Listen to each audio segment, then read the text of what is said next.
Welcome to GOAT James Kingdom, where basketball lives forever.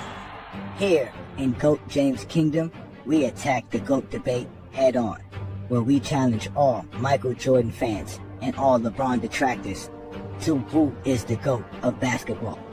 You can catch us every Sunday noon Eastern Time, right here on the GOAT James Kingdom channel, for the GOAT James Kingdom show with B. Lee and A. Johnny. Also, we go live Friday nights with the Friday Night Exposure with the Exposer, where you catch special shows and content as a GOAT James Kingdom follower and subscriber. Also, check out the GOAT James Kingdom membership, where you can get exclusive content.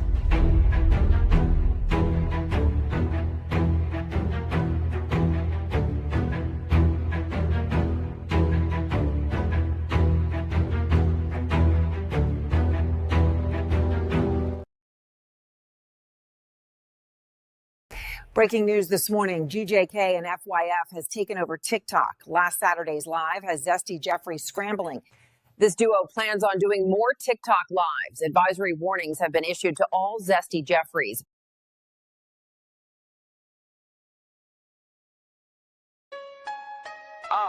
Y'all done messed up.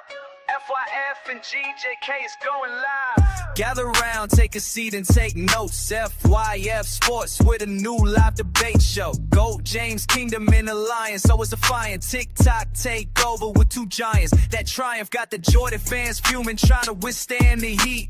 Kobe stands mad, Shaq led the 3-peat. We bringing heavy truth, putting steak on your plate. Saturdays at 8, be ready for debates and don't be late. Ayo, it's a TikTok takeover. All Zesties advise. FYF and GJK show up, show out on every live. Hot debates, NBA topics, all real, no fakeness. Join the live panel and be a part of greatness. Yeah. Lamont and a Johnny, the leader, setting the right path. Dropping knowledge so fresh, so clean, no mind being an outcast. Talking hot topics, real news and smart takes. Destroying dumb logic said by fools who have no case. Who's the GOAT? Put your knowledge on display. Every week we'll be here ready to hear you have to say from why the 90s was great to LeBron's turnover. So request to join and be a part of TikTok Take. Ayo, TikTok Takeover, all Zesties advise. FYF and GJK show up, show out on every live. Hot debates, NBA topics, all real, no fakeness. Join the live panel and be a part of greatness. Got the truth in our corner, we ready for a fight. Jordan, Kobe in the past, but the league's future is still bright. Illuminated facts, true fans know what we do while the haters get salty like a fresh can of Pringles. Every Saturday night, two kings take stand. Tune in at 8 and be a part of the fam. From the courts to the web, it's an exciting time. FYF, GOAT James Kingdom, greatest live combined. Hey yo, it's a TikTok takeover, all Zesties advise. Yeah, FYF and GJK show up, show out on every live. Yeah, hot debates, NBA topics, all real, no fakeness. Join the live panel and be a part of greatness. Yeah. So lace up your kicks, keep your eyes on the screen. FYF and GJK colliding on a live stream. Jordan, Kobe names, you can cry all night. I'll be taking over TikTok. Only help is the code. Christ, catch us live, spread the word, don't cry. FYF Sports Debates, TikTok Takeover live. Make sure to follow and like.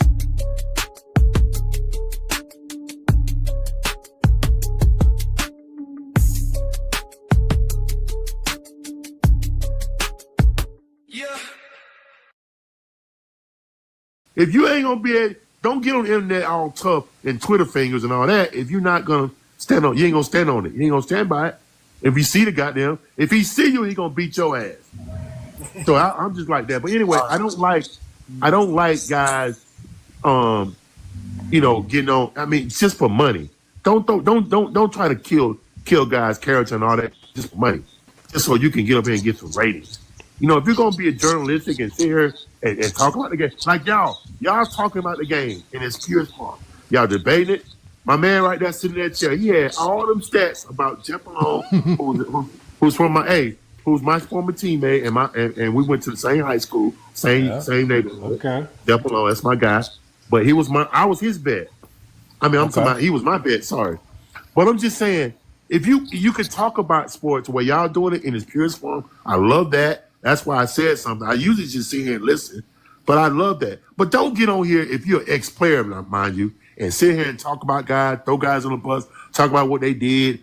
Come on, man. And certain things are sacred. We don't do that. You can get ratings without doing all that, and you can get ratings without downing guys. I'm sorry. But also, it doesn't mean that just because I played, that means that your opinion doesn't count. That doesn't mean that. All right, so don't think that just because I played and you didn't mean that your opinion don't count. You watch the games just like I do. Shit, what the fuck? So it's not like that. I'm just saying I do have a little bit of inside opinion, a little bit of inside experience, and that's all that is. That's all it really is. Now we appreciate it. We appreciate it, man. So we got some new guys up here. Shout out to Viz. Viz popped up. Y'all say go James Kingdom, FYF don't talk ball, but obviously we talk basketball here. It's a TikTok takeover. Omar. Yeah.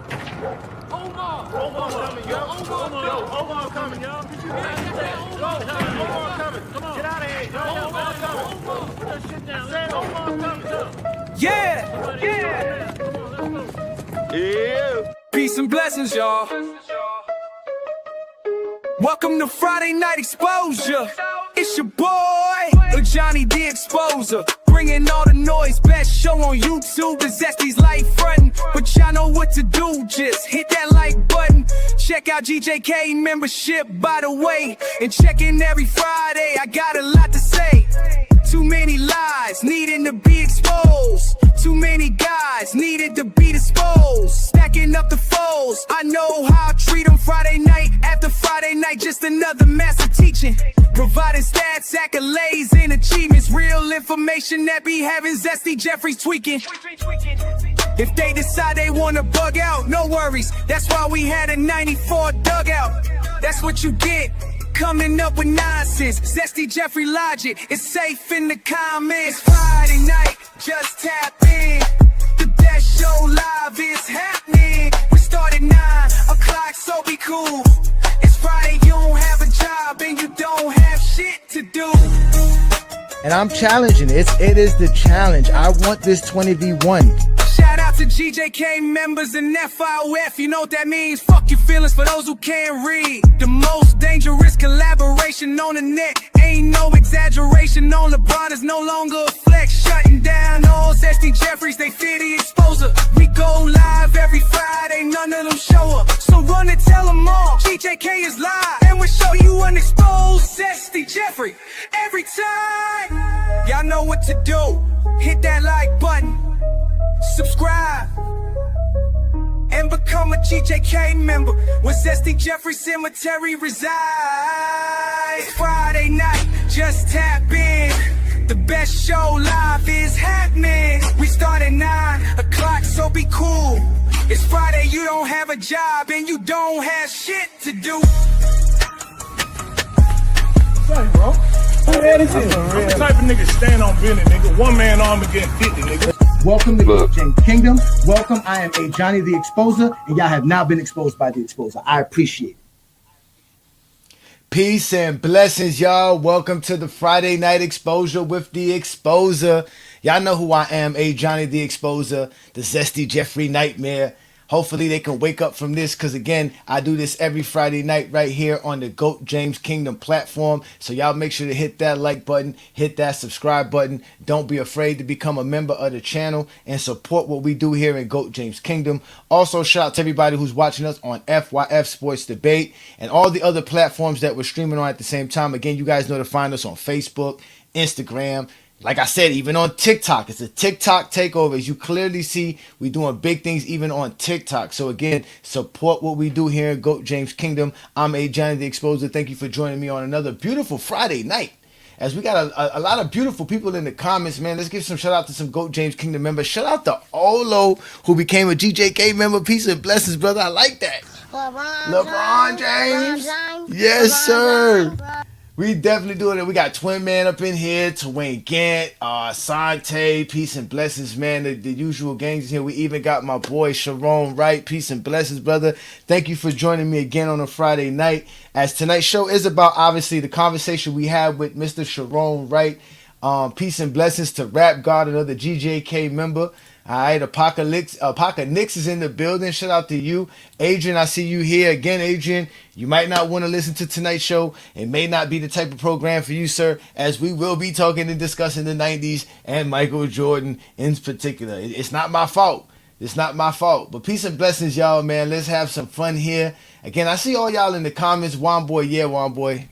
It ain't going to happen, man. It ain't going to happen, man. We got close to it, though, recently. We got very close to it recently. Last week, the Zesty Jeffries came up and they showed out, man. Shout out to Darnell in the building. Peace and blessings, man. It's always good to have y'all here with me again. Thank you for the support. You guys know what I do. It's fun being a content creator because you never know what you create and what can go viral. That's one aspect of it. But then the other part is that you're always creating and you're always in a imaginative spirit, in a creative spirit, which is actually good whether it's little small things like coloring in a coloring book or whatever. But either way, content creation is a special thing, and it's not easy for all of you guys. And the tonight's show is going to be about that because as y'all see, we have showed y'all that Lamont and I are going to be doing TikTok, lives, right? We're going to be doing that every Saturday, right, on TikTok. So y'all make sure to catch that every Saturday, 8 p.m. Eastern on FYF Sports Debate. So you guys know that, we started to do that because, Lamont has an opportunity to expand his platform on TikTok. So obviously me, I support all content creators and I definitely support Lamont since he supports GOAT James Kingdom to the utmost. So we help each other out and we're definitely going to be doing more of those TikTok lives. And last Saturday's live, we had a special guest show up that we didn't even know was going to show up. This is the whole point of it. A former NBA player by the name of Chiron Wright. At the time, we didn't know he was an NBA player. He just popped up, hit the link, and hit in TikTok. It's not hitting the link. It's called just requesting to join. We let him up, and we were cooking for a couple of hours before he got a chance to come up, and he started telling us that he was an NBA player, and we're gonna actually watch that and discuss that. But the thing was, we had this gentleman on for 2 hours. We were able to ask him questions. Great conversation happened between all of us. But from what I've been doing as far as a content creator, I never thought I would have an opportunity to speak to an NBA player in general. I'm not in this for the fame. I'm not in this for none of that. I'm into this to just express the game of basketball the way I see it, and also to express why LeBron James is the greatest player to ever play the game. And I told y'all my reasons for why I do this. So those are the main reasons. But I never thought that I would be able to talk to players and stuff like that. I see other content creators have the opportunities to be next to players. But this was something different. We got an opportunity to interview him because, we were just asking him questions and he was answering them. He was honest and it was a great conversation. But the reason I thought that it was kind of special because I've seen other dudes talk to these guys. As an example, Lowe's always on these guys' platforms. He's on Gilbert Arenas' platforms, and all Lowe does is create beefs over there. He creates he's an antagonizer to the third degree, right? Again, we always talk about how these guys can't talk the game unless they're talking about it in a sense of comparison. So if you have an NBA player, you're going to want to compare him to another NBA player. That's not talking basketball. That's like the PC way of talking basketball. They want to compare players and who's the better player and all this other nonsense. Just bullcrap nonsense instead of just getting good insight and good information about, their lifestyle as NBA players and what they go through from a day-to-day basis on a game-to-game basis and about the game. And that was the great conversation we had with Chiron because, I'm going to say Mr. Chiron. Mr. Chiron was basically honest with us. He was candid about everything. He was real to the core with us. And we could have sat there and fussed and fight about some of the stuff that he said, but we didn't do that, and we had a great conversation. But that's what you see on social media, especially on TikTok. And I got a great example of that. I got actually a great example of that to show y'all how these dudes talk the game of basketball and want to talk the games, especially when they get people like a Chiron Wright, a basketball player, in their midst, and how they want to discuss the game of basketball. So what I'm gonna do is I'm gonna bring y'all up this little conversation right here. This is a funny conversation. If you know who Crunch Time TV is, these are another ticket disciples. These are Cricket TV disciples. These guys are horrible basketball. They can't. They're Kobe fans. To be honest with you, Kobe fans are the worst basketball fans, and it's so sad because Kobe's one of the greatest basketball players. And if you really want to think of the word basketball, Kobe Bryant probably be one of the first things you should think about. But his fans are just the worst. But let's let Richard Jefferson, right, pop up on Crunch's TikTok for them to have a conversation, and let's see how long it takes before Crunch starts disrespecting Richard Jefferson. It is up to Richard Jefferson. Oh my gosh, the greatest poster of all time that they called an offensive foul because they was hating. What up? What up, man? Hear me? What's your? Oh, I just was just wondering. Do you have? First of all, I'm fucking with you. Kobe Bryant. Listen, I just want to say, who's your favorite? Who's your favorite player? Kobe Bryant and LeBron James are the two best players I've ever seen. Oh, I said, who's your favorite? I said, who's your favorite? All time wise? No, I'm just saying, who's your favorite between the two? Oh, between the two, I would say Kobe. Okay, so he's your favorite player. Do you think that impacts your decision making when it comes to this conversation? No, he's my favorite because he's the best. Oh, okay, so he's your favorite from the best. So now, this is the thing. You said I do this for a living, and you guys have been doing an okay job of sticking with the facts, right? You're doing an okay job of sticking with the facts, but as soon as the facts start to get a little back and forth, you guys start just getting disrespectful. So that's not the way the conversation. I'm just saying that's not the way the conversation. No, you're right. But this is what I'm gonna. You guys are both making valid points, right? LeBron James, part of the reason why he had to leave Cleveland is because they were so good from the drop, that they were never going to get another top 5 pick. They were never going to get an Andrew Bynum tip pick, right? They weren't getting that.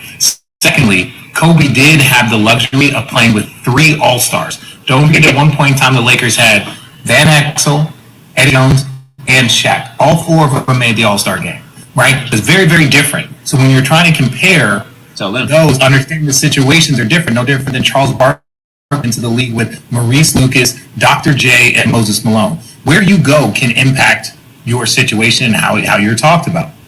But this is my point. Who was the best player in the world for those 3 championships? Exactly.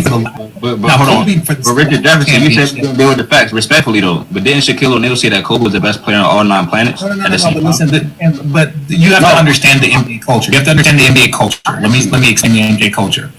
Remember when Bron got so much heat for saying that he was the best player, that he thought he was the greatest player of all time? Most of the times, players just elevate each other, right? Like Magic says Kobe's the greatest Laker, right? Even though he didn't win the most championship, doesn't have the most MVPs, not the most herald, not, you know what I'm saying? Like, not the most points. Rich, you got to understand there's different ways that you can look at it, because Kobe Bryant won without Shaq and Magic didn't win without Kareem. What about in the Western Conference playoff? Because if you're talking about the NBA, hold on, because you know this, right? If you're talking about the NBA culture at the time, what about the fact that they used to say that real NBA finals happen in the Western Conference finals, and that's when Kobe was outplaying Shaq? So if you want to look at it that way, you can't. It's not. No. But that's. He wasn't hitting all the time. But I'm saying he wasn't hitting. Whoa. We can't say they are saying. They are saying is not a fact. Okay, they are saying is the fact is he outplayed Shaq when he played against better competition in the West. That's just called. And as a person that played against them in the NBA Finals, I'm just, if you allow me to speak, I'll give you. As a person that played, your team wasn't as good as the Kings, though. You know that your team was not as good as the Kings. What are you talking about? First of all, that's false. If you go back and look at it, we split that first year. Another thing that we weren't going to do, and that I never did in my time with Jersey, is have an epic collapse like they did in Game 7. So before you start talking about like who was better and this and that, We went to 2 straight NBA finals. We won 10 in a row in the conference players. We were tied 2-2 with the San Antonio Spurs. So don't talk about they were better, like Sacramento were those dogs. Like they went game 7 with the champions and y'all got swept. It is what it is, Richard. You're one of my favorite players. No. Okay, so you heard that. Like I said, they can't talk the game without it being a comparison. That's what it is. It's a comparison now. It becomes, who is better? Oh, you're better. That's how they got to talk the game. He changed the whole conversation. He didn't listen to nothing Richard Jefferson had to say. It was 3 minutes into the conversation with Richard Jefferson. He's already debating him and trying to tell him his team wasn't good enough. Like think about that, bro. Like, that's how they talk the game on TikTok. That's how they talk basketball on TikTok. And then they wonder why nobody cares. That's why they're popular on TikTok, because TikTok pushes your content out freely, very easily. And they've actually been very stringent with it recently. Since they got back from being banned and brought back after the new administration, it's been hard to get your stuff to go viral on TikTok anymore. So now you got these dudes on TikTok who just be talking about the game all day long. They stay on these lives. They stay on lives for 5, 6, 7 hours. That's why I don't do TikTok lives. I don't do TikTok lives for those reasons, because I don't have time to sit on TikTok for 5, 6, 7 hours. Like, that don't make no sense. That's how long you want somebody to sit and conversate about basketball. No. And then the worst, it's not recorded. I don't know how he got this one on his YouTube, but majority of that stuff is not recorded. And it's sad, because that's the kind of conversation they had. So when Chiron Wright showed up on Lamont's Live, right, one of the first things y'all going to notice is because we're going to actually go through it, we're going to talk about it and have a good discussion about it. One of the first things we talked about, or at least that he talked about, was they were trying to find out who he was. And I put a halt to that, because I was like, nah, we don't need to know who he was. If he wanted people to know who he was, he would have put his name up. He didn't have his name for a reason. We don't need to know who you are. You say you're an NBA player. When we have this conversation with you, we're going to see. And eventually we got to see, this is a real NBA player. He played in the game. And then he started giving you tidbits on who he was. That's how we found out who he really was. Because he never told us who he was throughout the whole life. He was on there for 2 hours with us plus and never divulged who he was. And I think that was one of the most smart things that I was able to implement in that live. You know what I'm saying? Because like I told him, TikTok is crazy. And if you get anybody up here that wants to sit here and argue with an NBA player, we're not going to get the jewels that we got. And he gave us a lot of jewels, ladies and gentlemen. Oh, yes, did Mr. Wright give us a lot of tools. So shout out to you, man, Chiron.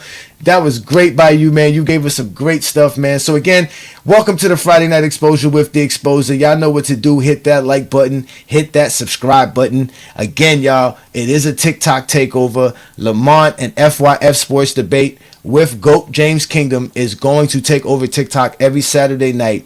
And we're going to have great conversations, and we're going to shut it down. I mean, and even before Chiron Wright showed up, the live was already popping and jumping. We already had a couple of Zesty Jeffries showed up. The GJK City Girl Groupie Posse showed up, ladies and gentlemen. Oh, yes, the GJK City Girl Groupie Posses popped up and tried to take over the live and got shut down instantly. I mean, instantly. Young Miami was well behaved. I mean, the best I've ever seen Young Miami behave ever in my life was on Saturday Night Live with FYF. And mind you, he was talking crap about Lamont. He'd been talking crap about GOAT James Kingdom. Act like he ain't never said nothing. Then he brought his little posse with him, and they thought they were going to take over, then got upset that we shut them down because they didn't know. The one dude didn't even know what points per possession meant, which is weird. It's in the name, points per possession. How hard is that to understand? So we're gonna have this conversation. We're gonna replay this conversation again. You can watch it. It is available on FYF Sports Debates video section on his channel. You'll see it. It'll say former NBA player exposes Jordan, because he did give us some scoop about Michael Jordan. He does have Michael Jordan as his GOAT, so let's end it there. And he says it's by far Michael Jordan's the greatest players to ever lace him up. Those are his exact words. The greatest player to ever lace him up. Those was his exact words. So, with that being said, what I'll do is I'm going to bring it up, man. And again, he is here in the comments. I'll put the link up for you guys shortly so that you can join us and we can have a great conversation. Because I just want to go over a few of the things that we discussed while Chiron Wright was on Lamont's TikTok live. Again, it was one of the. Again, it was epic for me because again, I don't get a chance to sit here and have a conversation with NBA players. You know what I'm saying? So, and I think that, you know, it was a great opportunity to ask questions that we don't get to ask. You know what I'm saying? That stuff that been, you know, on our mind and the top of our brain. So, let's go ahead and see if y'all can hear this. Let's hear the beginning of when Chiron Wright showed up. Now, mind you, he showed up early. He showed up and Lamont was just breaking down Jordan's 1988 games and how he was getting cooked. So let's go ahead and get to it. Yeah, he got that video while playing. Pick your poison. Pick your poison. Hold on. We didn't hear from Atlas. We didn't hear from Six Pick. I want to hear from some of those people. King Ro, where you going, King Ro? Don't go nowhere, King Ro, man. Man, come on. King Ro might be a little overwhelmed. Hold on, Mahar. I just want to get to the new people. Hold on 1 second, Mahar. It's new people. We got Six Pick 94. Salute to Six Pick, and we got Johnson. I'm gonna come to you next, man. Six Pick, man. What's good? What's happening, man? I'm just listening. It's a 48-minute game. You're never gonna stop the 413 best players in the league, so in the world. Sometimes you're gonna have situations where a guy's gonna go off. Most guys that can really go, they're gonna get their numbers. It's room for everybody to get numbers. You're not gonna stop a regular guy all the time. Michael was a very, very, very good defender. He just, but a lot of times it's team defense. Sometimes it's just, and let's be honest, if you got a guy getting 35, 40 points a night, you want to take him off the ball. You want to make sure that he doesn't exert all the energy that you would have. So you just got to guard all those guys. You know what I'm saying? You let him guard the most efficient guys. But you don't want to tire out Michael Jordan. Michael Jordan is, the greatest to ever put shoes on to me. So it's like you gotta make sure that you save his energy. He can play defense. He's a good defender, but not great. But Scotty was an excellent, great defender. Yeah, but so that's what they do. Hold up, wait a minute. Mon Wright, is your name Shimon? Like Michael Jackson Shimon?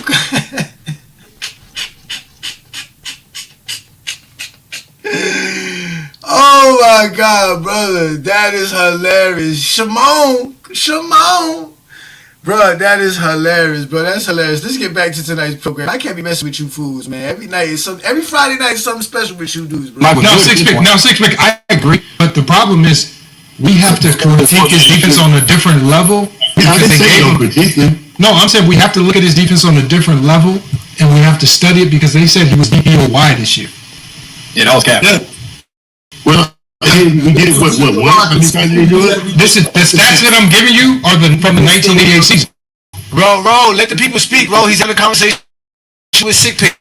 Please. So yeah, these stats are for like when I give you these games when it says Jeff Malone. Now you see that, right? You see that, bro? You see that even on TikTok, bro? You don't even know how to just stay in your place and just wait your turn, bro. Mind you, we already had a conversation with you. It wasn't your turn. You heard Lamont shut down Mojave, told Mojave, yo, please, I want to hear new people get up here. We got some new folks here.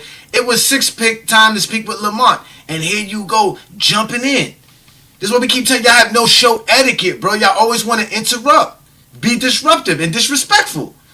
That's not going to happen on them TikTok lives. Like it don't happen on a Friday night exposure unless you want to get exposed. 10 of 15 from the field, 26 points. This from 1988. Right, Dominique Wilkins, 13 to 28 from the field, 36 points. The next night, Adrian Dantley, 13 to 7 from the field, 45 points. Danny Age, for example, imagine me and you are teammates, Six Pick. Right. And we playing 82 games. Okay, the first night, my man, and there's a lot of things, like dynamics that go into the game. My man gets 20. Okay, I was getting screamed a lot. Okay, next night, my man gets 25. Okay, we'll give you a pass. A lot of dynamics. Next night, my game gives you 28. Okay, you know what? We'll give it a pass. Next night, my man gets 36. Next night, it's going to get to a point in time where I'm like, hold on, like, man, you ain't doing something, man. Do something on defense. You're the problem. Stop gambling, bro. Stop gambling. I think also stop gambling. Try to beat and gambling on off the court. I think also, gambling is a habit. Hold on, Sick. Let's say for you. I'm just saying, Sick, it gets to a point where When are y'all gonna come to me in a huddle and practice and say, Lamont, we love your offense, but your man is barbecuing you. You got Craig Elo tonight. You got World Be Free tonight. You got Purvis Short tonight. You got Otis Birds on tonight. Please, Lamont, come on, man. Let's lock in. When do we do that? Lamont. A lot of times, Lamont. I mean, I'll wait until you finish. Hold on, hold on 1 second, one boy. Go ahead. I'm sorry, Six Pick. Go ahead, Cook. A lot of times, again, I'm gonna go back to what I said. You're right, and guys, see, let's understand this. In our league before, you couldn't. There was no zone, so you had to just guard your guy. It wasn't like you could freelance. You couldn't play zone. You couldn't match up. It's like you'd be on an island, so it'd be like me all the time, and they couldn't throw it out of the middle, so you had to guard your guy. And if you did, they call it legal defense. So that's number one. Number two, you could hand check back then. So now you can't really do that. How come Jordan wasn't hand checking these guys then? Yeah, he was. So he hand checked Jeff Malone, and Jeff Malone still got 26? Yeah, I'm just saying that. I didn't say that he was great. I didn't say that. I just said, it's like I said, it's a long game. You can't just. I'm not gonna disparage him as a defender. I think he's a good defender. Just wasn't great. Okay. I rock with that. Maybe that's the argument. That you could actually have. He did get defensive player of the year. Well, yeah, maybe this is 88 you're talking about. Maybe shouldn't have got it. But Hakeem definitely should have got it. See, so look, you can clearly see, right? Lamont is taking good control of the conversation, and it's a conversation. At this time, we still don't know that he's an NBA player. Eventually, he tells us he's an NBA player, and he breaks down the game to us to a certain degree. But as you can see, we don't try to argue with him. We're not trying to have an argument. We're just trying to have a conversation. He said, Michael Jordan, and you can tell by the way he was talking as an NBA player, he's an NBA player. He said, man, for 48 minutes, you ain't gonna shut down. These are the best players in the world because he's been in the trenches before. He understands the how hard it is to guard an NBA player and keep him from scoring.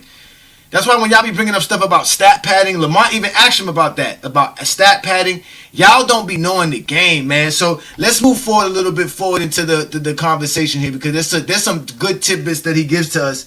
And he breaks down, he gives actually a good story, which is what you guys all want to hear is actually a good story. So he's going to give us a good story about when he played on the Philadelphia 76ers with the...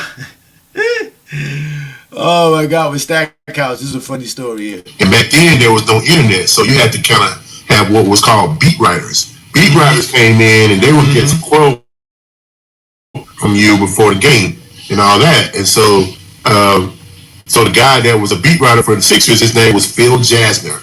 He was for the Philadelphia Inquirer. He came in, he says, okay, well, he's talking to Jerry. Jerry's locker is next to mine and Vernon. And he says, well, yeah, is it true you and Michael had some great battles down there and all that? You got the best of them at Carolina. At Carolina, they all play together in the summertime. Mm-hmm. And so he said, he said, he kind of baited Jerry into it because Jerry had a great year, rookie year. Jerry was a competitor. Mm-hmm. So Jerry was like, no, Michael's cool. And he ain't bow down to him. So here comes Max. So Max is a damn spit on the floor, and Max is crazy, man. I mean, he just... You know my Vernon Maxwell? Oh, yeah. Vernon Maxwell? Yeah, Vernon. Oh, yeah. Vernon, we call him Max. Max is shit, man. Fuck that motherfucker. Fuck Scotty. Fuck all them motherfuckers. The hell with them motherfuckers. Eat a dick, motherfucker. This and that. He told the man that, he said, you tell that motherfucker, you gonna kick Michael ass. And then, and Jerry know not to poke the black cat. He know not to do it. Yeah. And I'm looking around. So I've been in the league a couple years. I'm like, oh shit. He goes right over there and tells Michael, Jasper. He tells Michael, Michael like, oh, okay, all right then. We tipped the ball. We warmed up. I'm looking at Michael, and even as I'm in the league a couple years, you still when Michael plays, dog, it's like you see a aura. He's like Jesus, and then you find yourself saying, "Sometimes I dream." Oh yeah. Looking at me, why 6 feet? Why did you do this? Hey man, Oh my God, Six Pick. So Six Pick is out here telling us how much they used to glaze Michael Jordan in the middle of a basketball game, bro. Oh my God. And just for Zesty Jeffrey to be mad and upset and call Chiron Wright a trash ass player because this is helping GOAT James Kingdom get some kind of credibility in his mind state. All because we're out here talking about us having a conversation with Chiron Wright, an NBA player, who was able to give us a great story. This is a great story right here. But again, you get Zesty Jeffries like this. Look, Six Pick. This is the type of people we talk about right here. Look, this man spent $5 to tell us this. He put $5 in our account just to say you a trash ass player. This is the type of stuff that Zesty Jeffries want to do. This is why I didn't let nobody know who you were. When Lamont was like, man, you got to tell us your name. No, we don't need to know your name. Because at that time, people going to start researching and start talking about your play style predicated on box score merchant. And on top of that, you're going to be a box score merchant. You're going to look at his box score to talk about how good of a player Chiron Wright was or not. Instead of just listening to the man. The man got Michael Jordan as his GOAT by far. He don't even want to hear it. He don't even want to hear it. He said it. I don't want to hear nothing. Michael Jordan's the GOAT. But yet you're upset because he was able to hold a conversation with FYF and GOAT James Kingdom. This is why I call you dude zesty as ever, man. I mean zesty as ever. Mad about what? What is you upset for? Like that don't make no sense. Here it is, Chiron Wright, an NBA player that you would say, look, go talk to those players. They told you. We feared Michael Jordan. They were at awe at Michael Jordan. Instead of Chiron Wright out here looking at Michael Jordan ready to bust Michael Jordan's ass, he out here singing this. Sometimes I dream that he is me. Got to see that's how I dream to be. I dream I move. I dream I groove. Like Mike. If I could be like Mike. I want to be like Mike. Like Mike. If I could be like Mike. Be like Mike. Be like Mike. Oh. Be like Mike. Yeah, I try. Just need to fly. Just one day if I could be that way. I dream I move.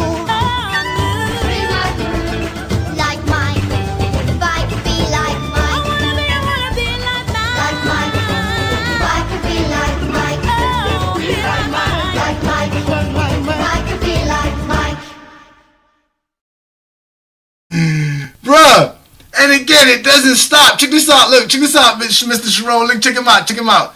You talk like your mouth stink.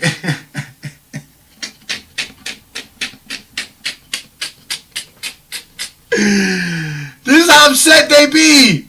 Look at this. What is you upset about? What is wrong with you, brother? Why are you so upset? But if you got more money, brother, just go ahead and keep doing super chats, man. Ain't nobody care how you talking, man. All of this because they mad. Like, they literally mad at A. Johnny, bro. Oh, my God. That's hilarious, right? All right, so let's get back to the conversation, right? So Chiron Wright is explaining to us how there was a basketball game where he says how a sports beat writer basically came to Jerry Stackhouse, asked Jerry Stackhouse about his workouts in North Carolina with Michael Jordan, and if he had anything for Michael Jordan in this game. Stackhouse, understanding that he's only a rookie, he doesn't want to say too much, didn't say too much, didn't back down, but didn't say too much. Now, Max, we all know Vernon Maxwell for being Vernon Maxwell. He told the sports beat writer, listen, man, go tell Jordan and them we going to give them some today. This young man's ready. So, obviously, that sports beat writer went to go do that and told Jordan that. So, Chiron Wright already seen this Michael Jordan before. He already know what Michael Jordan's about to do. He's seen it in Michael Jordan's face. That's why he said it was an aura. He's like, we about to play the Bulls. And he's about to finish his story up. So let's let Chiron Wright finish up this Michael Jordan story. Now, mind you, Chiron Wright is busy singing Gatorade commercials while he's supposed to get ready for a basketball game. Hey, man, and another six pick in the draft. I mean, I've been an ACC player, all that shit. I've been a McDonald's All-American, all that shit. And I mean, you know, it's just, he's the greatest of all time, though. Let's understand that. So anyway. What's your memories about Charles Barkley? Hold on, let him finish his story. And then Mahari had the nerve to wonder why we shut him up. Mahari, nobody care about no Charles Barkley in the middle of a great story. You say, hey, tell us about Charles. There's nothing great to talk about with Charles Barkley but donuts and pizzas. So let's let this go. We had to shut Mahari up. I had to get this back in track. Let's get this again. This was a great story, Chiron. We loved it. Mahari, come on, stop Mahari. Go ahead. Let him finish. Anyway, please. Michael Jordan's aura. Stop. Michael Jordan's aura. You're watching Jordan right now. He's upset because the beat writer told him Max is out here talking crap. Go ahead, brother, please. So he goes over and tells Michael this shit. Michael's like, oh, so we warming up, and and I'm looking at Michael like, oh, damn. Even to this day, I already put him like 12 times. He's still the same. So anyway, we pop out, and I was talking about to you guys earlier about that and illegal defense. So back then, you had to know that motherfucker. It's like being on the black side. Like it's you and him. Like I'm hitting you, motherfucker. And you gotta stop me. If you can't, fuck you. You know, and that's what I teach. Wah. And I'm like, and Jerry had to pay for it. And that's great. And I'm looking like, man, shut the fuck up. Talking to him. You know, and so we get to the third quarter.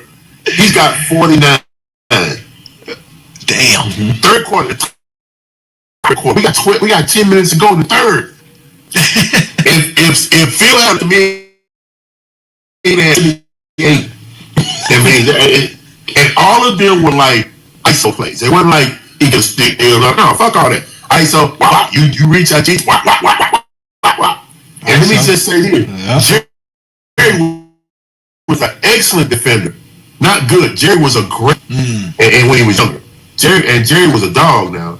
And he's still, that's to let you know how good Michael is. And like I said, he took him out with fucking 10 minutes to go in the third. Nigga, you understand that? You be talking shit, man, let me just tell you something, bro. It ain't even close. There's him and there's 15 miles away those people. And I mean that. So stop all this, who's good, man, look, man, shut the fuck up. Stop it. He's a million times better than everybody who ever put shoes on, and I mean that. Six packs. Let me ask you. See. So you heard him say. I know y'all heard a little bit of lag. Excuse my lag if y'all had a little bit of lag. But you heard him tell the story of Michael Jordan destroying him, and I went back and go look at this. It actually did happen. This is the game that happened on January 13th in 1996. Philadelphia versus the Chicago Bulls. It's in Philadelphia, and Michael Jordan put up 48 points in 34 minutes, scoring 18 of 28 from the field, 5 of 7 from the three-point line, 7 of 7 from the free throw line, with 10 rebounds in this ball game, ladies and gentlemen. Michael Jordan balled out and clearly dominated. The Bulls won 120-93. They scored 44 points in the third quarter versus this Philadelphia team. Now, mind you, this wasn't a good Philadelphia team. They were actually 7-26 at the time. So they were a horrible team. We all know they were horrible as they got Allen Iverson the next year. But again, Michael Jordan did go ham on them. And it's all predicated on, like Chiron said, predicated on them just talking crap to Jordan. And that is hilarious, man. Hilarious. Look, if y'all can't be respectful in the comments, I'm gonna have to get rid of you, man. I don't care if you out here paying money. We're gonna just ban you from GOAT James Kingdom in general and from FYF. If you can't be respectful, man, I don't understand why y'all dudes be disrespectful. It's funny how y'all claim y'all love basketball, but here it is, you have an NBA basketball player in your midst, and all you want to do is be disrespectful. Don't make no sense. Shout out to Asante. Asante, I thought you was a GOAT James Kingdom a long time ago. LeBron James. I thought you was a long time member a long time ago, man. Like you're pathetic. That's why I call y'all zesty. You're looking to argue with another man. You shouldn't even pay him no mind, Mr. Chiron. Don't pay him no mind, bro. Don't pay him no mind, bro. These dudes are all idiots, man. They have no respect for people at all. These dudes have... I keep telling these dudes were in special ed their whole life. They were able to be disruptive and disrespectful throughout their life. There was no consequence to it. They don't understand what you had to do to become an NBA player. To be like you said, like they don't even know your career. They don't even know you. Just like you said. So don't Don't let them get you, because again, we had a great conversation. As you heard, he said Michael Jordan's the GOAT. He said it by far. I don't want to hear nothing from none of you dudes, none. He knows I'm GOAT James Kingdom. He saw the name. He see it. He said it. Am I going to see him argue with him about it? No. Because we're having a conversation. I'm trying to figure out some things that he might be able to help me understand. I'm not interested in proving him wrong on the GOAT debate. If it was any other TikTok live, he probably wouldn't have showed up. And he said that we're going to continue because he gave us some more tidbits. He gave us stories on Dennis Rodman. He gave us a story on Kobe Bean Bryant. He gave us some great gems, bro. So you guys definitely got to go check it out. He came on about the 2 hour and 35-minute mark of the live. So it's about a 5-hour live. So you can check it out there. It's on Lamont's channel. Like I said, it's a great conversation, bro. A great conversation, man. You know what I'm saying? And we appreciate that. We appreciate that because, as you said during the live, you could tell we talk the game. You can tell that we're genuine about it and we speak the game. That's why you was able to be honest with us. We just wanted to hear your take on the things that we argue about basketball all the time. And no matter what nobody says, every basketball conversation is the GOAT debate in some way, form, or fashion. If we were talking about Chiron Wright in a manner of being Jordan's tough competition, they would love it. But the fact that Chiron Wright's out here giving us the tidbit of saying how the competition of Michael Jordan had to be weak because they were scared to play him. Like, they were legitimately scared to play Michael Jordan, bro. These dudes were faking injuries. Y'all think I'm lying. Like I always tell y'all to go James Kingdom, we don't make shit up. We go look shit up. And this one we didn't have to go look up. We got this luckily. We didn't know no NBA player was gonna pop up on Lamont's TikTok to tell us any of this. So let's move forward to the debate and let's hear Chiron Wright tell us how Michael Jordan had these dudes scared. Michael Jordan used to bully these dudes. Michael Jordan's a bully. 3 years he got a pension. I mean, there are guys that played the best in the business. Played like 9 years. Oh, let me get to the spot. Hold on, I gotta get to the spot right quick. Hold on, wait. A very good union. Yes. And I'm gonna say this also, guys. So, that you guys know, like, hold on, wait. Yeah, I'm on the wrong spot. Let me get to the right spot. I'll go back to that when I get a chance. But we're gonna go to this spot. This is how they were scared of Michael Jordan in the 90s. Let me give you an example, though. I'm gonna say this. When we would come into the locker room, okay, grown ass men, we come in the locker room. When you come in the NBA locker room, what you'll see is there'll be a board, all right? There'll be a board that you can write down. There'll be matchups. There'll be, because assistant coach, and I was assistant coach for a long time. You have to write down the characteristics, who's going to guard that person, what their percentages are, all the analytic shit that you'll have right there. What you need to do, force them to the left, that type of shit. And when you come in, sometimes it wouldn't be noted who's going to guard who. All right? And I remember being on the team, on the Sixer team, John Lucas, who loves, we love Malookie, everybody loves Malookie. He would say, okay, we're going to guard that black cat. And everybody, all these motherfuckers, you see grown ass men going out the room. Niggas got motherfucking ankle injuries all of a sudden. I mean, just motherfuckers is just sick. The next day they sick. They got laryngitis. They were fake injuries. Just to avoid Jordan. Exactly. Oh, six pack, please stop. Six pack, don't keep giving me information. I'm just telling you, though. Like this, bro. Hey, if you have Scott Williams up there again, ask him to say, he'll tell you the same thing. No, we heard the stories before. We've heard it. It's just funny to hear you say this because what the response usually is that what kind of competition are y'all if y'all scared of Michael Jordan? It ain't that. We grown men. I'm talking, and I play with some again. Now you see that. You heard the man say before we started this show. If you're willing to say something online, you should be willing to say something to somebody's face. If I was standing there with Chiron Wright and he told me that same story, I would tell him like, bro, do you understand that there's people like us who see that as saying y'all not real competition? If y'all scared of this man to the point to y'all faking injuries? And he's gonna explain himself. It was no disrespect, but it was complete. Like when you hear the stories of people saying they were afraid of Michael Jordan, it's kind of funny because in today's NBA, these guys are not scared of each other. Like they want to go at each other. Like they want to play against their legends or their idols. Like they were never in awe, but it was a different time back then. It was different. You know what I'm saying? I'm trying to say, like, it's just a different understanding. And let's let him finish the story, then I can continue. Let's let him finish this story. And with some tough motherfuckers, some goddamn steel workers. You understand me? No, I got you. You're a professional basketball player. Y'all are the best of the best. I agree. I'm not gonna argue that, brother. Go ahead. They were not. What I'm trying to speak on is these were some hard working, hard dog, straight grimy motherfuckers, and they were scared. You understand me? They were like. No, when you say scared, you don't really mean scared. You just mean scared. You can't take injury if you're not scared. I do mean scared. Don't tell me I do mean scared. I mean scared, and it was just a motherfucking firsthand. Hey, Lamont tried to save it. Lamont's like, no, don't give Johnny this type of information. Please don't do it, Mr. Wright. Please don't do it. You saying they not scared, like scared. He was like, yeah, they was scared. Watch what he say. Watch what he say. Oh my God! Dunkin' Smoke. Dunkin' Smoke. So Dunkin' Smoke. I said it. You want me to spell it for you? Dunkin' motherfucking Smoke. Jordan competition was Dunkin' Smoke. That's not common, ladies and gentlemen. So we had different guys. Right? And like I said, I played with Doug Christie, right? Doug Christie in Toronto. We had a really good team in Toronto. Doug Christie, we beat the 72-10 Bulls team one night. All right, we were one of the only teams that beat them tonight. Me, Stoudemire, Christie, Walt Williams, all us, right? Canby. And so they came back 3 nights later. And the game before, Doug had held it to, like, I think he had 18.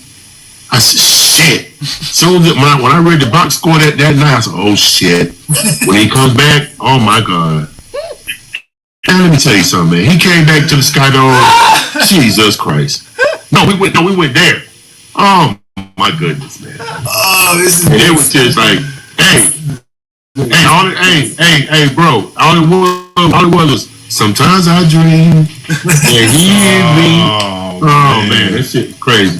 Okay, I see. Listen, I love this. This is great information, brother. No disrespect.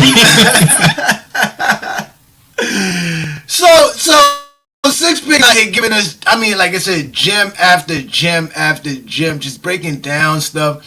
And you heard him say it, right? He said Mike had a bad game versus them. And he knew the next game Mike was going to hold that against them. And he knew Mike was going to go off. And there was nothing you could do about it. You know what I'm saying? Like, there was nothing you could do about it. It didn't matter if the scouting report on the board told him, hey, push Jordan left. They were not paying attention to that because they were busy running around here singing Gatorade commercials. Sometimes I dream that he is me. Got to see that's how I dream to be. I dream I move. I dream I groove. Like Mike. If I could be like Mike. I wanna be like Mike. Like Mike. If I could be like Mike.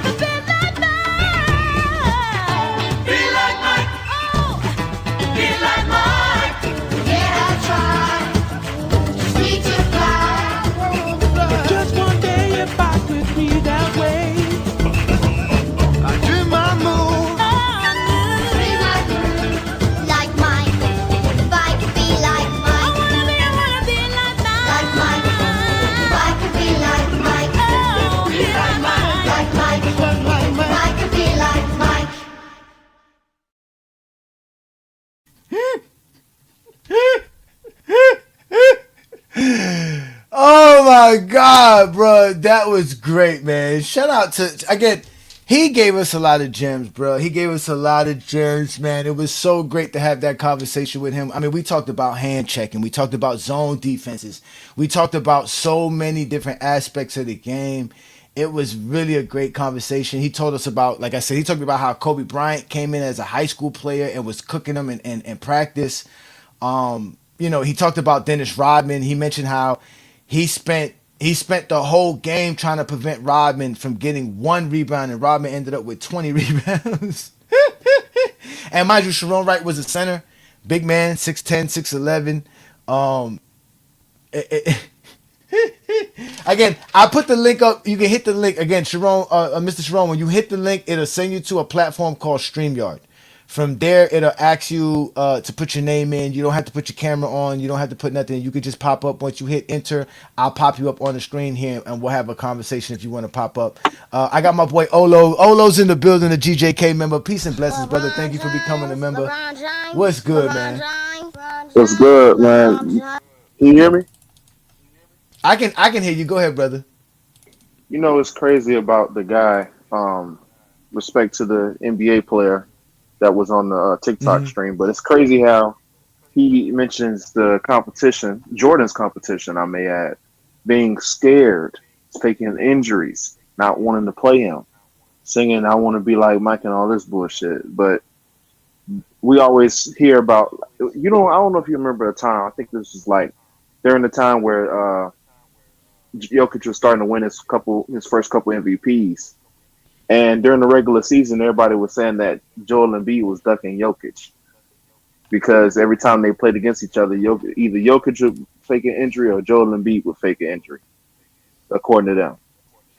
And then you have people saying like Kevin Durant or LeBron James was scared to play against Kevin Durant because every time LeBron James team played against Kevin Durant team, LeBron is hurt or Kevin Durant is hurt. But nobody wants to talk about Jordan's competition faking injuries other than that guy. No, I know I've heard the stories of people saying people fake injuries for Jordan and stuff like that. I mean, Eddie Johnson has a famous story where he was hanging out with Jordan late night and they called the coach the next day, but this was a preseason game. So he was like, man, we're not going to play. And Jordan went ham in the preseason game.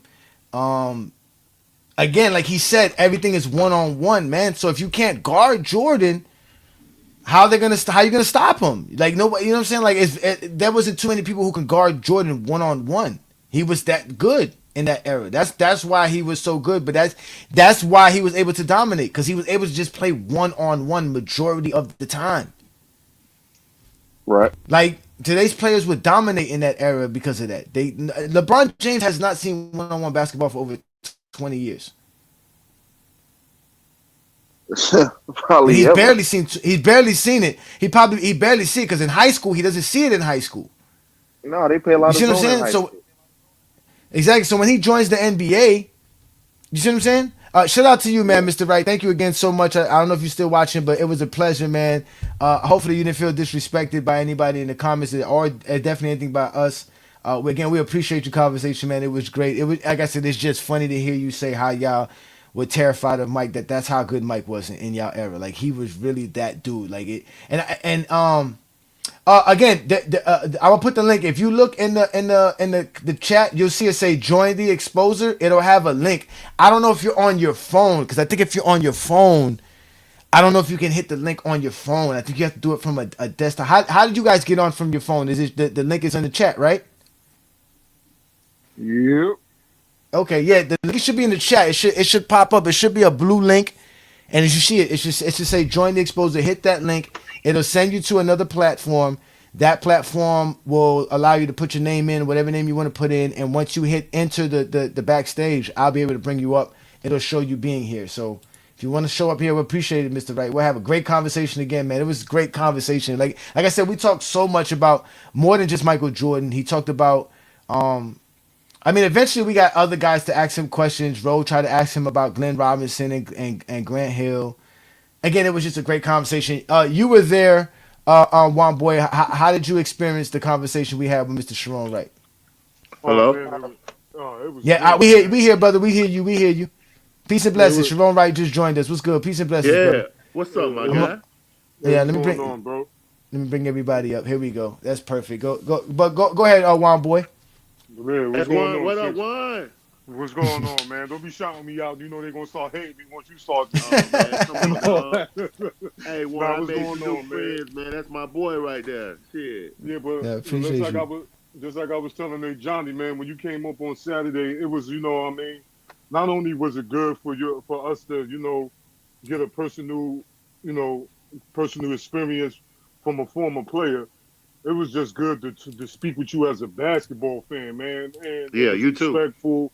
You It too, was, bro. you know what I'm You too. saying? Like, and we also, I ain't tell you, Johnny, you know, we had, you went live the other night. I actually sent them the link when we was going live, but I guess he was getting ready for the Yeah. show on Sunday. But No, I was you just was, on his live before it popped up tonight. No, He was but just live tonight no, with I'm his talking peoples. about, me and no, Juan we was talking on. He about, was no, on we my talking live. about We on had a good Sunday live. morning before you went live on I saw Sunday. that too. I double tapped on that when I saw that. Actually, I Yeah. sent you a request on IG as well, Six Pick. So you can Oh, definitely, okay. Okay. yeah, if you get a chance on Instagram. I But will. yeah, I will. yeah, like I said, we support all content creators, especially like I said, a basketball player that like of your ilk. Like you said you're a fan first, even though you was an For NBA sure. player. Like you said, you're a fan. You're a fan of the game. You still watch it, and like you said in the comments, you didn't hate on LeBron, and that we always No, appreciate. hell no. Yeah, exactly. And we don't like hating on players. Trust me, we make fun of Jordan, saying Jordan can't go left and things like that. But at the end of the day, we always talk about how great you were, and that's all that matters, man. You did a lot for the game.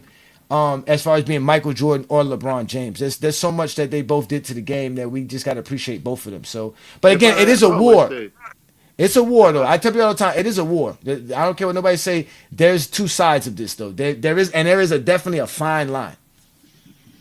yeah, if I always say, even to guys that I play with, I always say that if I want to come back as a ball player, I want to come back as LeBron James. Number one, because I mean the physical stature, okay, he's won 4 championships. I mean, some motherfuckers don't ever win one ever. I mean, you win 4, and they always talk about. You can tell casual fans because they always come up where he got beat in those 8 of them or 6 of them. Man, shut your ass up. You know how hard it is to get to the NBA? Shut your ass up. You're a casual fan. Sit down, eat your popcorn, and sit in your chair and watch the game. You didn't do shit in it. You played in the 4-H club league. Shut the fuck up. Like and LeBron James is one of the 1 or 2 top players of all time. Shut your ass up. You can try to nitpick shit. You can try to sit around and say he didn't do this and he didn't do that. Meanwhile, you work at Walmart talking shit. Shut up. All right. So I would want to be LeBron James. 6'8", 270 pounds, can do everything, has done everything. He's a billionaire, by the way. Okay. And let me just say this to you right quick. John, I think I already told you this. I'm an amputee and I have kidney disease. Okay. In 2020, my mother died. When I became an amputee, I had no insurance. What did LeBron do? Carmelo, Chris Paul, and Dwayne Wade. You know what they did? They lobbied so that all former players got United Healthcare free. Now I go to the doctor free, copay free, surgery free, medicine free. Okay, that's what LeBron did for me. So I mean, he gets so much flack and shit. I mean, what are we doing here? We in a society, the internet has made people feel like they can say anything they want. You can't. When someone's great, shut the hell up and marvel at that. I love Michael Jordan because he gave me 95 every time we played. So, and I seen him do that. I didn't mean that people were scared. I just mean that you duck smoke the same way you duck smoke when you're on the blacktop. Have you ever seen somebody duck smoke on the blacktop? No, Yes. I was gonna say that. It reminds me of going to certain basketball courts, and we all know that there was either 1 or 2 players when they showed up. You was like, "Damn, this dude's here today. I hope I'm on his team. Like, I hope he picks me up." Exactly. Because I know what's about to happen once he's on the court. Like, there's nobody who can stop him. Like you said, when you're playing blacktop, it's all 1-on-1. Even if we try to play a zone, you still get cooked. So, yeah, I mean, like I said, we get it, we understand it, but it's just something that we could always use. Like I always tell them, because this is why we started GOAT James Kingdom, because like you said, we should just be appreciating the game. And I got to a point to where I realized I couldn't appreciate today's NBA players because everything was predicated on the GOAT debate, right? And they always wanted to make it seem like your era was just better than any era, and nothing could match it. And it's sad that they do that because, like you said, the same way you grew up with some motherfuckers, some dogs, today they got some motherfuckers and some dogs as well. You see what I'm saying? So to just dismiss how great these players are just for the sake of having a GOAT debate, because that's what it's really about. The only reason they want to uphold the 90s is so that they can say LeBron James sucks.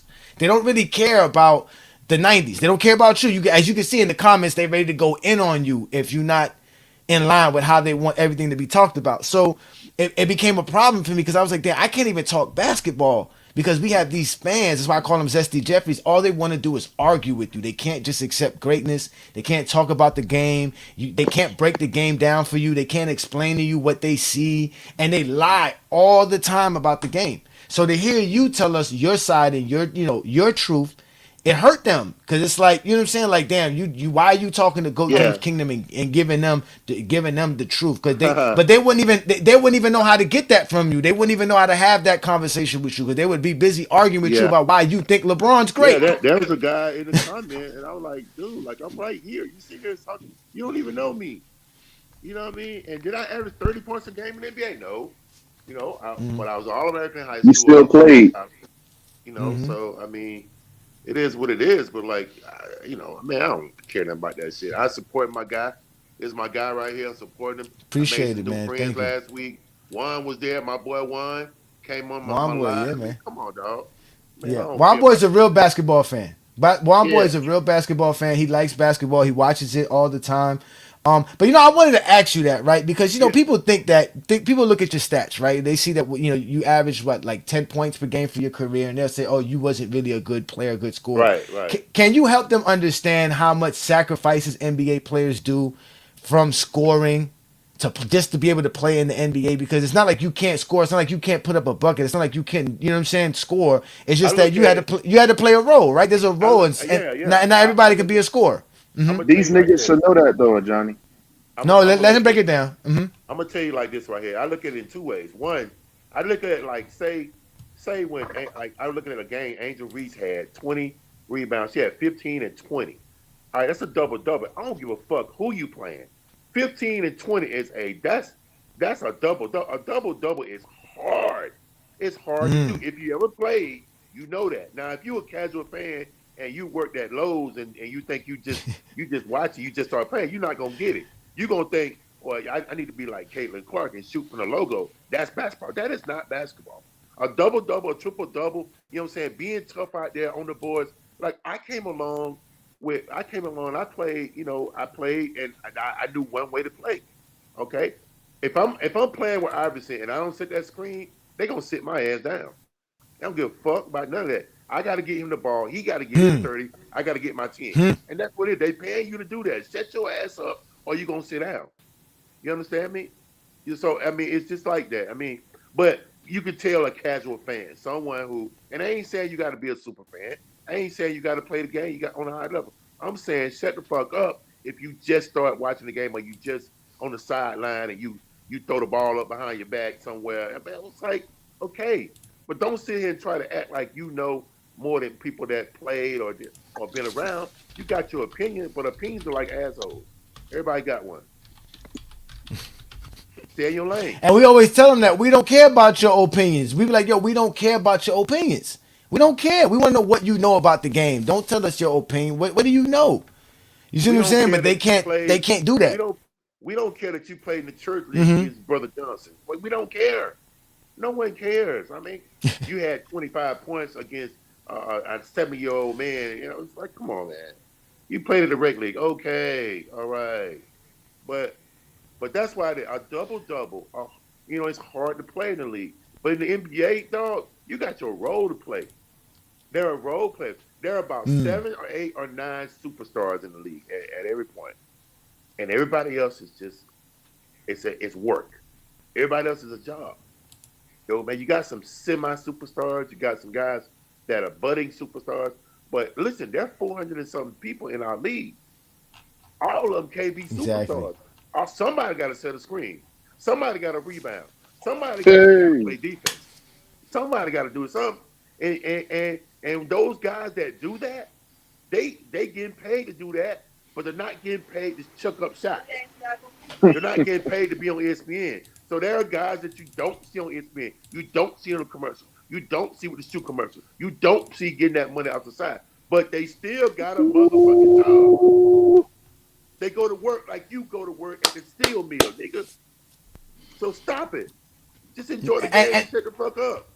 No, but all that matters, though. Everything you just said matters, Chiron, right? The guy who sets the screens matters. The guy who gets rebounds matters. Like, they don't understand how much you guys matter to the game. Like you just said, if you're not setting the screen right for Iverson, they're putting you on the floor. Why? Because then Iverson can't go off. Iverson can't get open. He can't do his job if you're not doing your job. It's just like I used to coach youth football, and everybody wants to be running back, right? Everybody wants to play running back because that's the touchdown. That's the famous. Especially youth football, we run the football more than you're gonna throw it. So everybody wants it, but everybody can't be the running back. We need somebody to play offensive line. You need somebody to block, right? Or nothing's gonna work, right? Nothing's gonna work. So you can't say, oh, well, the quarterback's the most important guy. No, and at the end of the day, the offensive line is important. The center quarterback exchange is important. So the little tidbits of the game they don't like to talk about. They'll legitimately tell you your rebounds don't mean nothing compared to somebody scoring. You see what I'm saying? And that's what they don't get. They don't understand that your screens are important. They don't understand how many screens you set on a night-to-night basis. To get your scores open. Because like I tell you, Iverson's not getting open on his own without a basketball. They're talking about off-ball gravity. If you ain't running through no screens, you ain't got no gravity. So like that's the aspect of the game that they don't know. It's all box score, merchant watching, and they only care about scoring. They only care about how many points you put up. They don't respect rebounders. They don't respect defenders. They don't even real defenders. They don't respect it. So that's why we started GOAT James Kingdom. So that's why I was glad we had you on, because I felt like we did a good job conversating with you. And like you said, we made a good friend, man. I appreciate you, man. You're always welcome here on GOAT James Kingdom. And you could always set these Zesty Jeffrey straight for us, because we don't mind you saying Jordan's the GOAT. That don't bother us at all, man. That don't bother us at all. Jordan's a great basketball player. LeBron James, I just think, they're both great. And real ball players don't, I'm just saying, guys that play the game don't really debate that a whole lot, because we respect what they both did. We respect what they both did.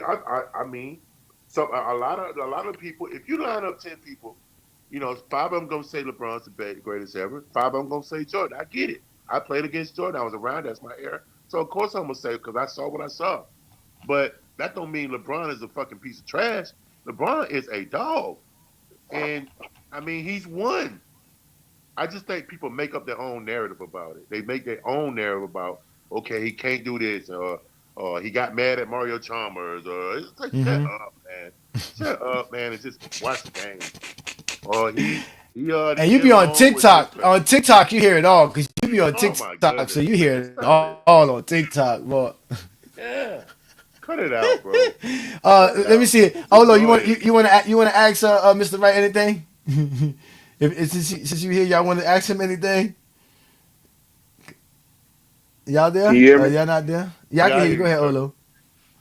Yeah, what you think about the guys? Well, you can call them trolls. You can call them even some retired NBA players that say like the no defense narrative of today. What do you think about that? You mean when the older players say that they don't play defense? Yep, those and the fans. I don't pay attention to that as much. I hear you. I like your question. I'm just saying I don't pay attention to that so much, because I just feel like when you're in that league, everybody got to defend. If you're just a liability on defense, you don't make the NBA. Yeah, you got to have something. Like, for instance, I was just saying, like, if you're a rebounder, you're a screen setter, you're a defender, people carve their niche out. Okay? Lou Dort.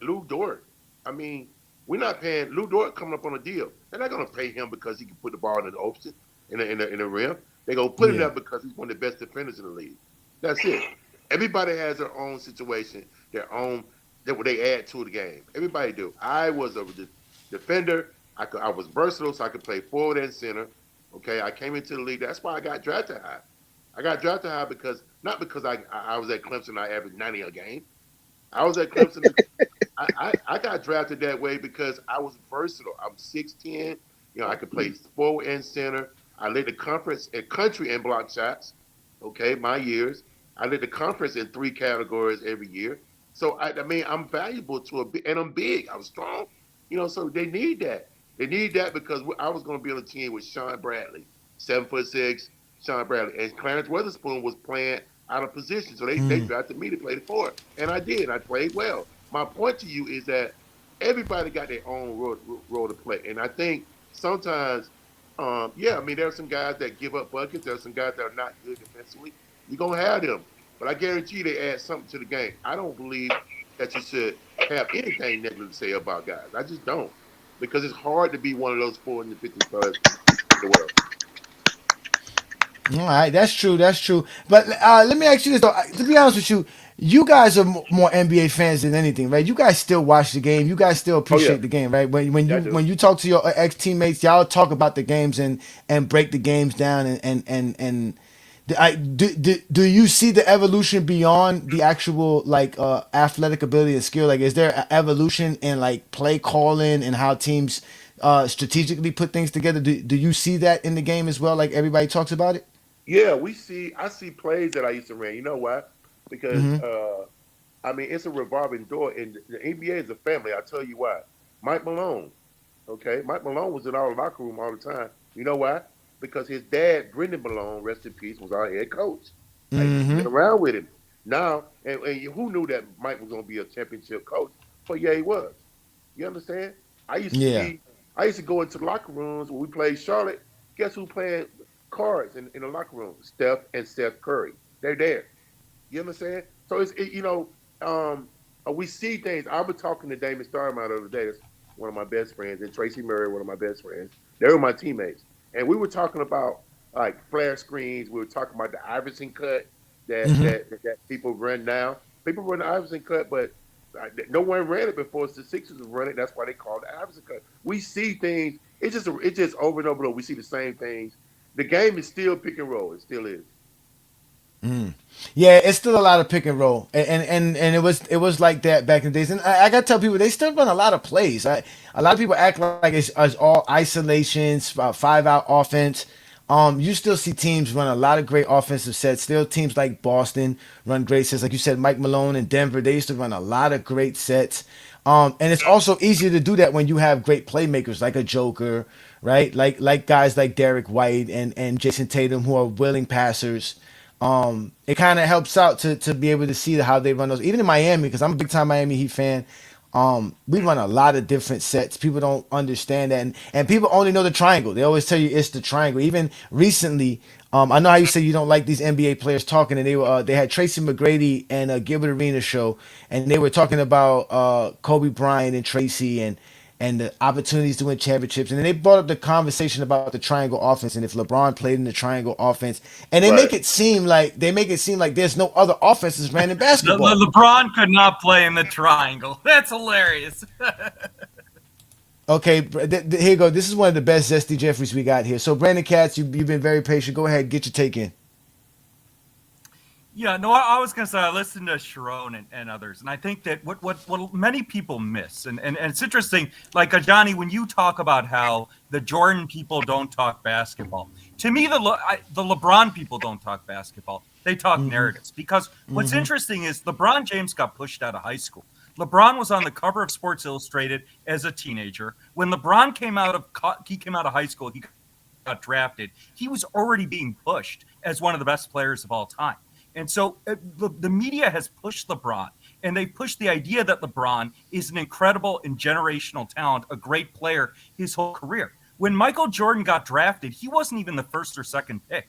He was the third pick. And one thing that people forget about Jordan is Michael Jordan didn't win anything at North Carolina his last 2 years. He won the title his first year. He didn't win anything the next 2 years. And so everything that Michael Jordan got, both as a player and as a reputation wise, he earned. Michael Jordan was not in any GOAT conversation until he three-peated in the early 90s. And the big difference between Jordan and LeBron, like you brought up the triangle. Okay. And this is LeBron's biggest weakness. It's why LeBron will never be the GOAT over Jordan. He will never be the GOAT over Jordan, because LeBron James is not a complete player. He's never been a consistent shooter for most of his prime. He couldn't even shoot most of his first 10 years in the NBA outside of 20 feet, but he also can't play off the ball at a high level. And so if you look at, like, a great example is if you look at what happened to Chris Bosh when he went to Miami and Kevin Love when he went to Cleveland. Kevin Love was a first-team All-NBA player in Minnesota. He plays with LeBron. He gets reduced to a corner three-point shooter. Kevin Love had to lose weight to shoot threes in the corner because LeBron could not play in a system like the triangle. So Kevin Love went from first-team All-NBA to corner three-point shooter. Chris Bosh was a top 15 player in Toronto. Chris Bosh got reduced to basically a corner three-point shooter in Miami because LeBron couldn't play in a system. He couldn't play at a high enough level off the ball. With Michael Jordan, Scottie Pippen was elite. B.J. Armstrong, Horace Grant. One of the reasons why the Bulls were able to win 55 games in 1994 is the Bulls had a system. They had the triangle that Michael Jordan could play in because Jordan could play off the ball. He could play in a system unlike LeBron. And that system made all the Bulls role players, Paxson, Kerr, Bushler, Cartwright, Longley. It made all the Bulls stars and role players better. LeBron can't do that. And the other thing is when you guys talk about the triangle a lot. The Bulls ran the triangle. It worked. They did not run it in the fourth quarter. In the fourth quarter, the Bulls were an ISO offense and Jordan took over. And where Michael Jordan really separates himself, when Michael Jordan really separates himself for LeBron, is LeBron's weakness is shooting. So when the tempo slows the final 5 minutes and it becomes a half-court game, LeBron frequently has to defer to other players to close, like Kyrie, like Dwayne Wade. Scottie Pippen was a top 50 player of all time, but Scottie's weakness was shooting. He wasn't a closer. And Jordan closed. Jordan had the killer. He was an alpha. He had killer instinct. He could shoot. He could play off the ball. Jordan is the best clutch scorer and the best closer. He's not just the best closer in the NBA. He's the best closer in professional sports. And that's where he separates himself from LeBron. I got to agree with that. All right, so Chiron, as you can clearly see, there's a lot of dudes who can't talk basketball. They don't know basketball. Again, he only knows the triangle offense. He doesn't know a system. Supposedly, the only system I guess that works in basketball is the triangle offense. No other system could work. Again, that's exactly what you said. Shut the fuck up. I gave you an opportunity to speak. I didn't cut you off. I didn't. Shut the fuck up. See what I'm saying? Now, Chiron, you heard me let this man ramble for 5 minutes. Yeah, you did. Yeah, you let him talk. Ramble for 5 minutes. Yeah. And now I'm having a conversation with you. I'm not even addressing him. Because he just proved my point by why the triangle offense is not why you win. Why would you break out of the triangle offense for Jordan to go ISO in the fourth quarter? But you agree that's what happened. Because Jordan wasn't good in the triangle offense. The triangle offense helped Jordan win. Because Jordan needed the triangle offense to win. LeBron don't need the triangle offense to win. LeBron wins without the triangle offense because LeBron James can play in any system. It's a different style. Let's understand this also. LeBron James is 6'8", 270. And Michael Jordan was 6'5", 6'6". They're different guys. They play different positions. All right, they defend differently because their stature, their girth is different. They're not girth. I'm sorry, that's no homo. But like their size is different. They guard different guys. They're two different guys. They're two different. I mean, if you're gonna make a comparison, LeBron is more like Magic Johnson than anything. No, but this is Magic Johnson than anything. Yeah, they always say that, but he's Magic Johnson and Jordan. To be honest with you, Chiron, he's both of them. He's Mike and Magic. I agree with that. You heard how he disrespected everything that went into the triangle offense. You heard how he made it seem like Michael Jordan and the triangle offense made Scottie Pippen, all these other great players great. You the other day was talking about how great Kukoc was. You talked about how the offense. Your homeboy Scott played with the Bulls. He thinks Scott had nothing to do. He thinks Scott Williams had nothing to do with helping Michael Jordan win 3 championships. He thinks the screens that Scott set meant nothing. Understanding where to position himself at, when to pass the ball, where to stay out of Michael Jordan's way. All of this, he thinks is nothing. It doesn't compute, which is why we keep telling him Jordan had to quit. Juan boy, you got bad back feet, brother. Which is why we had to tell him Jordan had to quit without Phil, because he couldn't win outside. The triangle only works for Kobe and Mike because they can't play in any other system and be effective. Can they score and dominate? Yeah. But is it going to win? No. That's why they need a triangle, because they need a team. They need a whole structure around them. How LeBron James has 7 different coaches and doesn't have no system? It doesn't make no sense. I think that's a loaded question though. I just feel like, I mean, you guys, both of you have arguments. Let's just say that both of y'all got legit arguments. I just think at the end of the day, you still boil down to who is a better player or who's on a certain level. They both are. No, but they have to lie about LeBron. See how you don't lie about LeBron? Perfect example. He said that they need Kyrie Irving and Dwayne Wade. This is the same thing Tracy McGrady said, that he needed Kyrie and Gilbert Arenas. Again, these dudes can't help themselves. They accept zesty Jeffrey logic at every point. Let's go look at it. Let's go look at it. And clutch time moments in the playoffs. So if LeBron James is always dependent on Kyrie Irving and Dwayne Wade, this should be when he depend on them the most, like they always say. In the playoffs in 2001, LeBron James had 43 points in clutch time points in the fourth quarter. Dwayne Wade only had 34 during that playoff run. So obviously he's doing more than Dwayne Wade in the fourth quarter in crunch time. Not only that, the next year, LeBron James had 46 points in clutch time moments in the playoffs. Dwayne Wade had 32. LeBron James had 37 in 2013. Dwayne Wade had 16. LeBron had 24 in 2014. Dwayne Wade had 14. Well, let's go to Kyrie Irving. 2015, LeBron James had 40 clutch fourth quarter points. Kyrie Irving only had 6. 6. And the 2016 is the only time you can say Kyrie Irving stepped up. And during that playoffs, Kyrie Irving scored 20 points in the fourth quarter in clutch time moments. LeBron James scored 18. Then if we go to 2017, LeBron James had 18 points in the same predicament. Kyrie Irving had 10. LeBron James led his team in every year in this category besides the 1 year with Anthony Davis. And in the regular season. So it's all a lie that LeBron James is not clutch or can't finish games in the fourth quarter and needs other. Those are all lies. He can't shoot, can't do it. Those are all lies. That's why they get mad when I say all you had to do was push Jordan left. And Jordan couldn't do a lot of things. Like you said, Jordan was a dominant ISO player. He was ISO. But when he had to move the ball and everybody else, that's how they were winning, because they would move the ball throughout the game, keep the game close enough so that way, at the end, you could give Jordan the ball so he can take 10, 12 shots in the fourth quarter, and he's going to make 5 or 6 of them. And the Bulls, and he's not to mention, he's going to go to the free throw line 5 times. So again, they don't want to compute that, but they want to sit here and come up here and lie when the numbers say that they're liars. The film says that they're liars.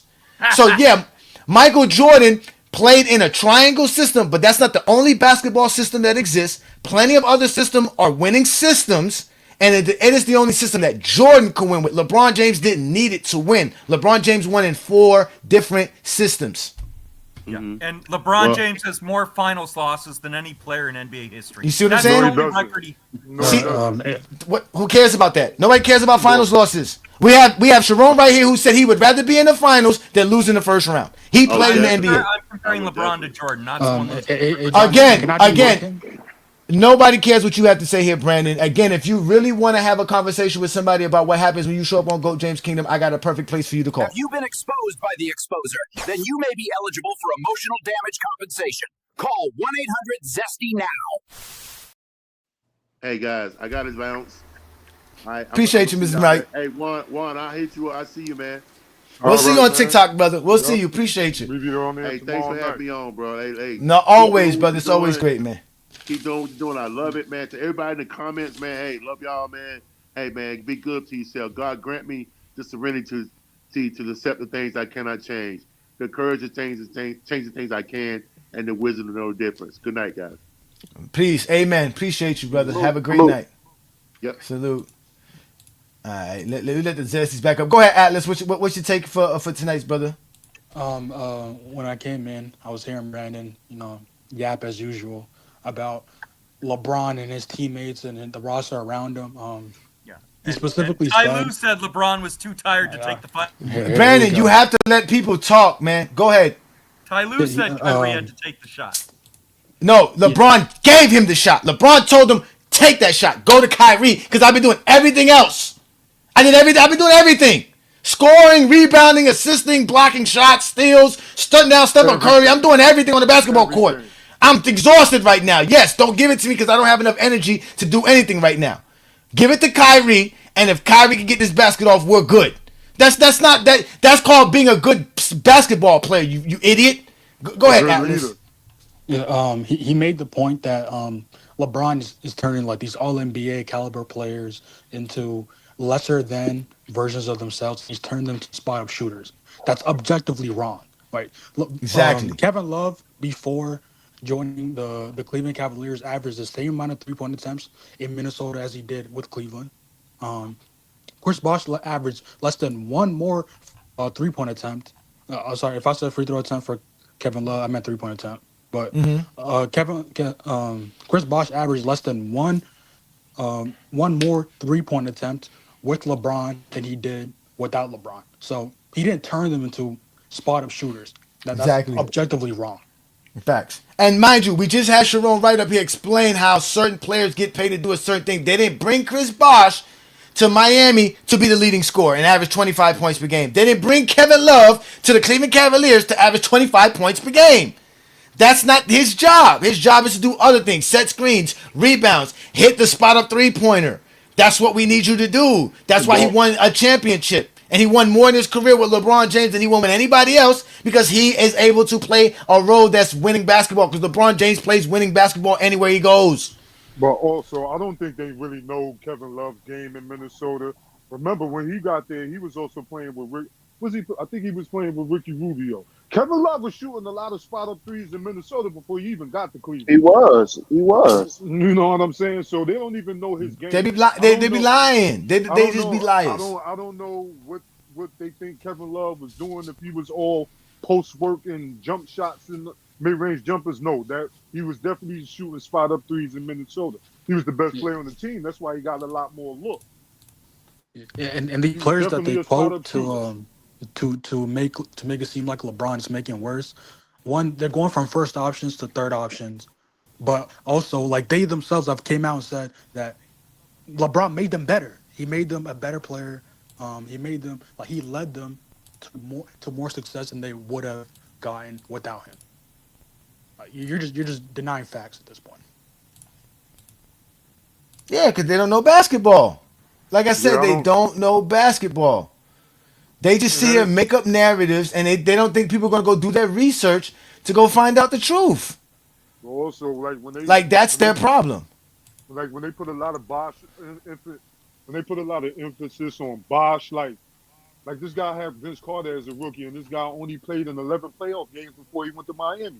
So he's not like Chris Bosh is this top 10 player that's making deep playoff runs before he got to Miami. I don't know how you're top 10 without any of them or those type of achievements before you play with other great players. They can't name anything he did, but outside of averaging 25 and 10 and making some All-Star appearances, because he had no playoff success before he went to Miami at all. And that team that he lost to, in the first round in 07, LeBron knocked him out of there. Vince and Jason Kidd on the Nets. Yep. Same year. He should have dominated that series. They didn't really have a good front court. Mickey Moore and Chris this, and he should have dominated that matchup. And he had a rookie Bayani. I mean, peace and blessings. What's good, Lamont? Let's let Lamont in, and then we'll let Viz back up. What's good? Remember when I had that conversation on TikTok? And, I forgot who I was talking with. Hold on, I had to turn off my other thing. But remember I had that conversation when I was asking the guy about did they just fall in love with Jordan scoring? And Brandon came up here and said that LeBron made players like Kevin Love and Bosh lesser players, right? Mm-hmm. But he only is referring to them as lesser players because their points per game went down. Facts. But he's not taking into consideration all the other things. Hold on Kevin one second, Love was Brandon. two-time second. Hold on one second, Brandon. Hold on. No, what I'm saying is this. Obviously, when you're playing on a loaded team, there's Kevin Love was all NBA twice. When you play for a team, y'all, especially a winning team, you have to sacrifice. If you're not willing to sacrifice, it won't be a winning team. Somebody's gonna have to bite the bullet on stats. Somebody's gonna have to bite the bullet on something. Everybody needs a role. And Kevin Love and Chris Bosh both signed those contracts and agreed to buy into a role. That's why that's one of the reasons why they won. But you guys can't correlate how good they were in those roles. They won two titles in 4 years with the best because you team in guys the NBA. only think that. Hold on one second, Brandon. I think people like Brandon only thinks that you can only be good if you score so many points per game. Like He's not going to look at Chris Bosh's defense. He's not going to look at Chris Bosh's rebounding. He's not going to look at his screen setting. He's not going to look at how he made the offense function. He only thinks that Chris Bosh played worse because his points per game and his offensive numbers were down. This is what I mean. Where Jordan fans, they only can correlate greatness through scoring. They don't know how to tell if you're a good or bad basketball player if you don't have the scoring. They don't know how to decipher it.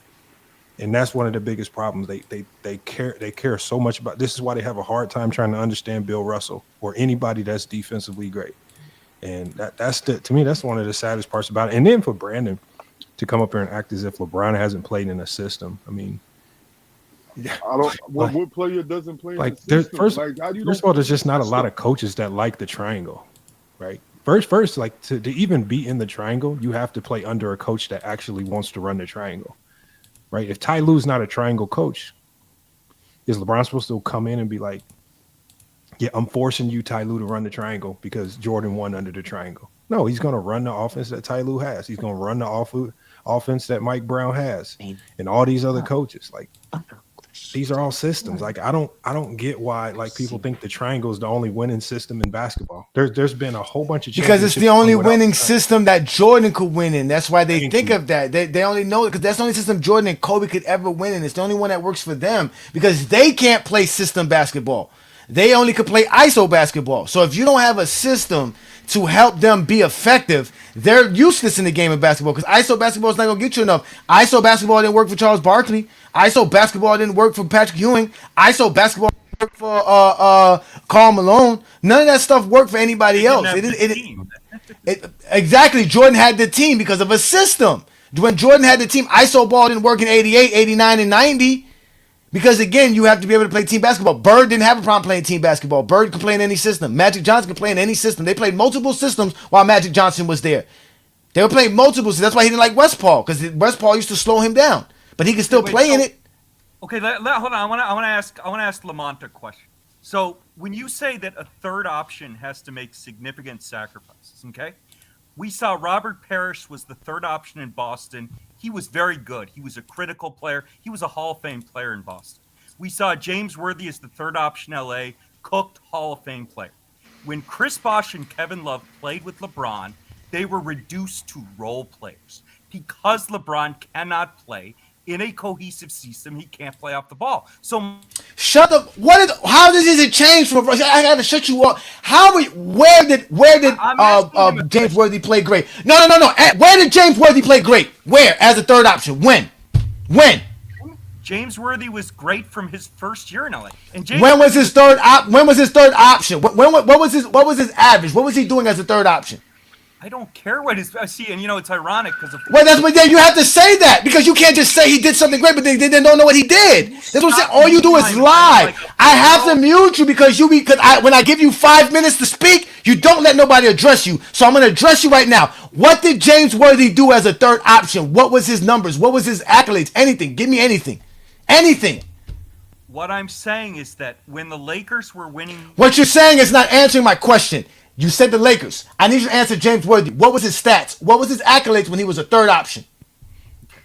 What I'm saying is that when the Lakers... Shut the fuck up. Go ahead, continue, Lamont. Let me go look up these numbers since he's a fucking liar. So, for example, he alluded to Robert Parrish, okay? Let's just use Robert Parrish as an example, okay? Mm-hmm. Robert Parrish, as a third option with the Celtics, averaged almost the same amount of points per game as Chris Bosh. Like, the numbers are very similar. Like, he never scored over 20 points per game. Right? He was only averaging around 17 to 18 points per game. He was. This is what role players do, right? James Worthy as well, third year. And you know what? That's what his role was. And maybe if he would have stayed with the Golden State Warriors and he didn't demand a trade to go to Boston, maybe he would have had a more individual style career where he could have scored more points. But he signed up for that role. He wanted to be a winner. He went into that system knowing what that role was. And statistically, I mean, look, if you look at his stats, statistically, he put up similar numbers to guys like James Worthy and Robert Parrish for their careers because they're third options, elite third options. They're stars that went to fill a role. Robert Parrish wasn't on the Celtics averaging 25, 30 a game. That wasn't his role. Right, but He was hold not. on. No, and he's a liar. And he's a liar. Because I went to go look up the numbers while Lamont said that. So no, because you're a liar. You're a liar. I'm gonna make sure I expose you like I expose everybody else. Here we go. So Robert Parrish. Prior to Mikhail becoming the main man, when Kevin McHale came to man, all those numbers dropped to 15, 16 points per game, just like Kevin Love did when he went to a third option. The same thing with James Worthy. James Worthy, first 3 years as a third option, averaging 15 points per game. Yeah, you brought him up. You brought up those guys as third options, and when he left as when Kareem Abdul-Jabbar faded into the third option, and James Worthy stepped up as the first option and second option, then his numbers went up. So you're lying. You just keep bringing up nonsense. Again, look, Zesty Jeffries don't know that in 1981, Robert Parrish wasn't a third option. Yeah. Parrish wasn't even Parrish was coming off the bench in 81. So again, stop making up lies on GOAT James Kingdom on a Friday night, because I have nothing but energy on a Friday night to expose you guys every Friday night with your bullshit. You and Lamont are both missing my point. I'm not talking Okay, about... no. You brought up James Worthy and Robert Parrish, Brandon. I'm not... I gotta mute you because, hold on, if you're going to bring up Robert Parrish and James Worthy. No, I'm not statistically, hold on, Brandon. I want you to answer one question. Statistically, what was the difference between, because if you look at Robert Parrish's numbers as a third option, around 17 and 10, if you look at Chris Bosh's numbers with LeBron James as a so-called third option, he averaged 16.4 and 9.7 rebounds, which is essentially 17 and 10. What is the difference in their numbers that makes you say that Chris Bosh was diminished into some unknown, irrelevant role player, but Robert Parrish and his 17 and 10 made him look like one of the greatest players in NBA history? Like, they literally had the same numbers, like almost identical, which is crazy, even down to the field goal percentage. And even if you go because to there wasn't that much bigs back in Robert Parrish's and time. even if you go to James Worthy, stop it. Even if you go to James Worthy, Stop it. James Worthy is hovering around the 18-point mark. These numbers as a third option are not vastly different. Like, he's acting like but third I'm option. not Like, arguing the what numbers. team in NBA history has a third option averaged over 20 a game? That's very hard to do, to have three. The Warriors, the Golden State Warriors, that's who LeBron's competition. That's who. That's who. San Antonio Spurs. What San Antonio Spurs player had a third option as a 20-point scorer? What team was that? Okay, you're That was with Ginobili. No, No, wrong. False, sir. Continue. Okay, wait. So Thank you're you. both. I know you're both completely missing my point. And ironically, you're going to point. How about the Houston Rockets back in 94, 95? Hold on. I'm going back and forth. What made what Chris Bosh did more diminished than Robert Parrish? I know. Here's my answer to your question. Okay, you're going to points per game, which is what you accused me of. No, doing. I'm going to All-Star. I know. You But hold brought on. points per game up. Hold on. But you're missing my point. You said My they point- relegated I know, Chris hold Bosh on. to a What I'm point saying shooter. is Parrish. You were talking about I know. offense. Hold on. Yeah, I'm you was answering talking your about question. scoring. I'm answering your question. Parrish and Worthy did not have to change their game to play with Bird and Magic. Bosh How and do you Love know got that? reduced to He role did. players. Robert They had to Parrish's change role their from the game Warriors to the completely. Celtics was It's very not different. about points per game. You're comparing stats. Robert from different Parrish's years, role as which a is starter casual with the take. Warriors was very Bosh and different. Love Exactly, he's lying. That's what imagine him saying that. Yeah, he's a liar. He brought up guys. He don't know roles. He don't know systems. He don't know nothing. You don't know nothing. Did you know that Robert Parrish, when he won Rookie of the Being Year, a he was looked at as potentially being one of the top three I'm centers in talking the about league? the way they play. Parrish and Worthy didn't have to change how they played. Hold on. Magic Robert could play in Parrish his took a system. backseat. Because Jordan could play in his system. He had to quiet his Chris game. Bosh He and couldn't Kevin be the Love offensive had force to that he stand in the was. corner, Lamont. Kevin Love had Chris to Bosh My averages God, you man. telling me It's the Chris same Bosh- thing with Cartwright. Cartwright had to change his game. Scottie Pippen had to change his game. Horace Grant had to change his game. All these guys had to change their games to play alongside Michael Jordan, man. Herm, don't be disrespectful, Herm. I brought you up here so y'all can. We're trying to have a conversation. conversation, bro. Come on, y'all. Don't be disruffled, bro. This is the whole point of today's show. Changed his game, and he's averaging 17 and 10. Like exactly. He's just taking less shots. He's not standing in the corner averaging 17. No, Lamont. They want. Wait. Lamont. They want these dudes to post up and take shots. That's what they want. They want these dudes to post up and take shots when nobody was posting up to take shots when Jordan was playing. Who's gonna tell Jordan, don't take your shot, Jordan, so we can give it to Cartwright and Horace Grant? Who was gonna do that? Why do you want to give Chris Bosh and Kevin Love more shots than LeBron? You're not a good basketball fan. You're not a good coach. That's why you will never be a good coach. You're literally saying LeBron, don't dominate, go to Kevin Love. You can't have a conversation. No, I am, because you're dumb, bro. You're dumb. What y'all talking about? Third what I said is James Worthy. Yeah, I'm a third option for 3-point shooting. Like Ray Allen was a great 3-point shooter. Hold on. But Chris Bosh wasn't not taking that many threes a game. I was trying to ask something. Exactly. James Worthy did not have to change his game to play with Magic, and what made Robert Parrish Nobody had to change their game. Nobody had to change their game. His volume just. Did Ray Allen change his game? Did Ray Allen change his game? What made Kevin Love? I don't. Did Ray Allen change his game? Ray Allen was washed. I don't know why you think about. No, that's still high. Chris Bosh and Kevin Love did not change. Come on, man. Volume went down. Let me finish. I'll go back and forth. What made Kevin Love special in Minnesota was his post game. That's what made him special. That entire game got eliminated because LeBron. You're not going to post up Kevin Love when you have LeBron James. That's not smart basketball. That's stupid basketball. Shut the hell up. That's like saying, well, Cartwright's game is posting up, so we should stop running the triangle so we could post up with Cartwright. Like, come on. He was not old. Cartwright was averaging 17. Cartwright was averaging 17 and 10 before he joined Michael Jordan's Bulls. He was averaging 17 and 10 before averaging Michael Jordan's Bulls. He went to averaging 7 and fucking 5. That's cold because he played with Mike. So why did Pippen average exactly the same amount of points without Jordan as he did with him? False. Scottie Pippen averaged more points when he didn't have Jordan. Stop lying.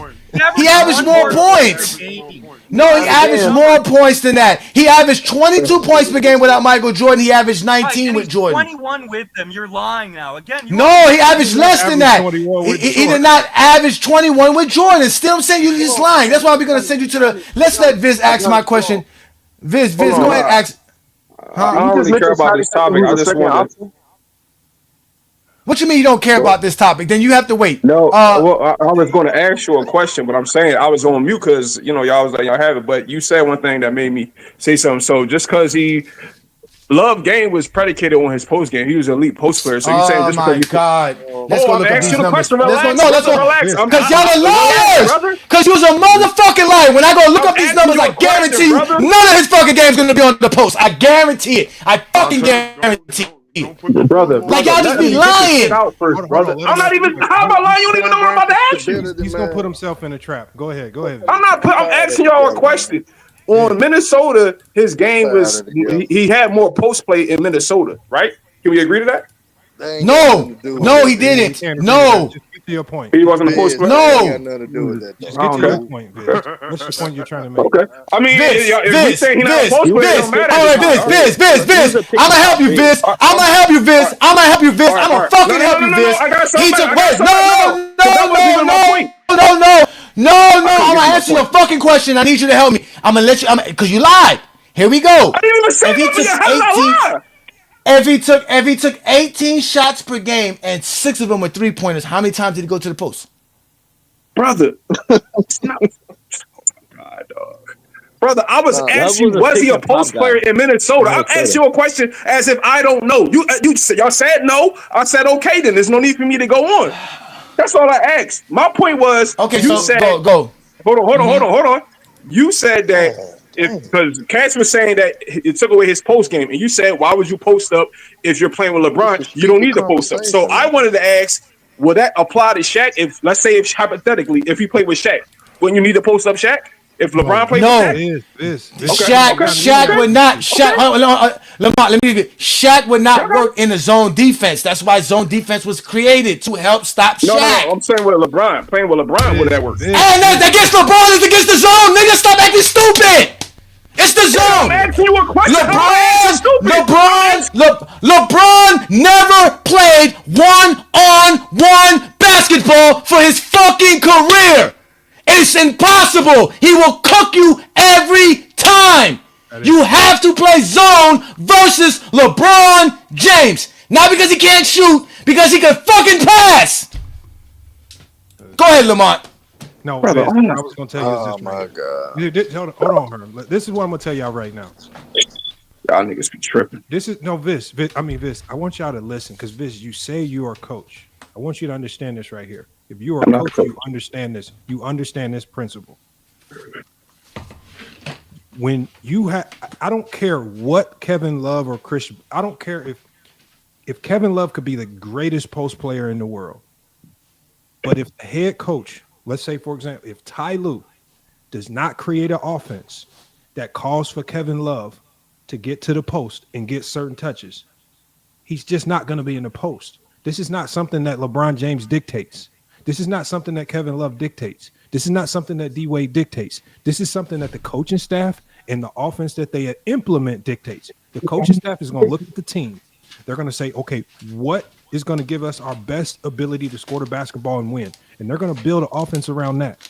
And if that offense didn't call for Kevin Love getting a whole bunch of post touches, it's because they probably did not feel that getting him to post touches was going to lead to the best opportunities to score. Also, if you go to what he did in Minnesota, when you go to what he did in Minnesota by the number, when you go by the number, his play type was a pick and pop big, right? He was looked at as his play designation, his role, what they had him listed at on NBA.com was a floor spacing big who shot 37+% from the 3-point line.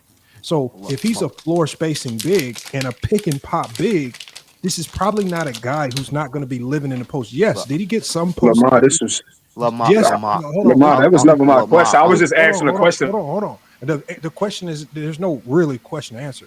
All these questions that y'all asking have nothing to do with LeBron.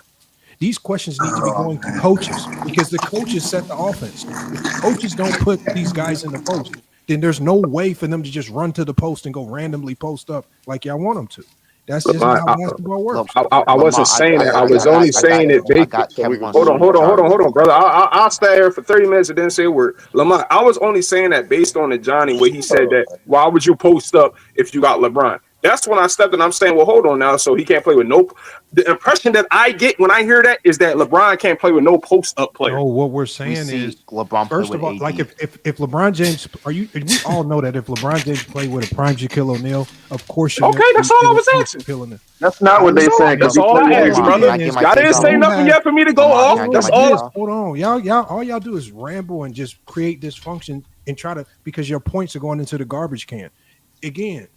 At the end of the day, when you have LeBron, who was a top 5 player in the league, when you have D-Wade, that's a top 5 player in the league, Kevin Love and Chris Bosh, whatever they do best is going to have to be put on the back burner because I'm going to have to build an offense out that caters to my 2 best players, which is D-Wade and LeBron James.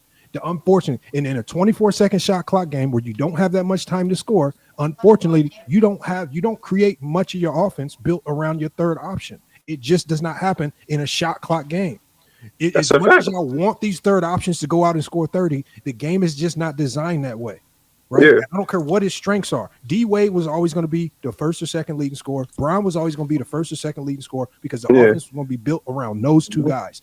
That's how every NBA team in the league is built. It's built around the 2 top guys.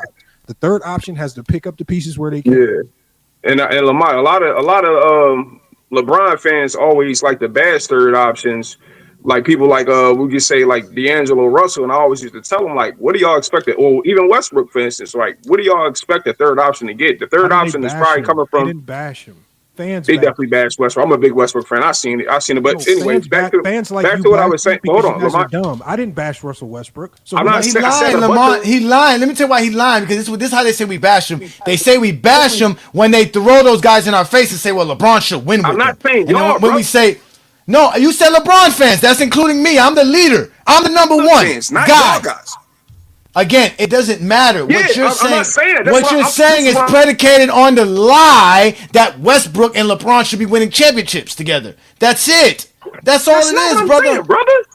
Well, Why you put words in my mouth, dog? Okay, so where do we? All right, so where do we disrespect? Any LeBron fan disrespect I was talking about Westbrook? the third. Listen. I was piggybacking off of what Lamont said about the When third you option bring because I up agree Russell 100. Westbrook, percent the problem even with Russell Westbrook is Russell Westbrook, because of the injuries with AD and LeBron, he never had an opportunity to even be to come in and be the third option. So when I talk about the Lakers, when Johnny talks about the Lakers, yes, Westbrook had his flaws, but he never had an opportunity to come in and do what Bosh or Kevin Love did because of health issues. He was always forced into some weird role that he wasn't brought in to do. So he never really fit like a perfect puzzle piece. he was never going to fit though. When we say it didn't work, just because we say it did not work in LA, it's not bashing Russ. It just didn't work. It just didn't I didn't work. say y'all did though, Lamont. I'm saying other You just LeBron said fans. I said other LeBron fans, not y'all guys, not you, not Lamont Lane, not Johnny. I'm saying All right, Viz, why would I we care had enough about of you. what other We're LeBron gonna move on. Let's move Viz. on to the next person, please. Let's get Johnny, Scott up here so we can get Herman there. Go ahead, Olo. Go ahead, Erlo. I was gonna ask Viz this question before you kick him off or whatever. I'm not kicking him off. I'm just talking. He's just gonna argue to argue. These niggas don't know basketball. They just want to argue to argue. arguing though. Hold on, Johnny. I'm gonna cook all this. I'm gonna cook all this. So Viz, you said that some LeBron fans were slandering or bashing Westbrook as a third option when he was on the Lakers. I said all his third options, not just Westbrook, brother. I gave you a few examples, but go ahead. But you named Westbrook. I'm just gonna cook Yes, Westbrook. I did. Yes. I think for the Okay, most so part- why would you hush? Okay, so why did the LeBron fans that you were alluding to bash Westbrook? Can you explain why? Why do you think that they said those things that they said about Westbrook when he was on with the Lakers? I seen them do it to Chris Bosh, and he's a regular casual. Nobody on this panel. Okay, I seen them do the same thing to Chris Bosh, the same thing to Kevin Love, the same thing to Westbrook. That's not what he asked. You see why I didn't want you to do this, Olo? You see what I'm saying, Olo? I don't know. Don't ask him no questions. Viz, you had your chance. Shut the fuck up. Scott, please go so we can let Herman after you. Go ahead, Scott. Go ahead, Scott. Please. I just looked up the numbers right now. I'm like, I do research, not off opinions and feelings. So I looked at Kevin Love's shot chart for 2013-2014. He took 423 shots at the rim, less than 5 feet. But when I combined his 24 feet and 25 to 29 feet, he took 583 shots from the field. He was a solid post player, but that wasn't his game. He was more like uh, a a person put on the front, a perimeter guy. So the reason why he didn't work because one, he couldn't play defense, a terrible defender. Two, he was not a good playmaker or passer. And number three, he was never this dominant post. You guys overuse the term dominant post player.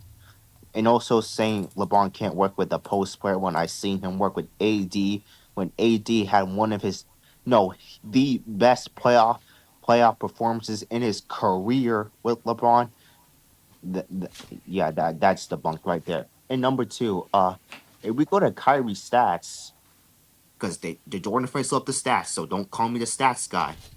He shot before this is before LeBron. I'm trying to get it right now. Hold on. Bear with me.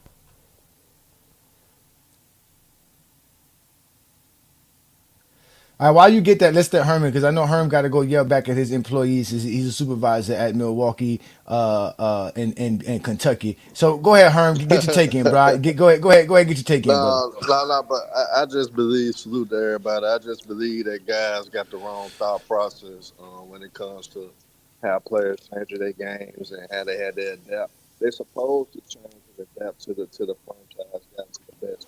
At the end of the day, with guys talented as LeBron, as Jordan, as any other great you can come up with, you gotta adapt to them because that's just how great those players are. So why in the hell people are complaining about Chris Bosh had to change his game and Horace Grant had to do this and Bill Cartwright numbers went down when you supposed to.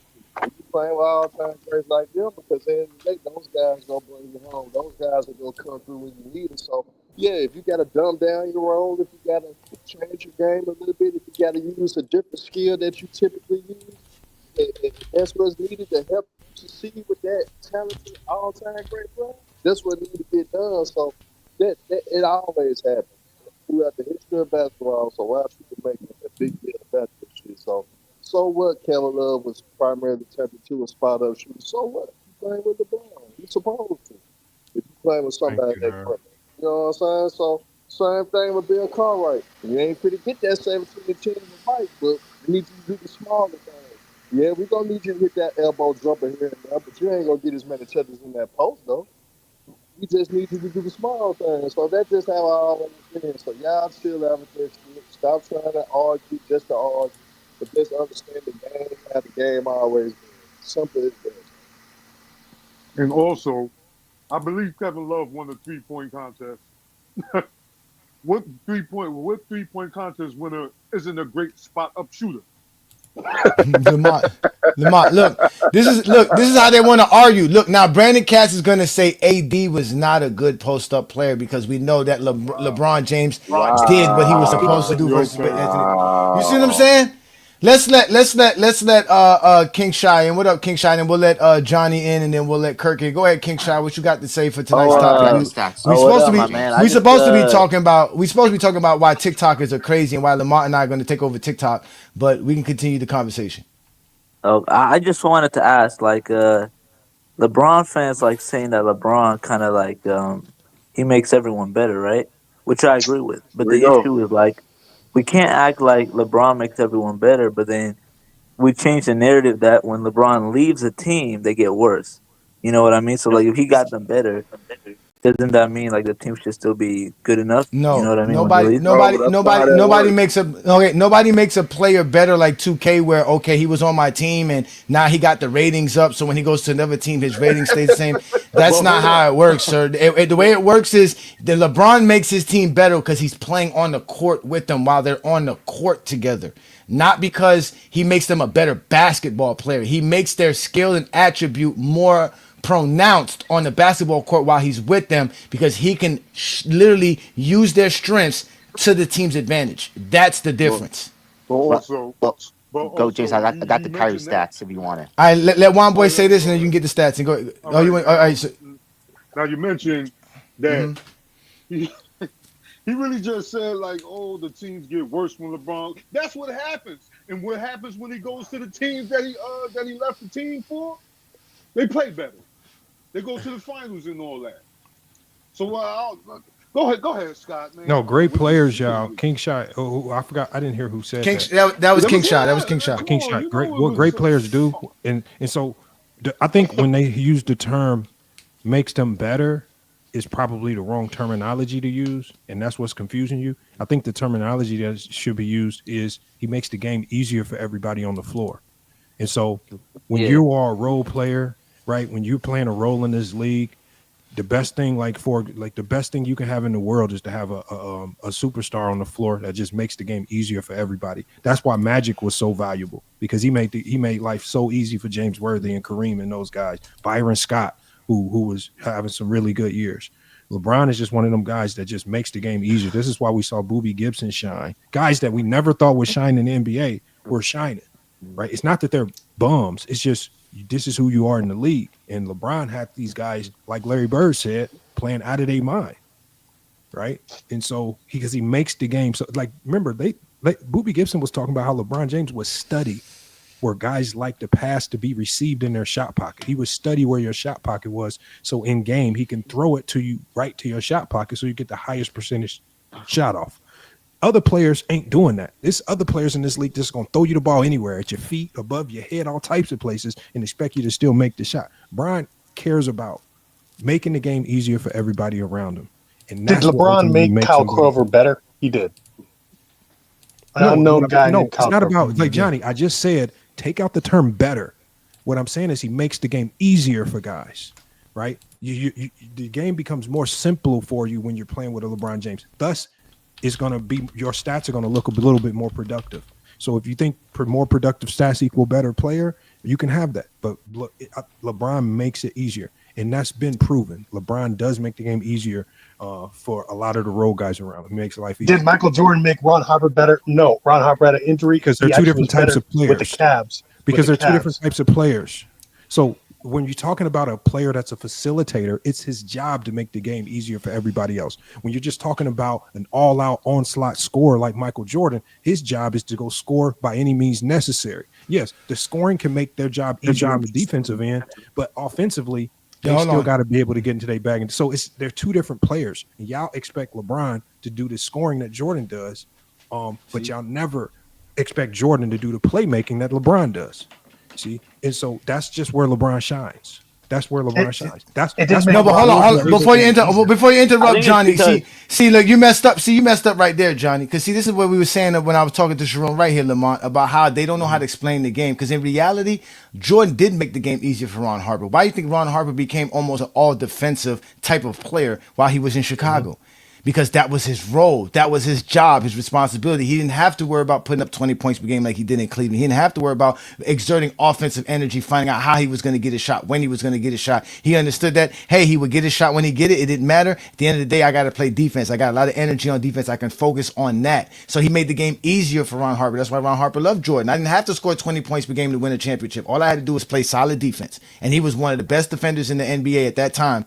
Because of that. So, yes, Jordan made the game easy for other players because, yeah, Jordan took the load of scoring from players. I'm going to score as much points and shoot all day long. So, yeah, Jordan made the game easy. Did he make players better?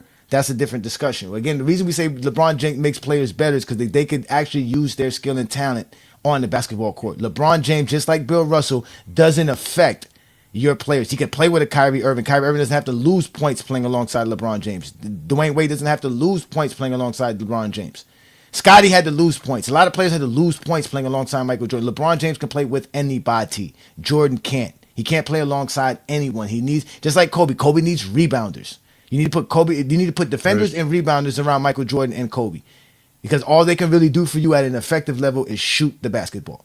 So go ahead, Johnny. You may respond. I would say Kobe had a worse team after Shaq left than Jordan had in his career, but that's true. I would say that, but that's Kobe's fault. Not Jordan. It wasn't Jordan's fault. That was Kobe's fault. Kobe rather have stats than win. No, but my thing, Johnny, though. My thing go is ahead, why we can't why the role players, why the other players don't need to change their game for all out great players like those guys we're talking about. So that's my thing, though. There's nothing wrong with guys' numbers going down or they go to a specific role just for the betterment of the team. Because at the end of the day, you need that all-time great player to lead you to the promised land. So if I got to become a spot-up shooter just to be on the court with Bron, hell, I'm gonna work on my catch and shoot. I'm gonna work on spotting up and shooting that motherfucker just so I can be on the court with Bron, just so we can win games. So if I got to change my game a little, this is what I got to do. So guys got to understand that's just been part of the game for years. So anytime you with an all-time great, you're gonna have to make those adjustments to your game if you wanna be in that situation. So yeah, Chiron Wright just said that. Yeah, Chiron just said exactly what you just said, Herm. He said when he got drafted, he wasn't drafted to be no scorer. He wasn't drafted to do nothing else. His job was, listen, we got a center in Bradley. We got Witherspoon, right? We need somebody to play the power forward position. You're a great rebounder. You're a solid dude defender. You can stretch the floor because you can hit the jumper.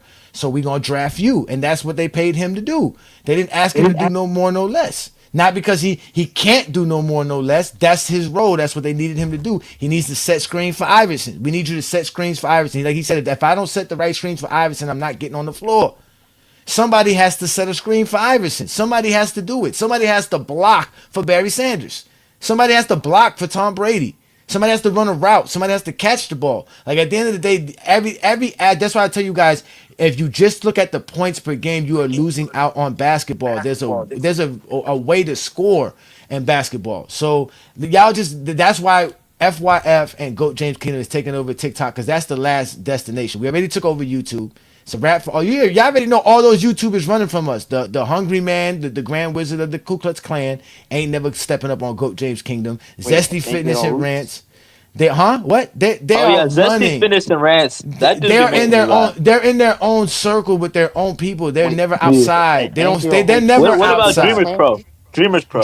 That's Creepers another Pro, day. Creepers Pro Yeah. doesn't do lives. We're talking about Yeah. guys who actually do lives. Yeah. Meltdown Sports, same thing. None of them are capable of doing what Rated FYF R. and Old GJK. angry old head or whatever Rated that dude's name. Dookie and them already got exposed for not being able to talk basketball when Goat James Kingdom Johnny appears. Ingle Hoops is Let's a part of the Ku Klux Klan. Yeah, yeah, no angry old hoops. his name Yeah, angry old hoops. his name is Hungry Man, and he's the Hungry Ku Man. Klux Klan Grand Wizard. Yes. He Anybody is. anybody who approves him walking around in blackface on YouTube every day has a problem with Goat James Kingdom. That's the facts. So let's let Kirk in here. I was on the show, so I won't be on the show, and that's crazy. Nah, that's no. I mean, Scott, I don't know if you're white, if you're black, but a white man wearing it. I'm black. I'm black. And Okay, the okay. fact So, that's- Scott, your ancestors are telling you this. Any white man wearing an afro making fun of a black man for a living is completely blackface.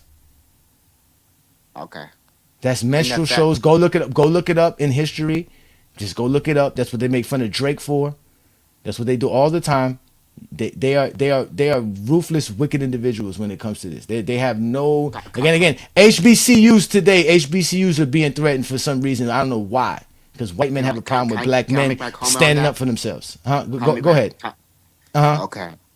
The fact, I can't believe I have to say this, but the fact he calls another man the B word, even though he doesn't know him personally, but he is part of the Ku Klux Klan, which lynched, murdered, tortured, killed. Well, hold on, wait. I didn't say I call him the Grand Wizard because that's what he would be on YouTube. I really don't know if he's a part of the Ku Klux Klan. Okay. Because I know you're young, so I got to make sure I tell that to you. But again, the reason I say that is because he wears an afro while he makes fun of a black man. Instead of just being a normal basketball fan and talking the game of basketball, he has to pretend he's cool in some way by wearing I don't know why he wears an afro. I don't know why he does it. It's very disrespectful. It's again. That's who they are, though. They're Zesty Jeffries. They have no life. It's LeBron funny James too is their because life. Sports and Fitness Rants is black too. Like that's what I don't understand. I Like, don't know. I think Sports Fitness and Rants is a mixed. But if he is black, it is what it is. I mean, Young Miami goes over there. He's as black as they get. But again, just because you have black skin, that doesn't mean you carry the true code of being a black man. So let's let Kirk in. Kirk, if you got something to say, brother, we're all ears because we did take a complete left out of the conversation because we were talking about Mr. Hungry Man. That's the best. So what's the topic? Can you give me the full topic, bro? My bad. Today's topic was we do TikTok lives. Lamont and I are going to be doing TikTok lives every Saturday night, right? And we had Chiron Wright pop up, and he's an ex-former player, and we didn't know he was a player, and then he told us he was a player in the middle of the conversation, and we ended up having a great conversation with him. If you're interested in it, it's on FYF Sports Debates channel, and the Tonight Show is just basically about how we're going to take over TikTok. We're going to change everything about what's going on TikTok. And we're gonna talk the game of basketball, bro. We're not gonna sit here and just listen to narratives and liars. He helped us understand stuff like how great Michael Jordan was in the '90s. He talked about stat padding. We talked about hand checking. He talked about the mental health of players and how some players just go through things. Like he said, like they're normal human beings, just like you and I. Sometimes we have a great day at work. Sometimes we don't. Really has nothing to do with us. I mean, he broke down a lot. He broke down how LeBron James helped all the NBA players. LeBron James, CP3, Dwayne Wade, and Carmelo basically fought the NBA and the Players Association to make sure that every player who ever played in the NBA has guaranteed medical insurance for life. That's crazy.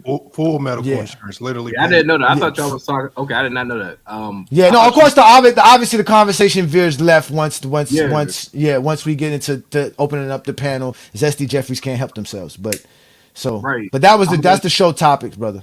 Okay, I understand that. Okay, so I kind of want to talk about the MJ and the LeBron debate. If you don't mind me talking about that. That's what Goat James Kingdom is made for. Go ahead. Okay, so mind you, I'm not a LeBron basher, bro. Okay. So I hear there's like a lot of LeBron bashes for some reason. I can understand like he's done certain things, but you gotta still appreciate what he's done for the game. But I don't have LeBron over Jordan, and it's not even because the typical stuff. I just think that, and I do want to talk about LeBron making his teammates better, quote unquote.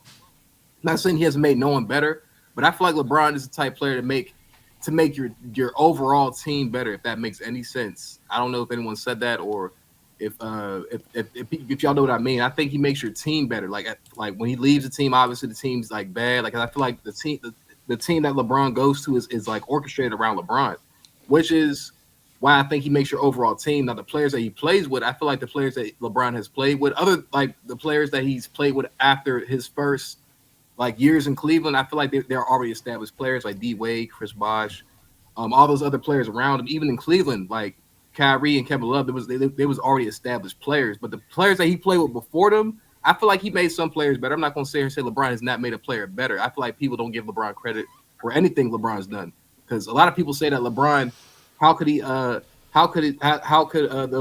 those championships in Miami are valid? And I said, well, you got to look at what he did in Cleveland before he went to Miami. He led his team to the finals, and he was already a 2-time MVP before he went to Miami. I tell that to people all the time. That's how you can judge someone's greatness. I don't think people can separate what LeBron has done in Miami, even though you really can't, from what he's done before he got to Miami. I think LeBron was already a great player before he went to Miami. That's why people are so upset that he left.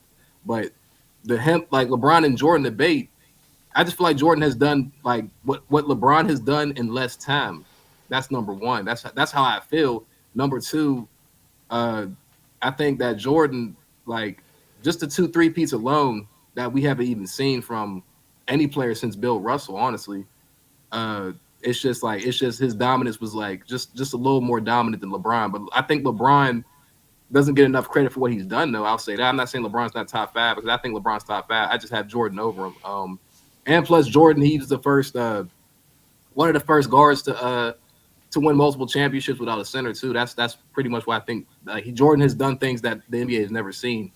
So is LeBron, but I think Jordan he's just done more. Like Isaiah Thomas, he did win championships without a center too, for real, like a dominant center. But Jordan, he took it to the next level, and we haven't seen that from a shooting guard ever since. I ain't gonna lie, because we talk about Kobe, right? Kobe won a championship next to the most dominant center that we've ever seen. Most of us. So that's why we're not saying Kobe didn't win those championships. Like obviously he was there. I'm not saying he was a Robin, but I ain't gonna lie to you, bro. He played with a dominant center. Jordan didn't play with a dominant center. That's the difference between Kobe and Jordan. I don't think people understand that. Jordan didn't play with a Shaq.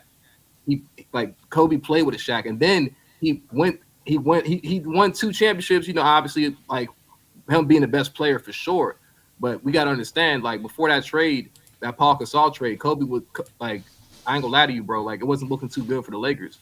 So that Paul Gasol trade pretty much put him back on top. Which there's nothing wrong with that. We all need great teammates to win. But that's the difference between Kobe and Jordan. I think people get that mixed up. Jordan won without a dominant center. Kobe had a dominant center and arguably was the best player on the team. Jordan was the best player on his team throughout all those 6 championships. It wasn't even a question, honestly. So. But LeBron, I just have Jordan over LeBron. But I think what LeBron has done is still overlooked, because he still won in Miami. He won in Cleveland. He won in LA. Now the bubble, we could talk. That's a whole different conversation. But he still got it done. I really don't honestly count the bubble. But I mean, he still like accomplished a lot. And like you can't take away like his back-to-back MVPs, Miami, because one was almost unanimous, just like Steph. So I just think his dominance, like alone, like. It's just like, you know what I mean? Like you can't really you can't argue LeBron's dominance, but I got Jordan over LeBron for sure. That's just how I feel, y'all. So winning is dominance to you? Hold on before you answer that question. See, look at this, Lamont. You see, it says this guy is talking, right? This is again, ladies and gentlemen. This show is made to allow you guys a chance to speak. Kurt was very, very respectful. He waited his turn. I gave him an opportunity to speak, and I'm gonna let him speak. Brandon, you just butt in the middle of a conversation. You don't wait till somebody addresses you. You don't do none of that. Kurt was very respectful, so why wouldn't I be just as respectful? And King Solomon, you should also pay attention to this as well. Why wouldn't I give him the opportunity to speak? He said, hey, what's the topic? That was his first question. What's the topic, guys? He wanted to make sure he was going to talk about the topic. Then when we told him, hey, what the topic was, and he saw it was off, he said, hey, if you don't mind, can I talk about what y'all were talking about? We let him get his take off. And now Lamont asked him a question, and I'm going to address him afterwards. So the question was again, so is it, say the question again, Lamont, to make sure? I said, based on what he said, when he's talking about Jordan's dominance, and he said, I'm assuming what he meant by what Jordan did in less time was I mean, he won more championships in less time.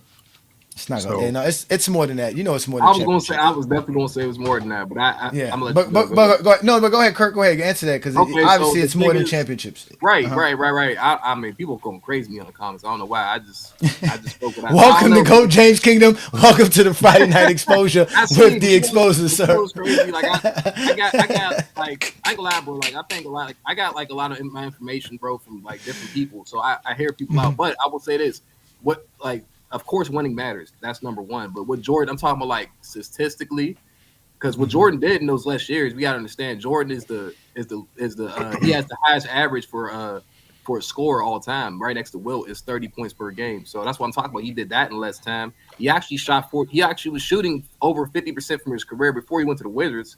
But you know, that's he there. You know what I'm saying? He shot 49% for his career. So he's done a lot of things in less time. He won more MVPs in less time. More scoring titles. I mean, he's a scorer, obviously, but LeBron's a scorer too. Like a lot of people don't understand that. LeBron's a better scorer than Carmelo. I keep trying to tell y'all that LeBron's actually a scorer. He's a scorer, but he's I mean, I don't know like hand by hand, but LeBron like Jordan just has done just more, just in no, less. and I got you. So That's what how I I'm feel. saying is, Yeah. what makes it more valuable? So, for example, what makes if you do something in 10 years and I do something in 15 years, what makes you doing it in 10 years and what makes it more That's valuable? fair.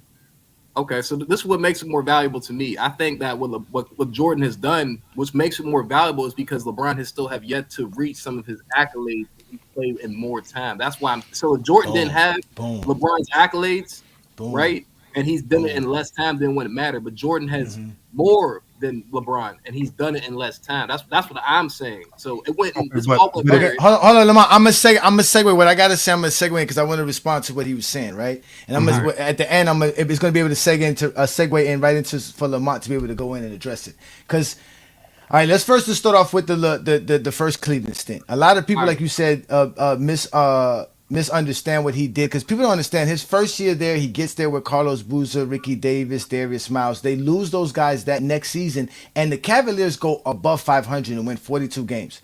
That's when I went on Dookie and them show and I told them like, yo, the Cavaliers of '05 overachieved because they were able to win 42 games and was one game away from making the playoffs with just LeBron James while That's losing crazy. Carlos Boozer, Darius Miles, and Ricky Davis, right? So I they didn't know didn't that. even. Yeah, so like you have that, and you know what happened in '06 and '06, he had a great season, then go on and so forth and so on. And also in Miami, when you brought up the Heat and they talk about him, whether he failed or not in Miami. In reality, LeBron James succeeded in Miami. When you look at the teams in NBA history who had 3 All-Stars on the team and the amount of championships they won, he is just as successful as Larry Bird and Magic Johnson was with their 3-star studded lineups. You see what I'm trying to say? So even the Miami Heat was a successful team with the amount of championships they won. Now segue into this whole thing about the shorter time and more achievements.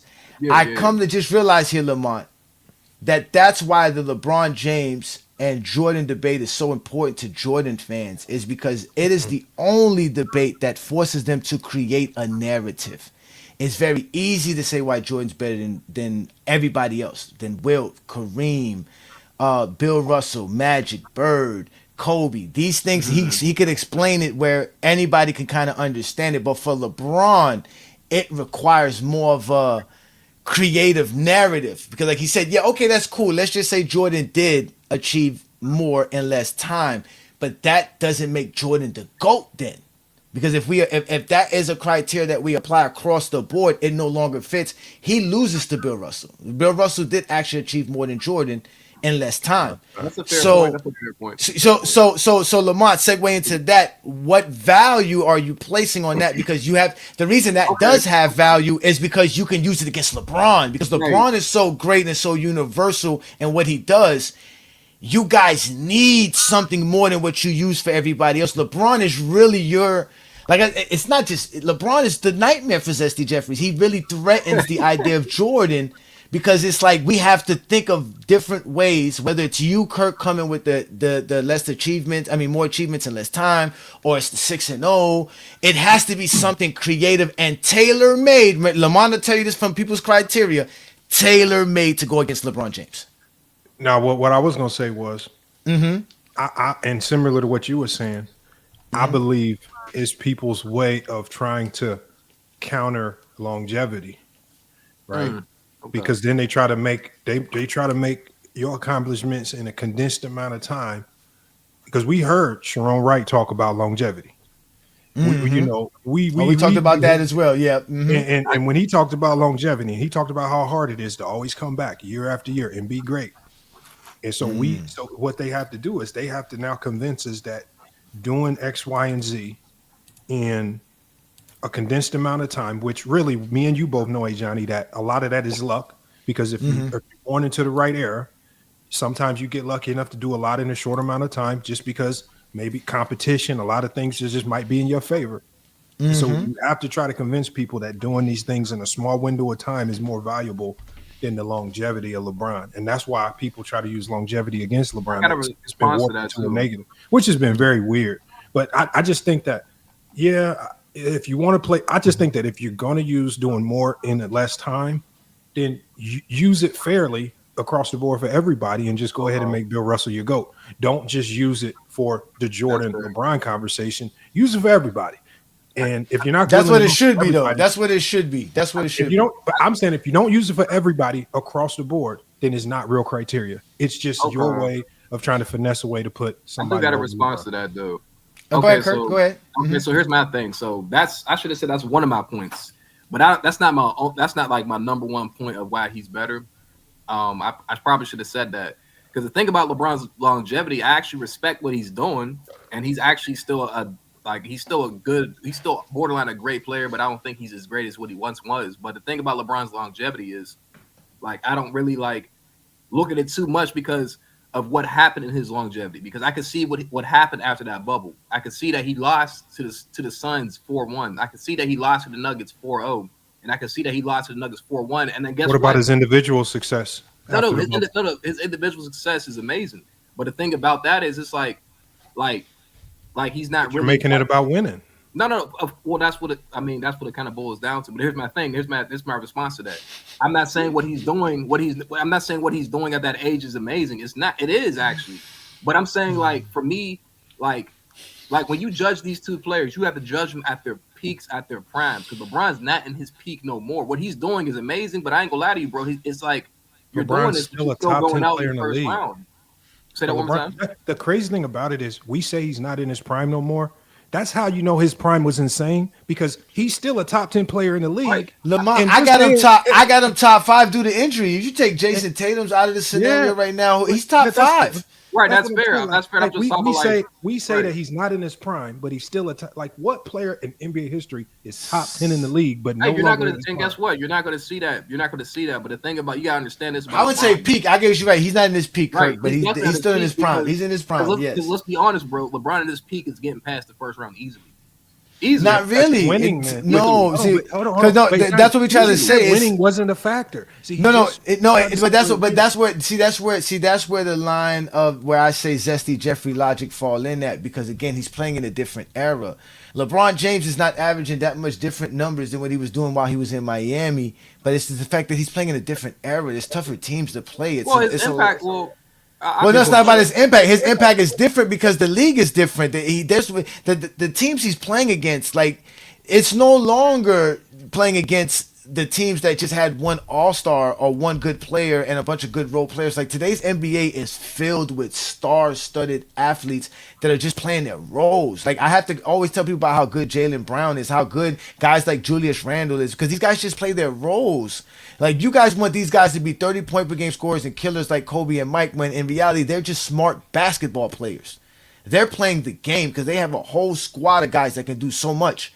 And they're still one of the best players on their team. That's why I can't wait to see what Jaylen Brown does. I'm going to do so many Boston games just to show you how great Jaylen Brown is. Because now he's not going to be tailor-made as the second option playing around Jason Tatum, who's really better than him.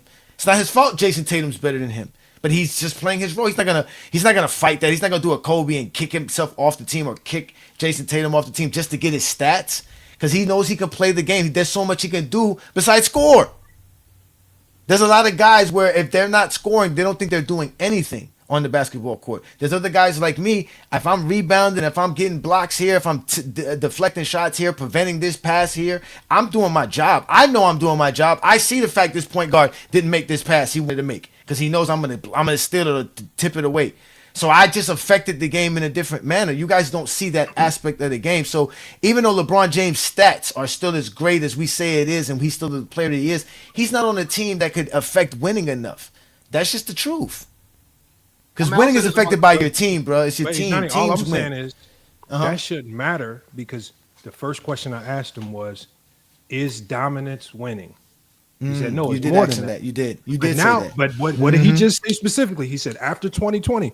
He says it boils down to. He says it boils down to winning Said at it the end of the boils day. down- So what I'm saying is, I mean, it does. 2020, I mean, it does 2020 boil just down to happens winning. to be the I'm last just giving you- time. I'm just giving you points. That's all But I'm trying to give you. 2020 just happens to be the last time that the Lakers won a championship, which is winning. And you basically said everything has been going downhill since 2020. When if you ask somebody like me, I've seen LeBron James be extremely impressive since 2020 because there are other elements that impact winning, like the team injuries and things like that. But if we're talking about LeBron James as an individual and some of the things he's been able to do since 2020, he's still been an individually great player, but individually great numbers, still giving you individually great accolades, all NBA teams and things of that nature, right? And the winning didn't really stop because I consider winning the in-season tournament. That's winning.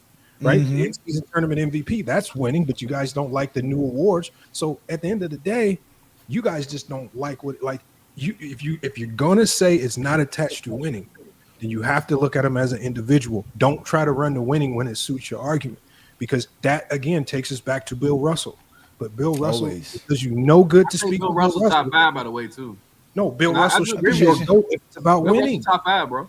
If you keep bringing up winning, Bill Russell should be your GOAT. No, but that's what I said, Lamont. It's that's with them. That's why I said they have to create all these different narratives for LeBron. Now, some like Kirk may not gravitate towards the disrespecting of LeBron James and those type of narratives to help make Jordan the GOAT, but they I'm not find doing their all that, niche. No, of course, and I know. Obviously, you're not, and that's why it's a great conversation. But at the end of the day, this thing that LeBron has done, LeBron has really been an anomaly in basketball since he appeared. We've never been able to understand why he is so great.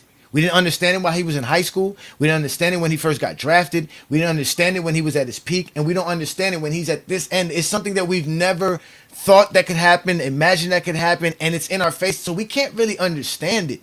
And that is really the problem. And for me to say that, supposedly I'm glazing, but it's just the truth, Lamont. Think about this, Lamont. These guys create all this narrative for a basketball player that does everything that they appreciate. LeBron could score. LeBron could pass. LeBron could rebound. LeBron could defend. He has a high IQ. He's a team player. He's a great leader. He does everything you want a basketball player to do. You left out his athleticism. Y'all love talking about dunking and all that. He's like, That's another aspect of his profession and his skill level. The fact that he's again, we had Chiron Wright on. The player we had on Kirk was Chiron Wright. That's his name. He's on TikTok as 6th pick 94. He was the 6th pick of the 1994 draft. And he gave us great stories about Mike. He gave us great stories, and like he was telling about how he was like, man, LeBron is 6'8", 270, bro. Like, yeah, like y'all gotta stop. This dude is a certified baller. Like, it's not easy to be that size and to do what he does. Like, it's hard to explain him. So that's why you guys have to create all this other stuff. Because at the end of the day, Jordan is an anomaly. We literally had Sharon Wright up here, a grown man, tell us that he was out here singing commercials while watching Michael Jordan instead of fucking focusing on the game plan and the strategy to stop Mike. Oh, I mean, that's hilarious, bro. It's Look, I'm being honest hilarious. with y'all. I think you can't stop neither one of them because they're all-time greats. You can't stop an all-time great. But the thing about LeBron is because I see what y'all saying. I'm not trying to. That's what I'm trying to say. I'm not using one argument to make my point about Jordan being over LeBron. I'm not trying to use one argument. No, we're not trying to argue. First of all, you can have Jordan as your GOAT. We don't care about that. Like Lamont says, we don't argue rankings. I hear that. We want to hear your logic. You broke down your logic to us. You gave us your explanations why, which was good. You did it. You explained yourself well.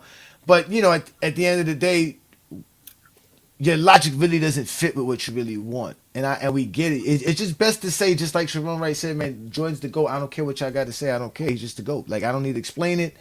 I saw it. Like, for him, he saw it. Your I mean, logic bro, I'm Jordan had the orange aura when he saw Jordan walk I'm next to him. 27, bro. I mean, I like to give multiple points. I don't like. How are you 27 and have Jordan as the GOAT? How?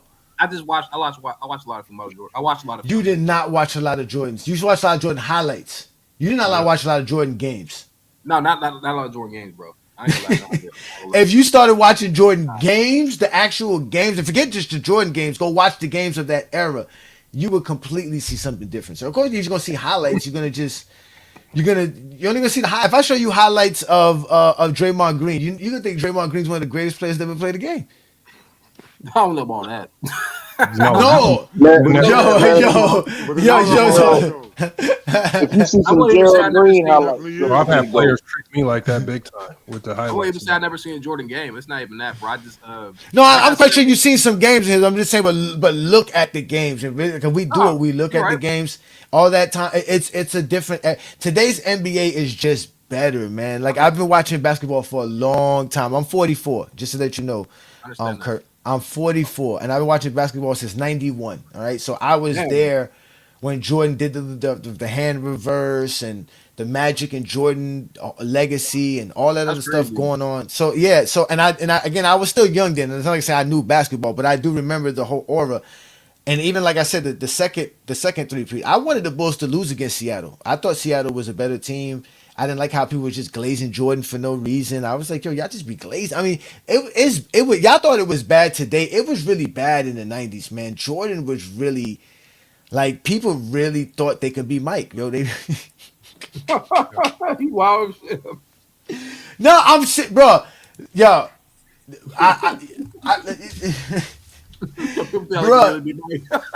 Bro, okay, hold on. You wanna hear something? Let's play this for Kirk, because Lamont, I know you bugged out because you asked him Lamont. You was like, yo, there's no way y'all was scared of Mike, and he was like, nah, we were scared. Like, we were terrified of Michael Jordan. That was his words. Let's bring it up here. Let's look. 29th, third year. I love everything he's done. I think from a longevity standpoint, he's one of the best athletes of all time. I love that's him talking about LeBron. Player. But as far as a motherfucker being a goddamn dog, let me give you an example, dog, and I'm gonna say this. When we would come into the locker room, okay, grown ass men, we come in the locker room. When you come in the NBA locker room, what you'll see is there'll be a board, all right? There'll be a board that you can write down. There'll be matchups. There'll be, because assistant coach, and I was assistant coach for a long time. You have to write down the characteristics, who's gonna guard that person, what their percentages are, all the analytic shit that you'll have right there. What you need to force them to the left, or to the right, that type of shit. And when you come in, sometimes it wouldn't be noted who's gonna guard who. All right? And I remember being on the Sixer team, John Lucas, who loves, we love Lukey, everybody loves Lukey. He would say, okay, who gonna guard that black cat? And everybody, all these motherfuckers, you see grown ass men going out the room. Niggas got motherfucking ankle injuries all of a sudden. I mean, just motherfuckers is just sick. The next day they sick. They got laryngitis. They were fake injuries. Just to avoid Jordan. Exactly. Oh, six pack, please stop. Don't keep. Six pack, don't keep giving me information like this. I'm just telling you, dog. Like this, bro. Hey, if you have Scott Williams up there again, ask him to say. He'll tell you the same thing. No, we heard the stories before. We've heard it. It's just funny to hear you say this, because what the response usually is that what kind of competition are y'all if y'all scared of Michael Jordan? It ain't that. We grown men. I'm tough, and I played with some tough motherfuckers, some dogs, some goddamn steel workers. You understand me? No, I got you. You're a professional basketball player. Y'all are the best of the best. I agree. I'm not gonna argue that, brother. Go ahead. They were not. What I'm trying to speak on is these were some hard working, hard dog, straight grimy motherfuckers, and they were scared. You understand me? They were like No, when you say scared, you don't really mean Here come Lamar. scared. You just I mean do like, mean scared. Yes, I do. You can't Scared, say Lamar. if you're not scared. What you I do mean scared. Don't tell me I do mean scared. I mean scared, and it was just a motherfucking way. Oh my God. Duck and smoke. You ever heard that? so Duck smoke. they duck smoke. I said it. You want me to spell it for you? Duck and motherfucking smoke. They duck smoke. So don't so we had different guys. Like I said, I played with Doug Christie, right? Doug Christie in Toronto. We had a really good team in Toronto. Doug Christie, we beat the 72-10 Bulls team one night. All right, we were one of the only teams that beat them that night. Me, Stoudemire, Christie, Walt Williams, all us, right? Camby. And so they came back 3 nights later. And the game before, Doug had held them to like, I think he had 18. I said, shit. So when I read the box score that night, I said, oh shit. When he comes back, oh my God. Man, let me tell you something, man. He came back to the Sky Dome. Jesus Christ. No, we went there. Right. Oh my goodness, man. Oh, this is. And it was just like, hey, bro. All it was sometimes I dream. No, he didn't say. And he dream. Oh man, that shit crazy. So, Kurt, this is the type of conversation we were having. So, instead of these dudes trying to play Michael Jordan and focusing on the scouting report that said push Michael Jordan left, they were out in the warm-ups singing this. Sometimes I dream that he is me. Got to see that's how I dream to be. I dream I move, I move. I dream I groove like Mike. If I could be like Mike, I wanna be like Mike. Like Mike. If I could be like Mike, be like Mike. Oh, be like Mike. Yeah, I try. Just need to fly. Just one day if I could be that way. I dream I move. Dream I groove like Mike. If I could be like Mike, I wanna be like Mike. Like Mike. If I could be like Mike, be like Mike. Like Mike. If I could be like Mike. My response to this, I ain't gonna lie to you. That's shit funny as shit, though. Now, you understand that that's funny as shit. You understand that people are afraid to play D Rose too, bro. I heard the same stories about D Rose. Bro, Patrick Perkins said the same shit about LeBron. He said he swear. This man said he hoped LeBron sprained his knee at home, not like at practice or at warm up. He was like, man, LeBron James fall down the steps. I don't care. Don't show up to a game 7. I mean, but I ain't gonna lie. Also, I'm great, bro. Like Jordan was an intense player, bro. Jordan was a very intense, bro. Like that nigga. I know. But there was an aura about Mike because of these commercials. You got to remember now, Chiron Wright was drafted in 94. When this Nike commercial came out, I mean, not Nike commercial, Gatorade commercial was like 92. He was in college. That's a kid's song. That's for kids. I was supposed to fall in love with it. I was like 12, 13. But for somebody who to be 19, 20 years old, enthralled with it just showed, like he said, that was just who he was. Like he said, I was with some steel workers. They weren't basketball players, they were steel workers. Today LeBron played basketball players. LeBron played basketball players today. That's why they don't fear LeBron. But it's just funny, like it's, you know what I'm saying, like, so we get why y'all think Michael Jordan, how someone like you who's 27, who was born in 1988, not even 1980, 1998. 1997, sir. 97, exactly. Oh, for you to say Jordan's your GOAT after all the great basketball you've seen in your life. I just like you seen better basketball than Sharon seen. Sharon's been watching basketball since the 80s. You seen better basketball than him your whole life. I just like, I don't know, bro. I respect like players that came before players. Now that's why I'm saying like, that's why I came on this channel and said I'm glad you do, man. Disrespecting LeBron at all. You know I'm not. No, I got you. Y'all live on. Don't put I think the assassin badges to put on him. Go ahead. Hold on. I just I'm not going to tell you something that I didn't do my research on either. I'm not telling. No, you. I hear that. I hear that. But go ahead, Olo. Go ahead. That's fair though. Hey, yo, Kurt. Well, what's up, bro? Hey, yo, Kurt. What's up, bro? salute to you, Kurt. I'm only 5 years younger than you, but anyway. Uh, Damn. Oh, shit. yeah, yeah, Damn. yeah. I probably sound like a 45-year-old man, but anyway. No, you actually don't, bro. You sound like young, bro. You funny as Nah, shit. you don't. Y'all been through it. You guys who was born in the late 90s, y'all been through a lot in life. 9/11, the housing crisis. Y'all I been was through like a lot. Hurricane Katrina, the I was like a recession, baby yeah. though. I was like a Everything, baby bro. when that Y'all shit been through a happened lot. though. You have to understand. Y'all I was been like a through a COVID, baby, lot. bro. yeah. That shit really happened. Mars is like 19 and looks like he's 32. Mars look like he done lost a wife and a house. Oh yeah. Oh But yeah, my you talking question about is, that British Oh boy, my, huh? don't. yeah. Yeah, Yeah. no, My question, Mars is to me, Mars is the representation of the young basketball fans. And when I found out he was like 20, 19, 20 years old, okay, I How old can is Mars? see Mars is Yeah, like he's 19, 20 20. years old. Yeah, he's Yeah, he like What? seems 20 like years he's You're old. 20. lying. Nah, Nah, I just found that out recently. I didn't know that till recently as well. What, I thought Mars Mars? was a He little. I thought seems he like was in he's his mid 20 to be twenties. honest. You told a Like nigga I that said, you he looked like he done lost a wife and a house said already in his life, Mars or bro. Mars? You're saying Mars. I Mars. probably don't know him, bro. I From ain't gonna lie. PC. From PC, Yeah. Mars from Yeah, I PC. probably don't Yeah. know him. Damn. Okay, now it is. But he's about to ask a question. What you about to ask, bro? Go ahead, yeah. Ola. I'm saying, I'm not saying that you don't have to respect the older guys, but I look at it like this: them niggas don't respect us. Exactly. We There you see go. donuts and Domino's pizza eating ass niggas on TNT talking about they don't play defense, they don't know how to play the game. This a nigga like Joel Embiid, Jokic, they could drop 50, 20, and 20 in the game, and they'll get right on TV talking about something.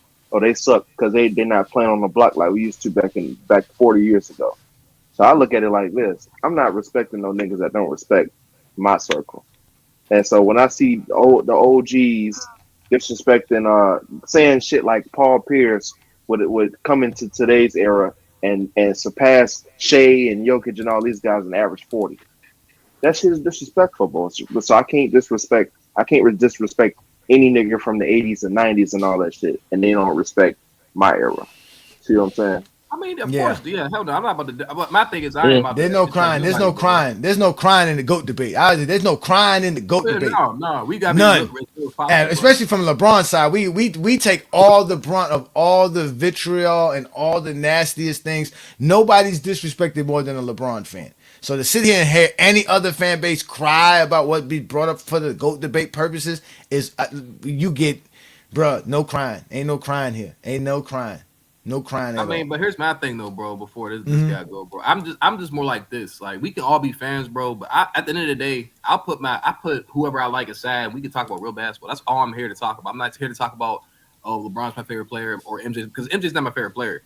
I'm saying I'm saying like I have a favorite player, but I'm not gonna sit here and say my favorite player better than your favorite player because because I love him so much. Like, nah, let's sit here and talk actual facts and real. We can pull up stats, all that. Like that's what I'm about. Like, what did you watch? Like, I don't care about the fanboy shit because a lot of fanboys. I'm glad. Like they be acting gay, bro. Like no homo. I'm just being honest, bro. This shit get real.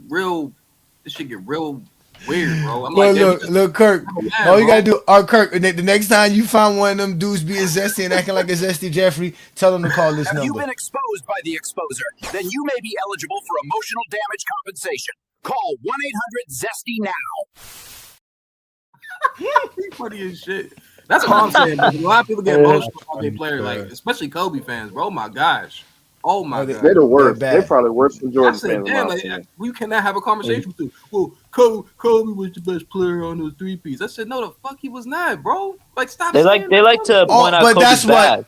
Kobe's Yeah, but bad. that's it. That's But what. that's what tonight's show was about because I also played at the beginning of today's program, a live between Crunch Time on TikTok with Richard Jefferson. So Crunch Time had a live once where he was having debate about LeBron and Kobe, and Richard Jefferson decided to pop up and hit the link or and show up. So What?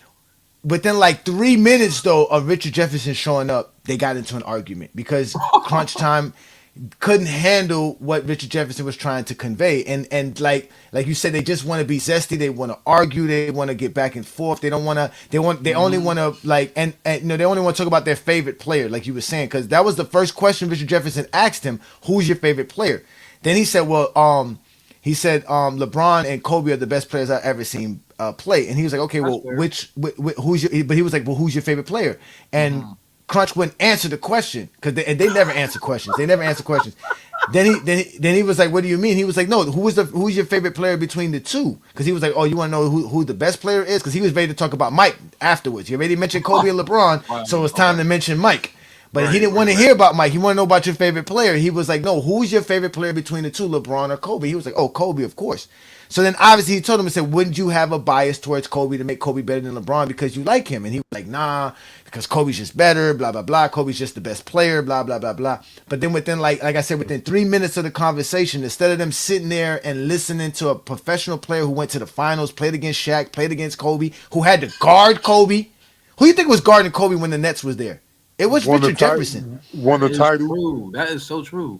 Right? So who else are you gonna who else like Chiron Wright told us there was a board and a scouting report on that board when you walked into the locker room that told you who you was guarding and what you had to do against each man. So he knew the scouting report and he didn't even he got into an argument with him before he could even explain none of that because he was saying Richard Jefferson was telling Crunch that Shaq was the best player on that 3P team. And obviously Kobe fans don't like that. They got to say They Shaq hate wasn't. that shit. Like They hate bro. that shit. So Yeah, Shaq was the that's best what player in the world. that's what tonight's That's show what was tonight. Like, That's what tonight's show was about because again, Lamont and I are going to be doing a TikTok live every Saturday, right at 8 p.m. Eastern on Lamont's TikTok, which is FYF Sports Debate, and it's a takeover, and we're showing people how to talk the game because we already do it here on YouTube. So and on YouTube we can spread it out to all our other platforms like Discord, Facebook, Instagram, Twitch. So we on the platform that we use to do our show on YouTube, we can multi-stream it elsewhere. We just can't do that on TikTok. So TikTok is going to be an exclusive thing, and we're going to do that every Saturday night. And we were lucky. Like Lamont and I didn't even know that we was gonna get somebody like that. And Lamont, I don't know if you noticed that I was saying that earlier. It was smart for me to make sure that y'all didn't press him on who he was. Because if that was the case, I'm glad you stopped me on that too. Yeah, the conversation would have went left, and it would everybody would have been trying to find out who he is, and instead of just trying to get the he would have been, and he was more honest and more candid with us because he didn't have to reveal himself. You see what I'm saying? And I only did that because I saw that he didn't put his name up, so I was like, okay, well, if he doesn't have his name there, he don't really want to tell us who he is, so that's fine. We can have this conversation without your name. That's smart. Because we weren't here to argue. Yeah. But people, how many people didn't catch on? Like his name is 6'94". Like no, but hey Johnny, did you notice in the comments? If you looked at the comments, it was a lot of people mad in the comments that we wasn't arguing and fighting with him about his opinion. No, we wasn't. We wasn't trying. They want us to go up there and fight with a guy that was on the court with Michael Jordan. Like you really want us to argue with his opinion? His opinion. Like I said, some of these guys' opinion is like, if I've been on the court with a guy, there's nothing that you can tell me. I don't care what, like his opinion is ingrained based on court experience. It's much different from us. I just want to hear what he had to say. We trying to get as much out of his brain as possible so we can learn the game. People like that's Crunch. What it's about, though. That's what it's about. That's what I keep trying to say. Like Crunch, when you sitting there arguing with Richard Jefferson, it tells me you have no investment in trying to learn the game. You just trying to be right. Remember, and that's what I get from these TikTokers. All they do is they just try to win one-ups. But that's what I'm saying, bro. You got he averaged 23.5 points, not 23.9. They want to argue over the most minute things that have no relevance to the overall conversation, bad, bro. And so that's why one of the reasons why he came back. Like I think he appreciated that more than anything. So salute to Chiron. That's what I'll be trying to say, bro. Can we just sit down and have a real debate? Because as soon as you start doing that, well, he didn't do this. Oh, he did. I'm like, bro, if you actually debated LeBron and Kobe, bro, it's stop it, bro. Like for real, if you really put that shit up, bro, it's not gonna be what you think it is, bro. It's actually gonna be pretty sad. LeBron is clearly better. LeBron is clearly better. But it's no like disrespect to Kobe though, because Kobe's a great player. But people are like, oh, you just don't like Kobe. Like I actually prefer Kobe's game. I'm a Shea guy, but he's not better. I'm saying you can put something aside and say, okay, he's not better than this player. Like, come on, bro. Like, come on, bro. Yeah, and here's more of a snippet of the conversation we had on. Again, this is on FYF Sports Debate TikTok. Make sure to subscribe and follow him on TikTok. I'm definitely doing that for sure. All right, so here's a snippet of the live. It's also available on his YouTube channel as well. You'll see it. It's in his video section. It was about a 5-hour live, and he stayed on for over 2 hours with us. That's how great the conversation was. Here's a snippet of the conversation we had with Chiron Wright, the 6th pick of the 1994 NBA draft. If you ain't gonna be don't get on the internet all tough and Twitter fingers and all that. If you're not gonna stand on, you ain't gonna stand on it. You ain't gonna stand by it. If you see the goddamn, if he see you, he gonna beat your ass. So I'm just like that. But anyway, I don't like guys, getting on. I mean, just for money. Don't try to kill guys' character and all that just for money, just so you can get up here and get some ratings. If you're gonna be a journalistic and sit here and talk about the game, like y'all talking about the game in its purest form. Y'all debating it. My man right there sitting in that chair, he had all them stats about Jeff Malone, who's my former teammate, and we went to the same high school, same neighborhood. Okay. Jeff Malone, that's my guy. But I was his bet. I mean, I'm talking about he was my bet. Sorry, but I'm just saying, if you could talk about sports where y'all doing it in its purest form, I love that. That's why I said something. I usually just sit here and listen, but I love that. But don't get on here if you're an ex-player, mind you, and sit here and talk about guys, throw guys on the bus, talk about what they did. Like, come on, man. And certain things are sacred. We don't do that. You can get ratings without doing all that, and you can get ratings without downing guys. I'm sorry. But also, it doesn't mean that just because I played, that means that your opinion doesn't count. It doesn't mean that. All right, so don't think that just because I played and you didn't mean that your opinion don't count. You watch the games just like I do. Shit, what the fuck? So it's not like that. I'm just saying I do have a little bit of inside opinion, a little bit of inside experience, and that's all that is. That's all it really is. Now we appreciate it. We appreciate it, man. So we got some new guys up here. Shout out to Viz. Viz popped up. Y'all say go James Kingdom, FYF don't talk ball, but obviously we talk basketball here. There's a TikTok takeover. and then Viz popped up, asked a dumbass question about his family members. How was that dumb? Y'all niggas is clowns. Anyway, I got a question for Lamont. Actually, I got a question for Lamont. Lamont, can I ask you a question, brother? Oh, you're laughing. Lamont's a star now. You have permission to speak to Lamont. So Lamont, I'm still. Hold on. Let me move on because I got all my background noise over here. So Lamont, brother, you're a man of honor, supposedly, right? You like to kick the facts and all that, as you say, correct?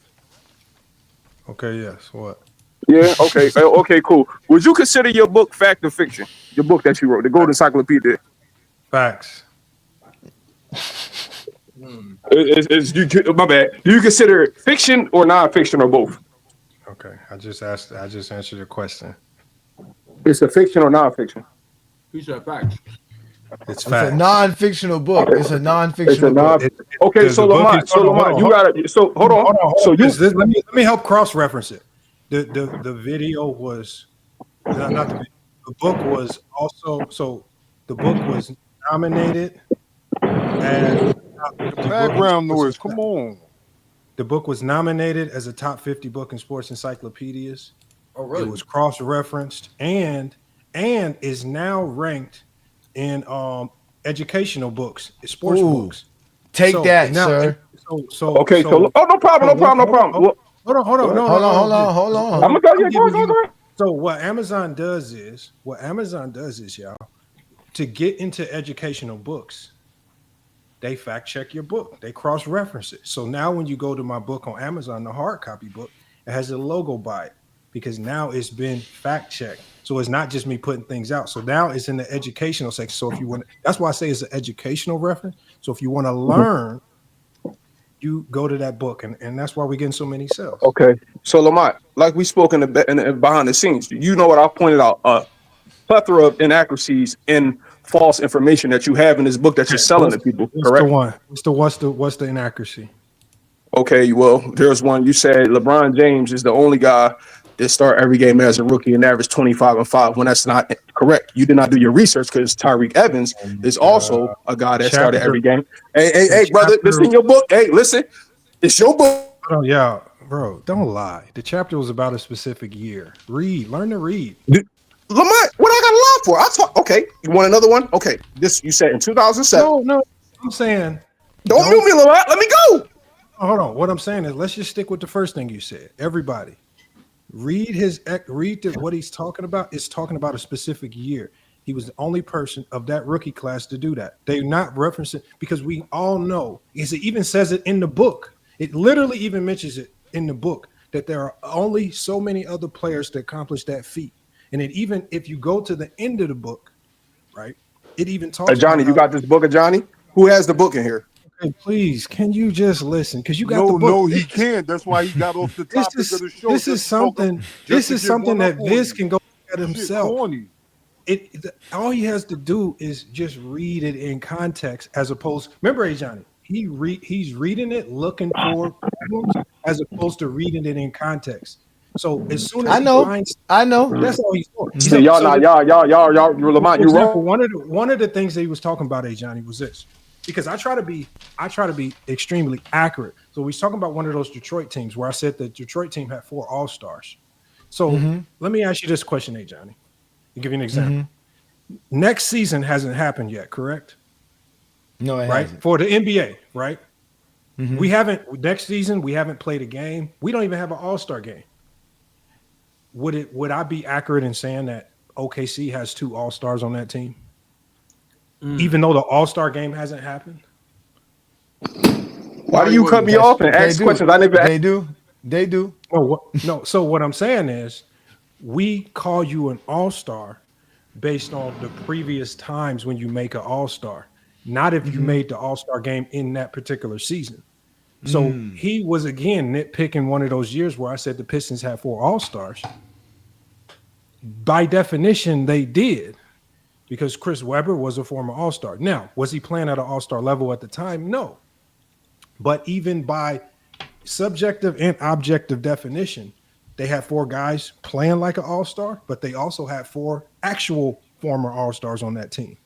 So no matter how you slice it, whether subjective or objective, at one point in time with this Detroit Piston team that I was talking about, they had 4 guys either playing like All-Stars, or if you want to be technical like this, they had 4 guys who were All-Stars in their careers that you could label as All-Stars.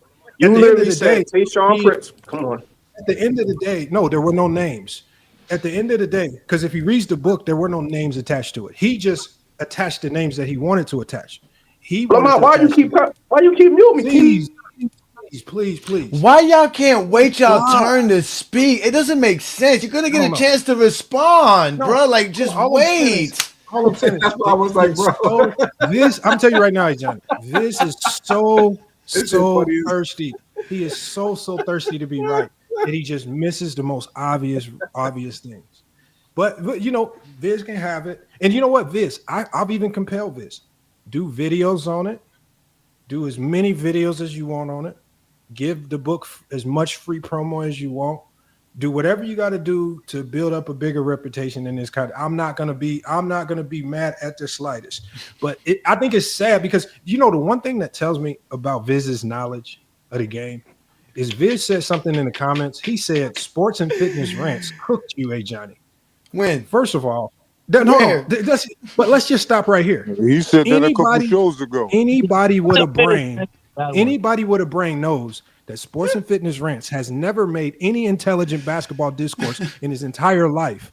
But Viz will say he cooked you because Viz is just okay. Thirsty. Can we get back on the topic that I asked though? No. We are on the topic. But you know, everybody. Lamont, you're trying to overtalk me because you don't want me to say what I got to say. So you're trying to, for one, boy. Everybody that's saying, if y'all never read the book, y'all cannot come at me. I actually read the book, brother. So if y'all haven't read the book, hold on. Don't come at me because Lamont, you have a lot of inaccuracies in your book. You also said in your book that Orlando Woolrich was an all-star. Orlando Woolrich was never an all-star, brother. You in your book. Hold on, no, Lamont. Let me finish. You in your book. You said context. You never said nothing about context in your book. Wait, Viz. Viz, I'll send you $100 if you read one page of Lamont's book right now for us. You didn't even buy his book, so you shut up. You didn't even support. Wait, hold on, wait. Why did you not answer the yes or no to that simple question? I will give you $100. So you support him. There's no need for me to. I don't need your money, brother. How do you know Lamont? I don't support Lamont because I'm not sitting here trying to find inaccuracies in his book.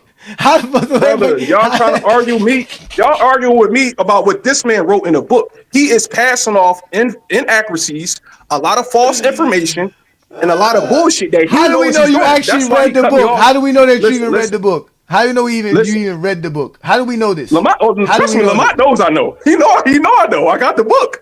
He know. I got the book. How do you know? You can have the book and never read it.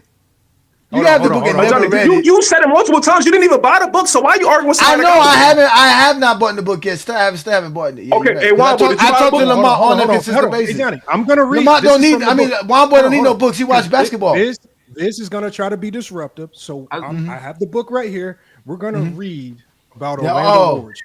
And so I want y'all to tell me. Since you can't read. I want the intelligent people. Hold on. I want y'all to tell me is it if I said that Orlando Woolridge. Hold on one second, Kirk. Hold on one second. I'm reading from the book. And now y'all can get this book. So I'm gonna read it from you.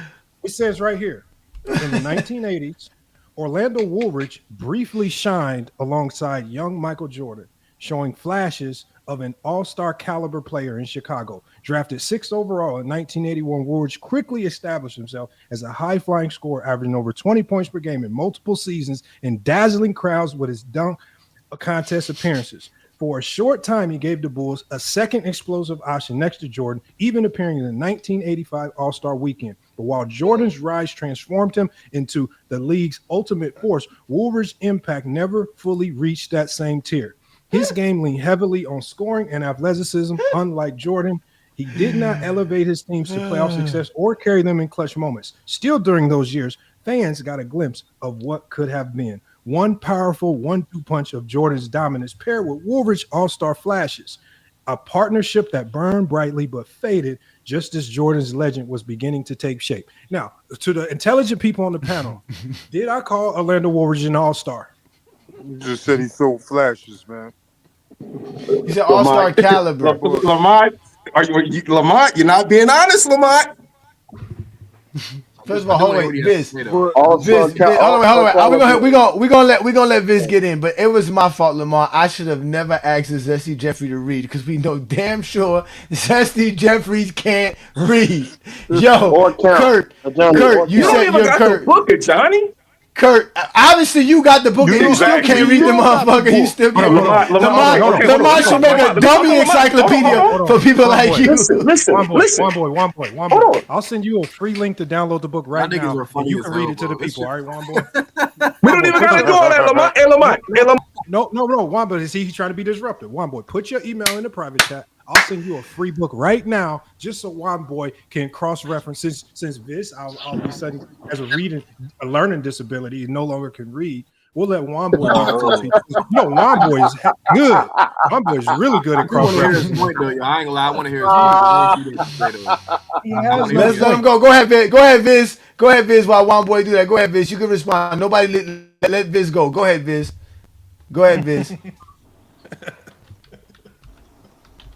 Are you there, Viz?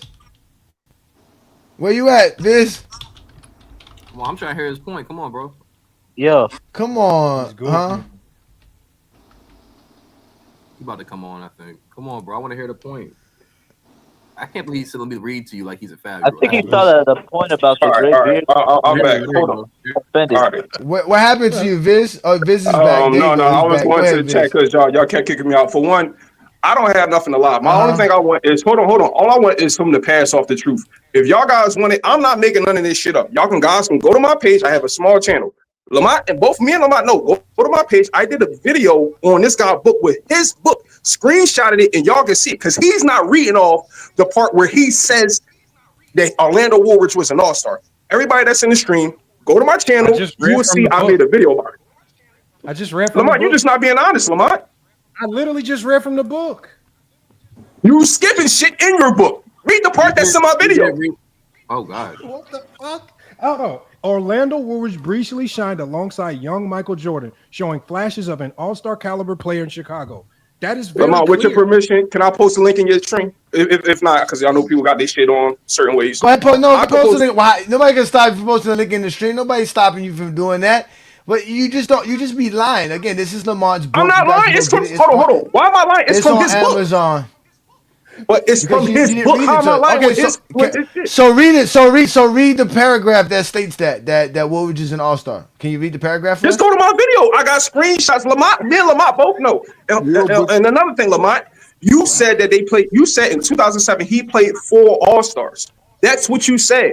You did not break down. Hold on, Lamont. You did not break down the context like you did now in your book. If you're gonna, because I read books for a living. So in your book, if I don't know the history of it, I'm going to assume in 2007 that this man went against 4 All-Stars. In 2007, the Pistons only had 2 All-Stars. Okay. 2. How many? And you said, hold on, and you told me personally. This easy question. How many former All-Stars were on that team? Just tell me the number, and you can continue. It was 4. Okay.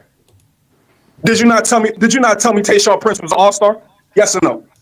No. I said that Tayshaun Prince was playing at an All-Star caliber. No. Lamar, I will expose the DM. Did you not tell me in the DM he was an All-Star? Yes or no? DMs. This nigga said I'm exposing the DMs. You shouldn't be proud of being another man's DMs. Well, I don't get this. You niggas are as zesty as come on, gets, bro. Hey, Johnny, we keeping it basketball here, brother. Stop with all that. That's exactly why you should be out of a man's DMs. You said I was in your DMs, and you taking screenshots of DMs on top of that. Oh my God! Lamar, Oh my God! Hold on, let me talk to Lamar. Lamar, did you not say Tayshaun Prince was an All-Star? This dude is hilarious. And I corrected you. I said Tayshaun Prince was never an All-Star. And you said, hold on, what you say after that? This. Okay, so Johnny, let's just go to Juan Boy. Juan Boy is the unbiased Juan Boy. I wanted to hear him finish. For example, Juan Boy. I'm not saying I'm chilling. Listen, I already know. I think I already know where you're going. If you talk about 4 All-Stars, you talk about Chauncey, Rip, She, and C. Webb, man. But that's just the subjective. But Juan Boy, if we go objectively, how many players did they have? Because that was a great Piston team. How many? Lamar, you're writing a book, though, Lamar. But please. The book. Hold on. Technically, at the end of the day, technically, the book is still right. There were 4. Like I told you, there were 4 former All-Stars on that team. Now, again, there's no way around it. You just said it. Move on. You didn't say that in the book, though, Lamar. Oh my! You didn't read the book, nigga. That in the book. What did it say in the book? Hey, what did it say in the book? Read it for yourselves. What did it say in the book? What's the book called, y'all? What is this book? What's your book called? I just showed it to you. Oh wait, I just showed it to y'all. It's right here. It's called the Go get it. Go get it. Go read the book. You can get the downloadable version of it. Anybody that know basketball, y'all can read it. There's so many inaccuracies. Hold on. Viz, you're not a good promoter of the book. Again, this is a book written by Lamont, and it's like it clearly states a weaponized truth for the debate era. It is basically a list of all the stuff that you hear in the GOAT debate and factual things about LeBron James's career, so that you can actually have a GOAT debate. So he gives you pointers and explains LeBron James's career so that you can debate a zesty Jeffrey. That's really what it is. That's all it is, and it's. Y'all, this is why y'all have a problem. It's very easy to make up a lie and just go on YouTube, hit live, and put on an afro and act like a black man while you're a white man from Ohio, and then talk shit about LeBron James for fucking 3 hours. Hey, listen, to write a book about a detailed actual events that happen in basketball history. You did not read the book, though, Johnny. It doesn't matter if I listen. It do matter, though, Johnny. It doesn't. I know, because you know why it doesn't matter? Because unlike you, when I don't read a book, I don't talk about it. You didn't read the book, and you want to talk about it. I read a book. I took quotes from his book and corrected them. So what are you talking about? Okay, Vince, this is another thing, Vince. You need to understand this. Nobody will ever get famous making a video off of GOAT James Kingdom or Lamont, because nobody cares about Lamont. It's not about. I don't care. Why we are popular though, and why we are actually making a movement is because of the content we create, not us as individuals. People do not give 2 fucks about Lamont nor A. Johnny, because when Lamont posts his pictures of or games of his basketball game, none of y'all watch his games. Y'all really don't care about Lamont and his personal life and what he got going on. Y'all don't care about nothing I got going on in my personal life. No, nothing. The only reason y'all care about us is because we talk about LeBron James. The only reason you care about this book. For one, I read books for one. And for one, he has a lot of inaccuracies, a lot of false truths, a lot of misleading information in this book. That's the only thing I'm saying. Oh my God. Yo, Lamont, you don't understand. He just capped on here. Hey, listen. all this should be off the top of the head. Y'all just be giving me ammo. This shit's very easy. I don't even be thinking this shit What's sometimes very when I easy be about saying this man shit. having lies in his book and saying There's it's no fact. lies. You haven't read the book. He said Orlando Warriors was an all-star in his book. He's never been an No, he all-star. The didn't. man said He said Tayshaun in Prince was an caliber. all-star. He said an all-star caliber player. He can't. You he didn't said- read the book, so how do you know what he said? Lamar's reading it right now. Lamar's reading it. You won't Did you read it. though? You didn't read it though, brother. All right. Vince, are you telling me I shouldn't listen to Lamar read the book? No, I just say you should read it for yourself and you have your own opinion, not take nobody's word here. So why should I listen to you then? If y'all didn't read it, why should I listen to you? Listen. Why should I listen to you saying what you said about the book? Talk less, listen more. Read the book for yourself, and you. Why? So I can find out Lamar. So I can find out Lamar. Right? I'll make it easy. Everybody who's on the panel right now. Subscribe put your email. Everybody that's on the panel right now. Everybody that's on the panel right now. Put your email in the private chat. You all get a free book. And the next time we convene, we can all have a conversation with Viz. Hey, read the book, y'all. Read the book. Anybody that know basketball, read the book. My email already in there. Okay, so I finish the book out, Wild Boy. Yours. Viz, I dropped the link, or y'all can go to my channel. Viz. Nobody wants to go to your channel. If y'all want, definitely not going to your channel, dog. If y'all want a hard copy book, I'm gonna send y'all. I checked your channel out, Wild Boy. Got some bars over there too, brother. I heard you. I got you, Viz. I'm gonna send y'all the hard copy book, right? I'm gonna send y'all the premium edition, the one that's stamped as an educational I resource. love you for that. So look, y'all, I'm on, and you know what? I might autograph it for you just in case we blow up, man. It might be worth something, man. Oh my God! Lamar, don't send me the book. I gotta purchase it. I will purchase. I always said I gotta purchase it, but I just find it funny that his argument though, Lamar, is that since I didn't read it, I can't argue against it. I can't say that. I want you to finish your You speaking on something you don't know about, brother.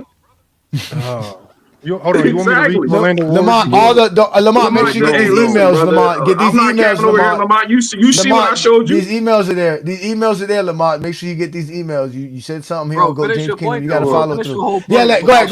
Kurt wants to hear your point. Go ahead, Vince. We're not gonna cut you off. My point is he pushing out a book that has a bunch of inaccuracies, a bunch of lying in there, and a bunch of false information that he's pushing off as factual information. He's gonna push that off the kids that don't know nothing, that don't know the history of the sport, and they're gonna take it as fact without them doing research. And for somebody that's like Lamont, that's supposed to be a guy that's right down the middle, I don't think that's good on his behalf, because he's supposed to be this non-biased guy, and he's pushing off information. Hold on, and he's pushing off of information that's not accurate.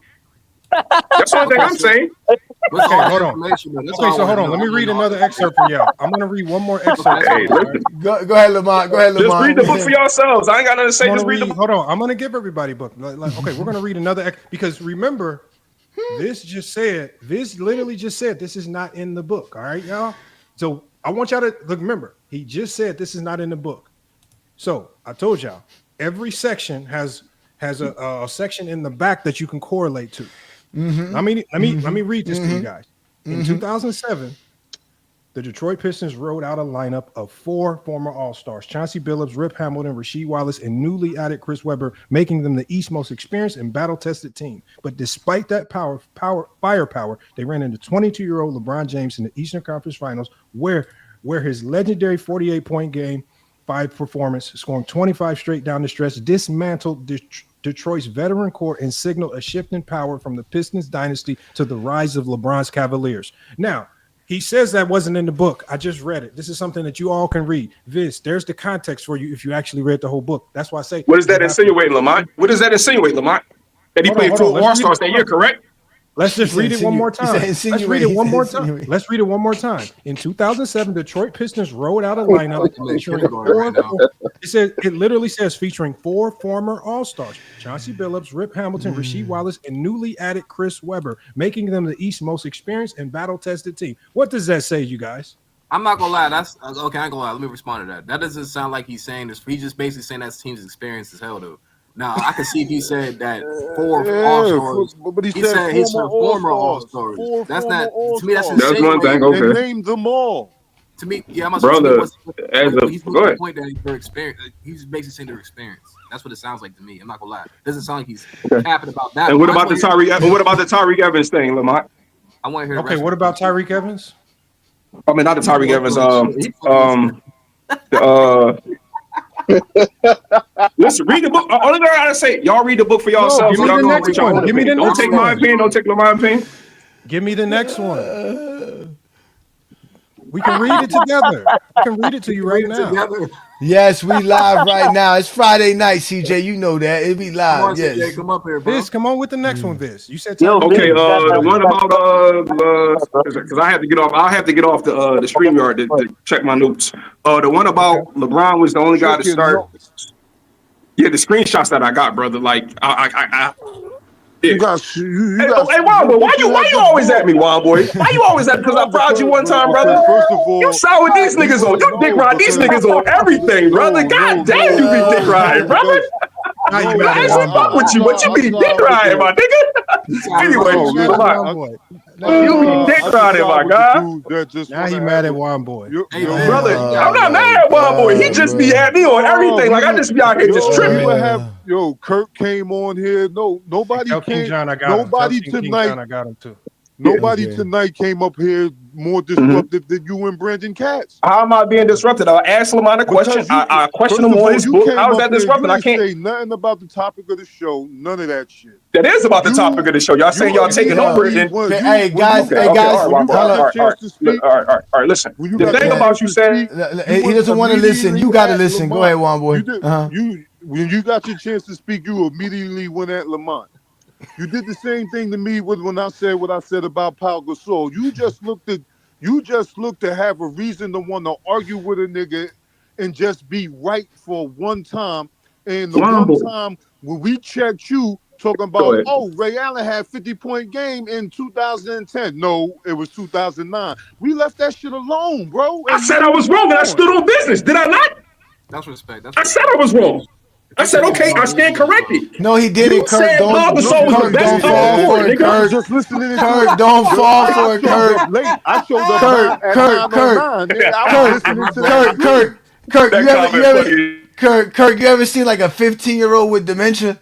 They usually in special ed classes. That was Viz, man. Dementia. These niggas don't God, never I remember didn't what come they up here said to the day argue, dog. before, bro. You came up here exactly to argue. Why would you bring up Listen, Lamar's book that no brother. one All here right, for read? one, I think Lamont pushed narratives, so I'm going to question him on things. If What y'all narrative consider did I that push? argument, so be How he pushing a it. narrative in a I book have nobody read? How he pushing narratives I in a book read none of the us book. That's read? what I'm trying to tell you. I read the book. We That's know what I'm you trying didn't to read tell the you. book, nigga. You can't Lamont, read, no, nigga. hey, listen. We know you can't Lamont, read. we talk behind the scenes, like, so he know what I know. How'd you read the book?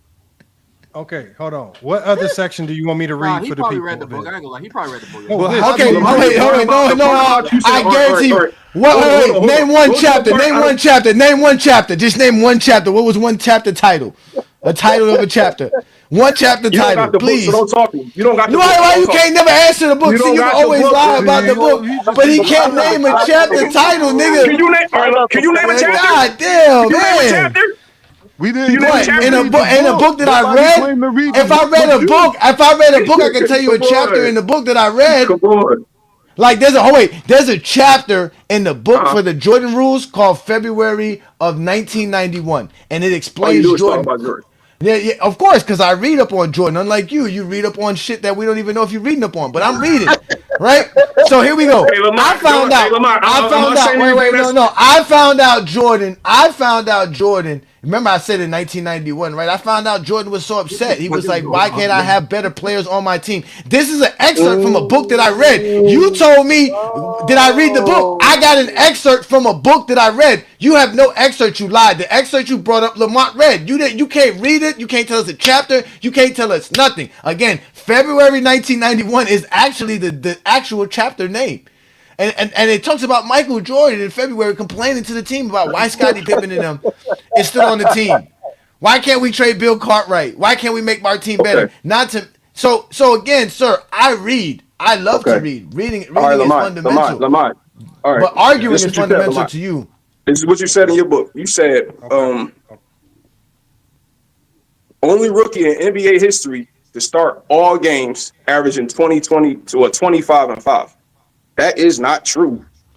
Tyreek Evans started every game. Tyreek Evans started every game in his rookie year. Hold on. He started every game in his rookie year, averaging. All I'm saying is say it again so I can type it because I got to search it in the book because I want to find the exact spot. Okay, all right. I got you. Okay, say it again.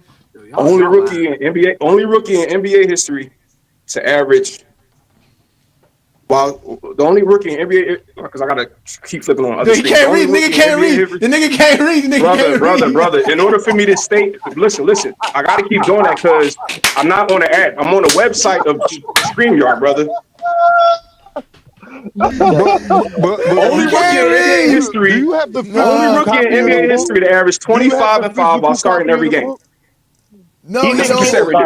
Nigga don't got the book. He lying. Let that man finish. Come on. If I had a book, like, Okay, so listen, let's right? hold on. Let's Listen, read it from. right, Hold on, I got it right here. Hold on, let me read it. I got the book.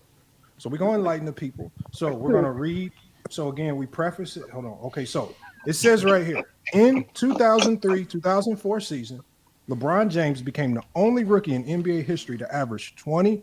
Only rookie in NBA history to average 20 points, 5 rebounds, and 5 assists per game. At just 19-year-olds, he put up 20.9 points, 5.5 rebounds, and 5.9 assists, instantly proving he can impact every aspect of the game. Can you quote the part that I have, Lamont, that I sent let you? me finish. Can you quote the part that's from your book? No other rookie in the 2003-2004 season was able to accomplish this. However, other legends like Michael Jordan and lesser known players like Tyreek Evans have accomplished this feat. It was specifically talking about the 2003-2004 season. Wait a minute. So you found out. So wait a minute. Hold on. No. So you found out that Tyreek Evans did it because Lamont told you. You didn't even go do that own research. I'm looking from his book. Listen. Lamont, you probably looking from the digital version I got.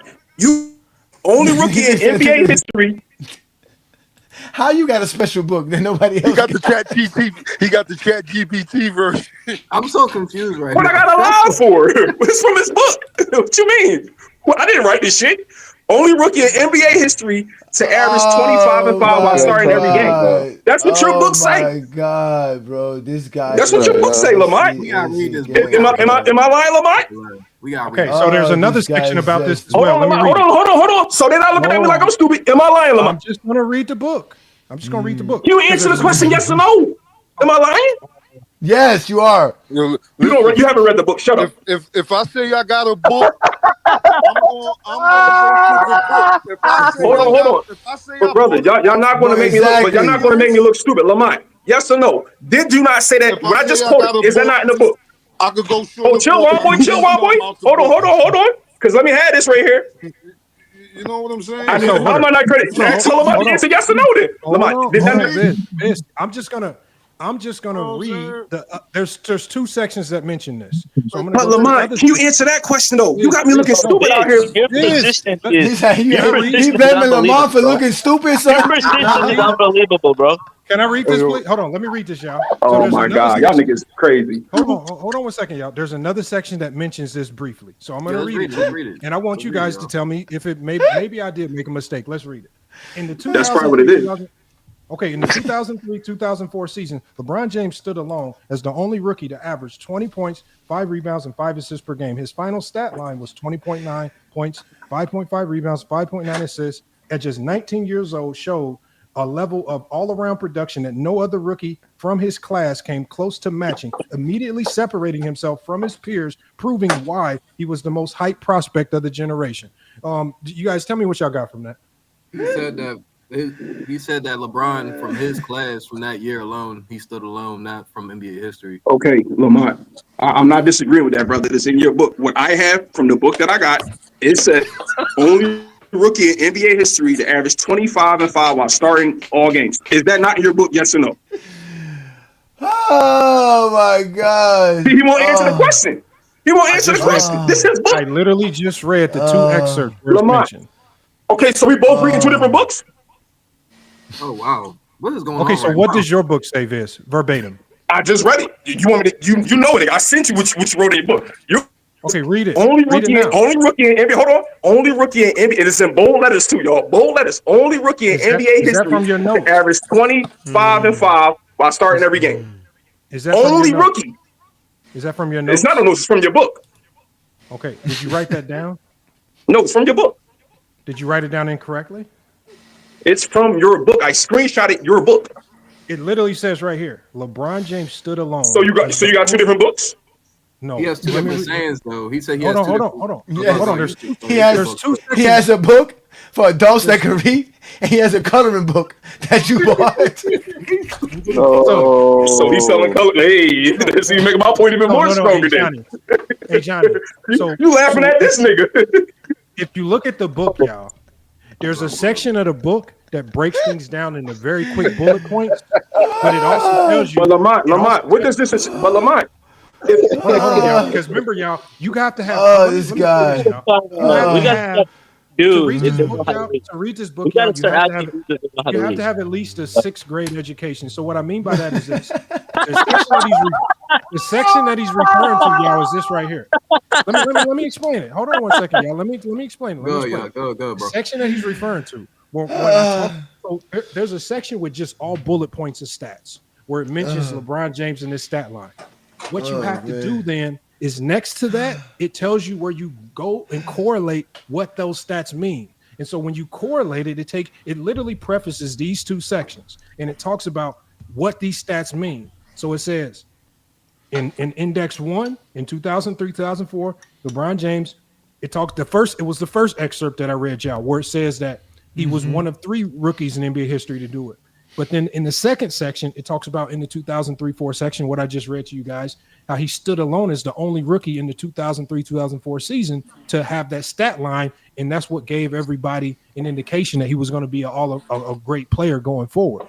So again, there are bullet point stats. You have to take those reference markers and go read what the book says. You don't just look at the bullet points and say the bullet points are the facts. You have to read the context behind each stat because there's a story behind each stat. So again, it's a very simple book to follow. You need a 6th grade education to follow. It's not very hard. Vis just has to stop.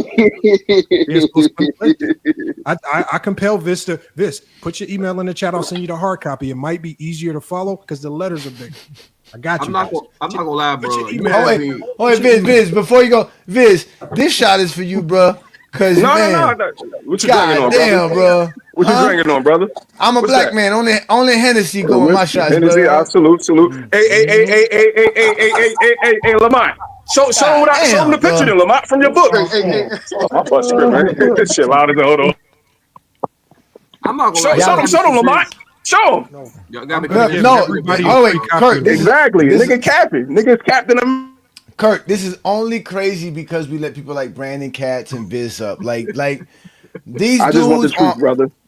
You don't want the truth. Tell them out to show y'all. Everybody on the panel right now, you guys can read it yourself. I'm sending you. I'm definitely gonna read it, bro. Because show Lamont. Show them this is your book, Lamont. I cannot share my screen on the phone. Lying ass nigga, dog. Send it to a Johnny then. Send that screenshot to a Johnny from your book. He probably got something missed. I wouldn't say he's lying, but he probably got something missed. Like he probably misread it. So who wants to pick? Go to my video. All I gotta do is go to my channel. Go to the video. You can be honest, Kurt. Everything about your adult life tells you this nigga's a lie. This nigga's a lie. Everything that you know about life. I'm too grown, man. I'm a father. Nobody got time to lie, no grown ass, man. You know about life says, damn, this nigga really lying. Like, this is bad for him. Okay, you got any other sections? Hold on, Viz. You said there were a lot of mistakes. What's the next mistake? Lamont, you don't even want to answer this shit, Lamont, because you know you capping right now. You know on your fucking soul you bullshitting right now. You know you is. Show the screenshot then. This is your book. Show me. You scared to. What is the next mistake? He drunk? This nigga is lying to y'all. Now I'm lying. It's the Lamont, book that so you don't got that in your book, Lamont? But I just quoted. Oh my God. Lamont, this is your book, Lamont. It's not. I didn't write this shit. You wrote it. You said the only player in bold letters. It's in bold letters. You sitting over here capping. Yes. I'm gonna let y'all know. Wait, before we go with Lamont, we're gonna keep promoting your book, Lamont. Just give me a second. No, I want to move on. No, This won't let it go. No, we're gonna keep promoting your book because we really got nothing else to talk about. I do have the book. I just wanna let Goat James Kingdom members like Juan Boy and Olo know, guys who are Goat James Kingdom. Listen, when we start doing the play-by-plays, people like Vis and Brandon Katz will not be coming up here. We're gonna have real basketball talk. Just give it. I don't mind talking real basketball. No, you can't talk basketball. You can't even read, nigga. Y'all push lies. Stop pushing lies, then, nigga. Come on, man. All y'all do is push lies all day and hate on niggas. Damn, these niggas be lying, bro. You can't count, can't read.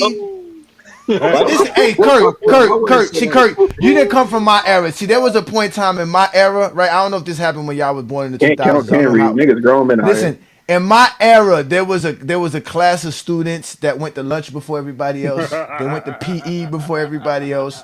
They got released 15 minutes earlier before everybody else. Okay, Vince was one of those students because because you cannot have them with normal individuals. Imagine the lunchroom with 20 Visses. Your lunchroom would never be organized. You would never get lunch. Imagine your PE with 20 Visses. Imagine school starting and everybody got to get to class and there's 20 Visses running through the hallways. That's why they came to school before everybody else. They put the PE before everybody else. They went to lunch and they were released before everybody else because they were a special breed of people that had to be treated differently. Some of them came on the yellow bus. It was a smaller yellow bus. But at the end of the day, when they all got a high school diploma at the end, there was no badge that was handed to us to let us know and identify these people in the real world until you show up on Go James Kingdom. And now we can identify them as Zesty Jeffries. And we just put them in a burial spot. That's it. Welcome to Zesty Jeffrey Cemetery, where we have identified, marked, and cataloged all Zesty Jeffries for their final resting spot. No longer will you hear Zesty Jeffrey logic like 6-0 and the toughest era ever. This is where all of that ends, right here at Zesty Jeffrey Cemetery. Subscribe to the GOAT James Kingdom channel and also check out the GOAT James Kingdom membership.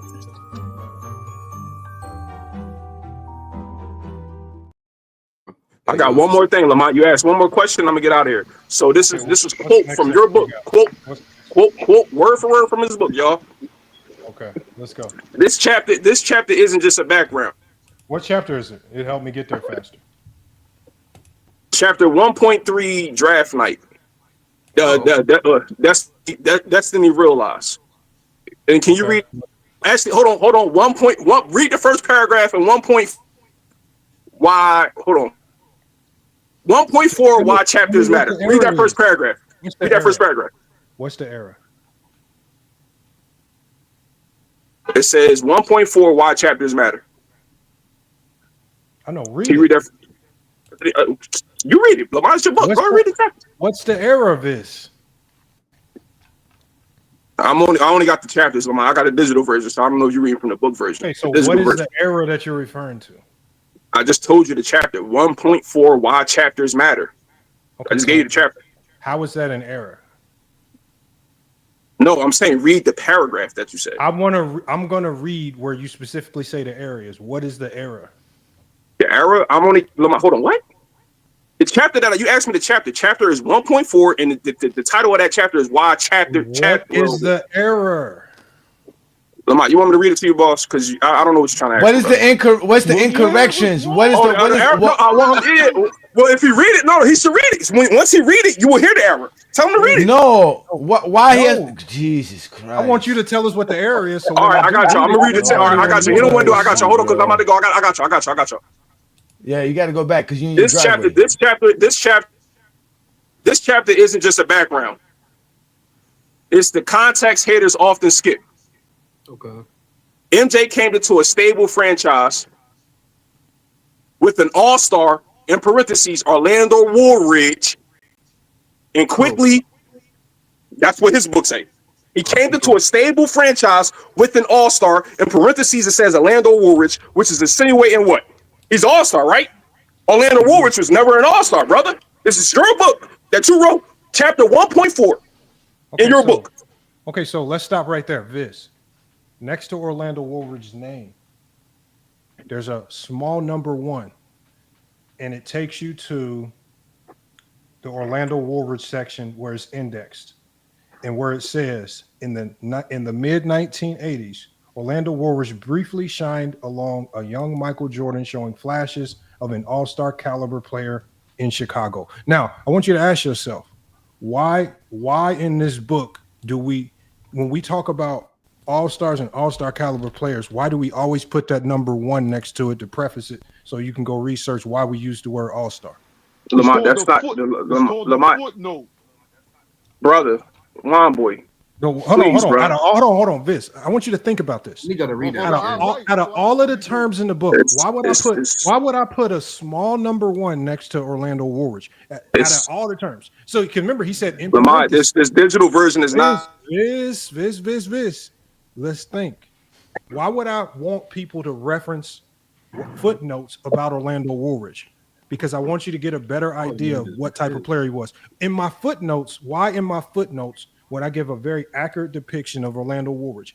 Was he an all-star caliber player? Yes. Was he able to score over 20 points per game? Yes. Did he ever play up to expectation alongside Michael Jordan? No. These are the contextual points I'm trying to get across about this guy. I'm trying to let you know, Lamont, in your book, in the digital version of your book, you don't have those footnotes, whatever you talk about in the digital version. Okay, I'm just letting you know that. So if hold on. If I don't know nothing, Lamont, and I read that, hey Kurt, what does that tell you? If I don't know shit about basketball and I read that book, do that not say that Orlando Woolridge, does that not insinuate or pretty much says that Orlando Woolridge all-star, yes or no? Yeah, I ain't gonna lie. That's a yeah. I ain't gonna lie. That's what I'm trying to tell you. That's an inaccuracy. Kurt, oh, y'all niggas on some bullshit now. We grown in here. Kurt, let me ask you this, Kurt. Who's reading this book that's not a basketball fan, don't know basketball history? This is what I'm trying to stress here, though, Johnny. Yeah, I can't say no. But exactly anybody who reads that book is going to have the footnote. You can't read. I guarantee you're lying. Nigga, it's a digital. All right, see, I will give you. Listen, listen. I got $100. Listen, I got $100 for you right now, sir. I got $100. I want to take that 100. I ain't gonna lie. If you can just go ahead, I don't need that dirty little money. You need that money more than I do it, Johnny. Here, read this. Just read this. Can you read this? All right, read this. Let's read this. Can you read this? Hey, Johnny, I read at a higher grade than you, brother. I'm probably way more educated than you. Don't play these games with me, brother. For real. No, because you be lying. If you was educated, we would see it. It's from his book that I purchased, nigga. It's from him. Hold on. Okay, so look, let's just stop right here so we can move on. So the best that you can find in the book is a footnote that you're unable to find where about Orlando Woolridge. This is your product, Lamont. How is it? I'll purchase it. Hold on. So I'm telling you, if is that what we're stopping at? Is that what you're hinging your factual basis on? Is this the Orlando Woolridge, and that your digital copy doesn't have the footnote that everybody else has? Lamont, what do I got to lie for? I purchased the book, brother. I should get my refund, if anything. I'm not saying you're lying. I'm saying, okay. Is that what you want? A refund? No, I don't need it. It's cool. I support Black brother. No, Viz, I'm saying is it? Are you basically saying that your factual basis for saying that this book is not factual is based on is that you got a digital copy that doesn't have the appropriate footnotes, and and I gave you that specific copy to mislead you into believing that Orlando Woolridge was an all-star. That's the overarching point that we want to get across to people, right? Based on what I know from your channel and how what I think about y'all, how y'all kind of shade, it doesn't give off the right impression. Now, this is in your book. This is your book. And also, hold on. Let's just side with this. Hold on, just for the sake of argument, Viz. You say Atlanta Wars an all-star. He said right impression. For the sake of the argument, y'all, let's just say you're right. What does that mean? What is in the overarching context of the book about Orlando Woolridge? What does this mean? Like, how does it impact? Yeah. How does it impact? Lamont, this is your product, Lamont. Hold on. Viz. I'm asking you a very cool question.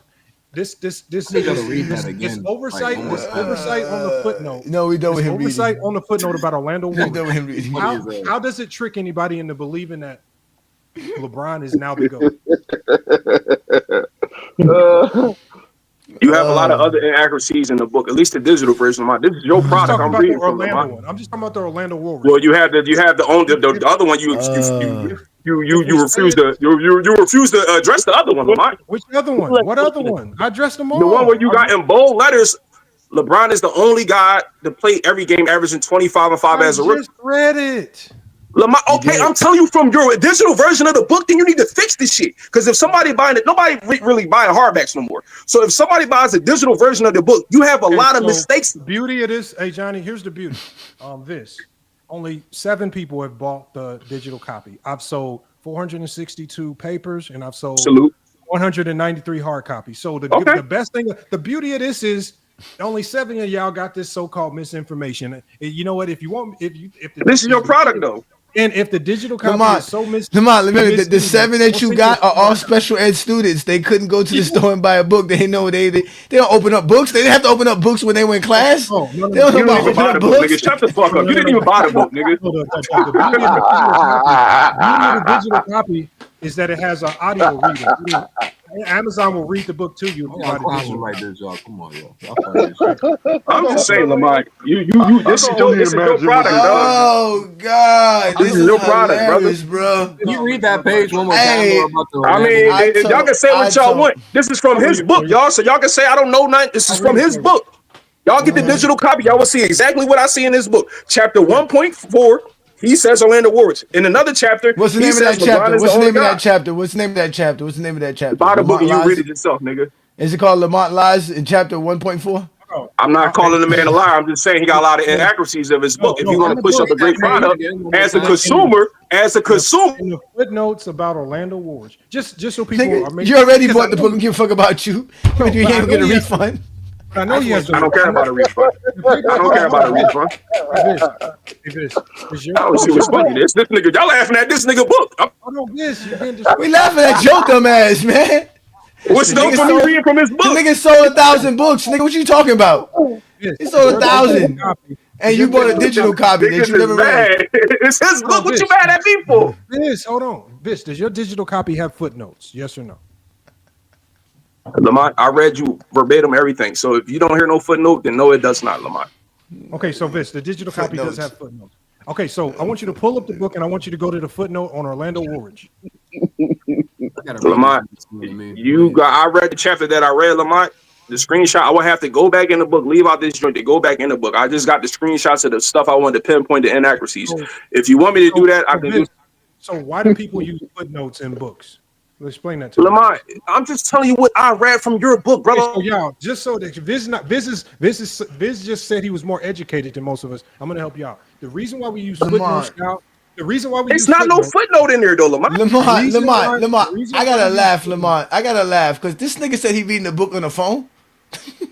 Help this out, y'all. And look, who the hell reads a book in a phone? Who the hell reads a book in a phone? Who does that, Lamont? Who educated reads a book in a phone, son?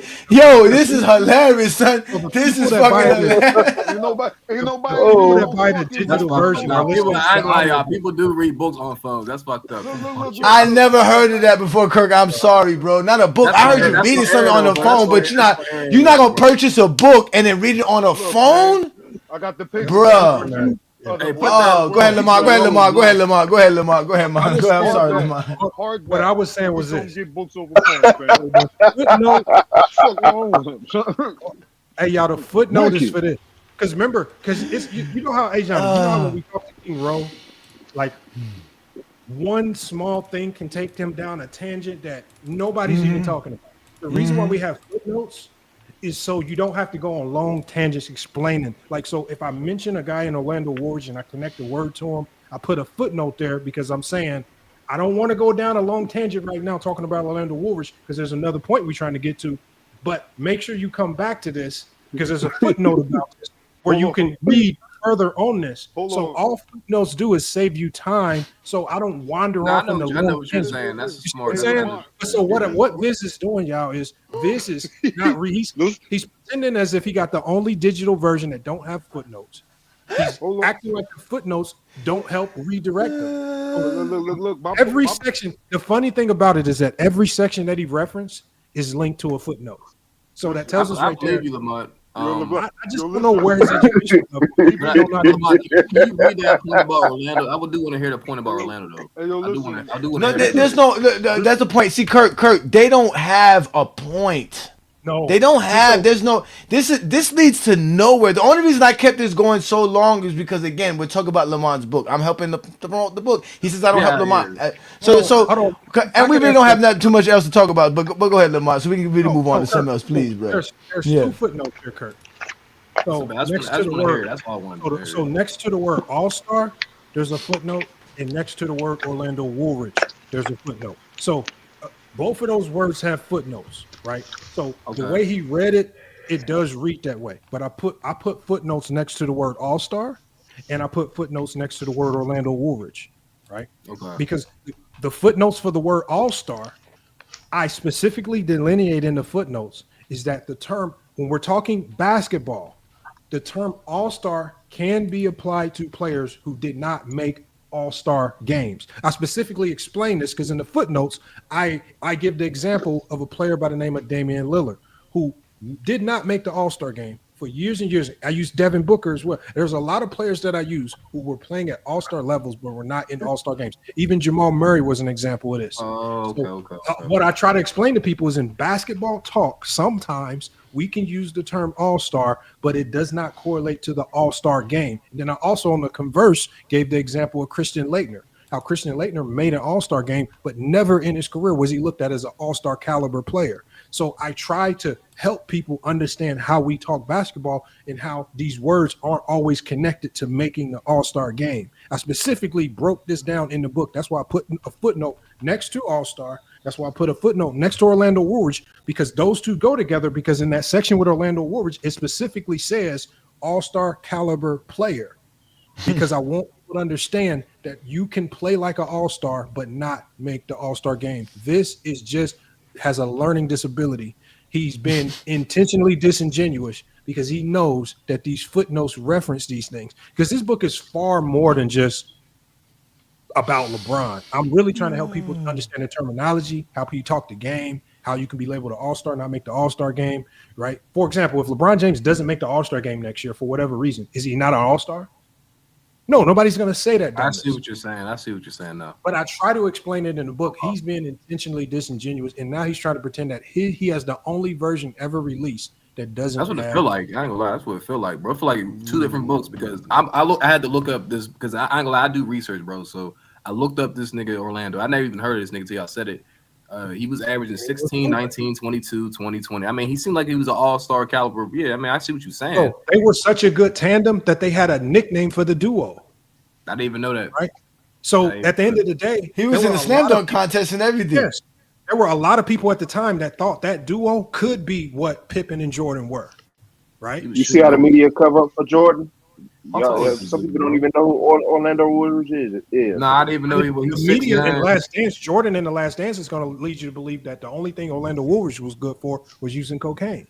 That's the only thing that Jordan, like if you just listen to The Last Dance, they're not going to tell you how good he was. They're just going to lead you. They didn't even mention George Gervin, Lamont. I didn't even know about no. But I will say this though, Lamont. Though it does. I will say this about NBA teams. I'm not saying he didn't play with a good player, but I know it takes. I know it takes more than just one player for you to assess. No, it I'm does. just saying that's just me. I'm talking about like a really really good player. I feel like what I'm seeing, I even watch films. Y'all know more than me. I'm just saying I feel like it takes more than that. But that's a good point. He got swept by Bird and everything like that. But I'm just listening to you. I'm trying to get some. No, but see, even my book talks about that. When we talk about Jordan and his losses to the Celtics, it's just to show people Jordan lost too.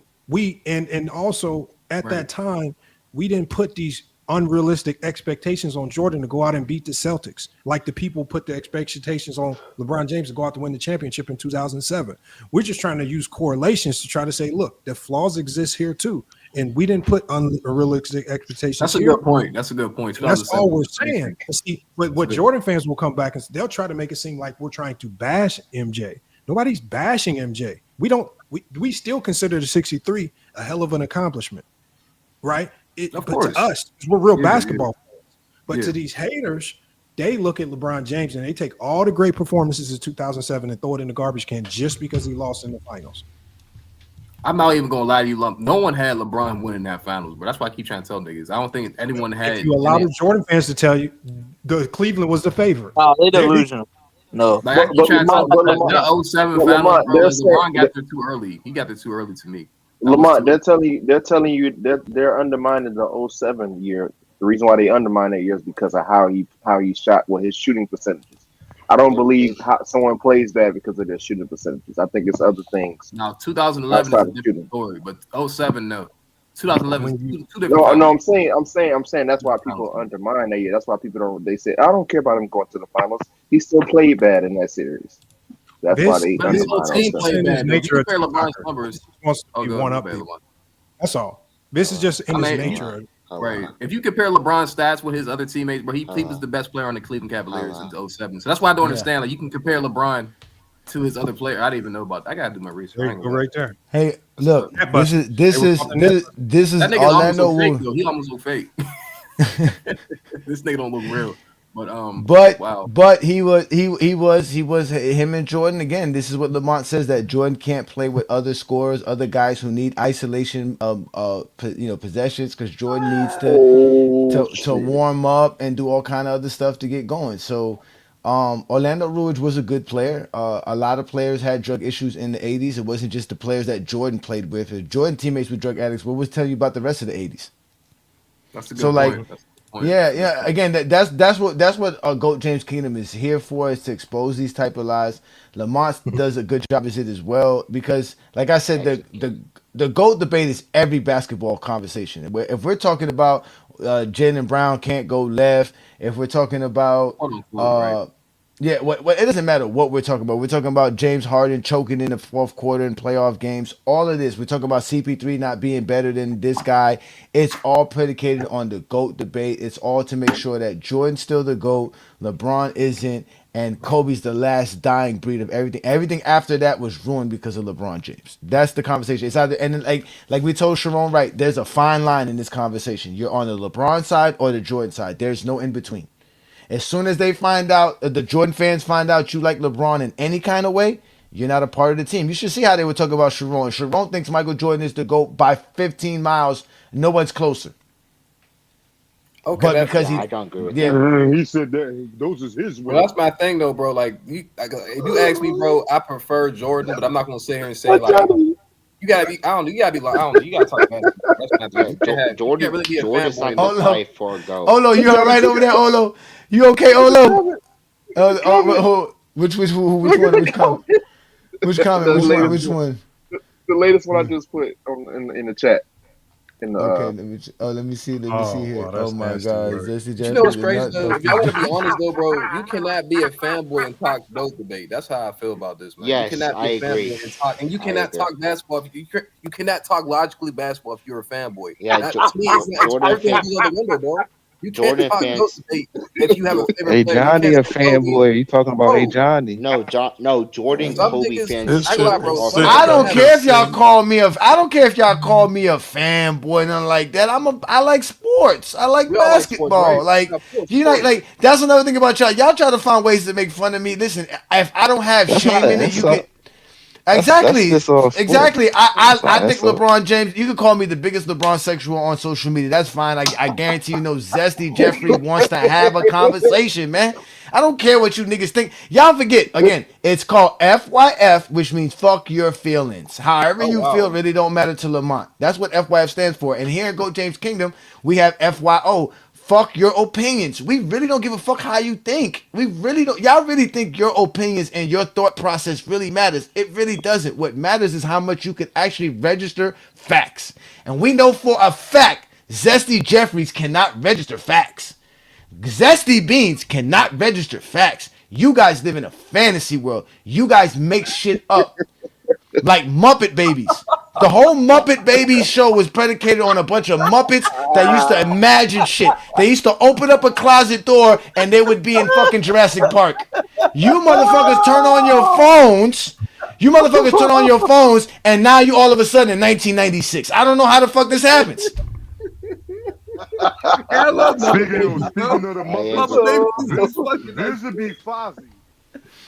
Hey, bro, Mother Baby do that shit, bro. I used to watch that shit. Let's let CJ in and Handy in because they, you guys have been great, man. It's been a great show. What up, CJ, man? What you got for us today, man? What kind of lies y'all been spewing over there at Pull Up Podcast and all these Zesty Jeffrey channels, man?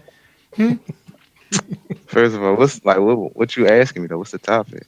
I was trying to blend that. I know what y'all was talking about. Did you know? No. Did you know that Lamont and I were doing TikTok lives and we interviewed an ex former player from the '90s and he gave us all kind of tidbits about the '90s. Even your boy Kobe Bryant. Are you serious?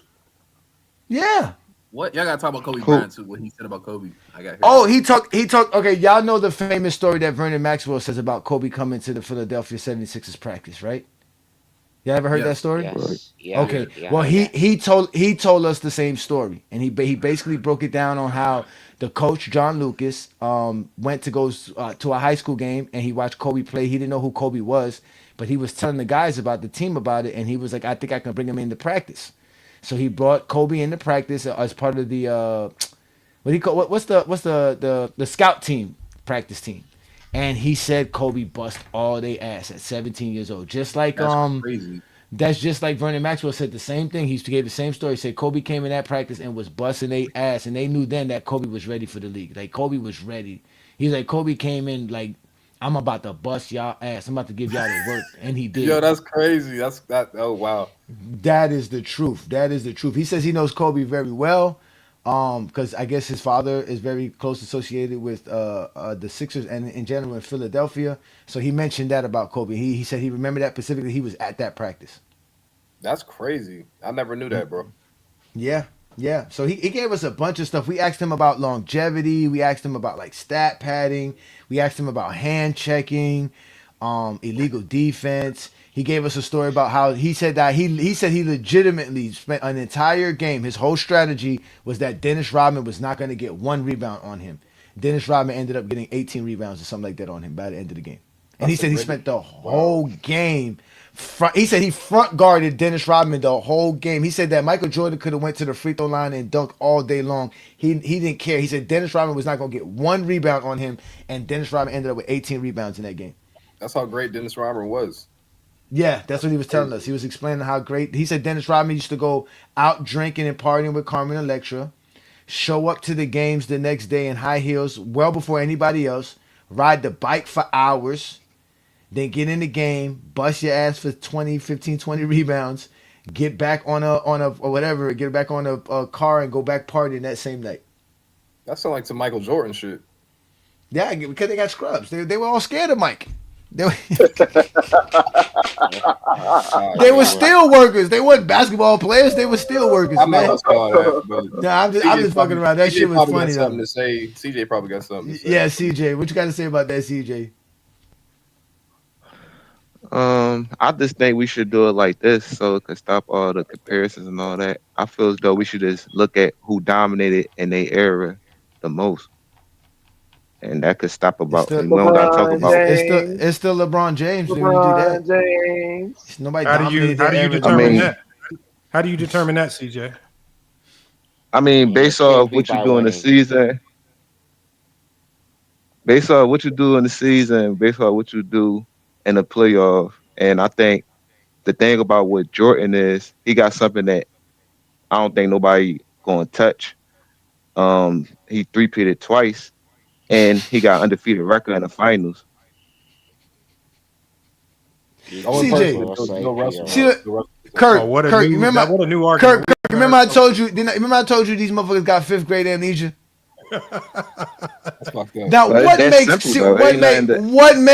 makes CJ come up here and say Jordan did something that is unmatched, right? But I mind you what he said. The two things he said that is unmatched is Jordan three-peating twice. No, I know.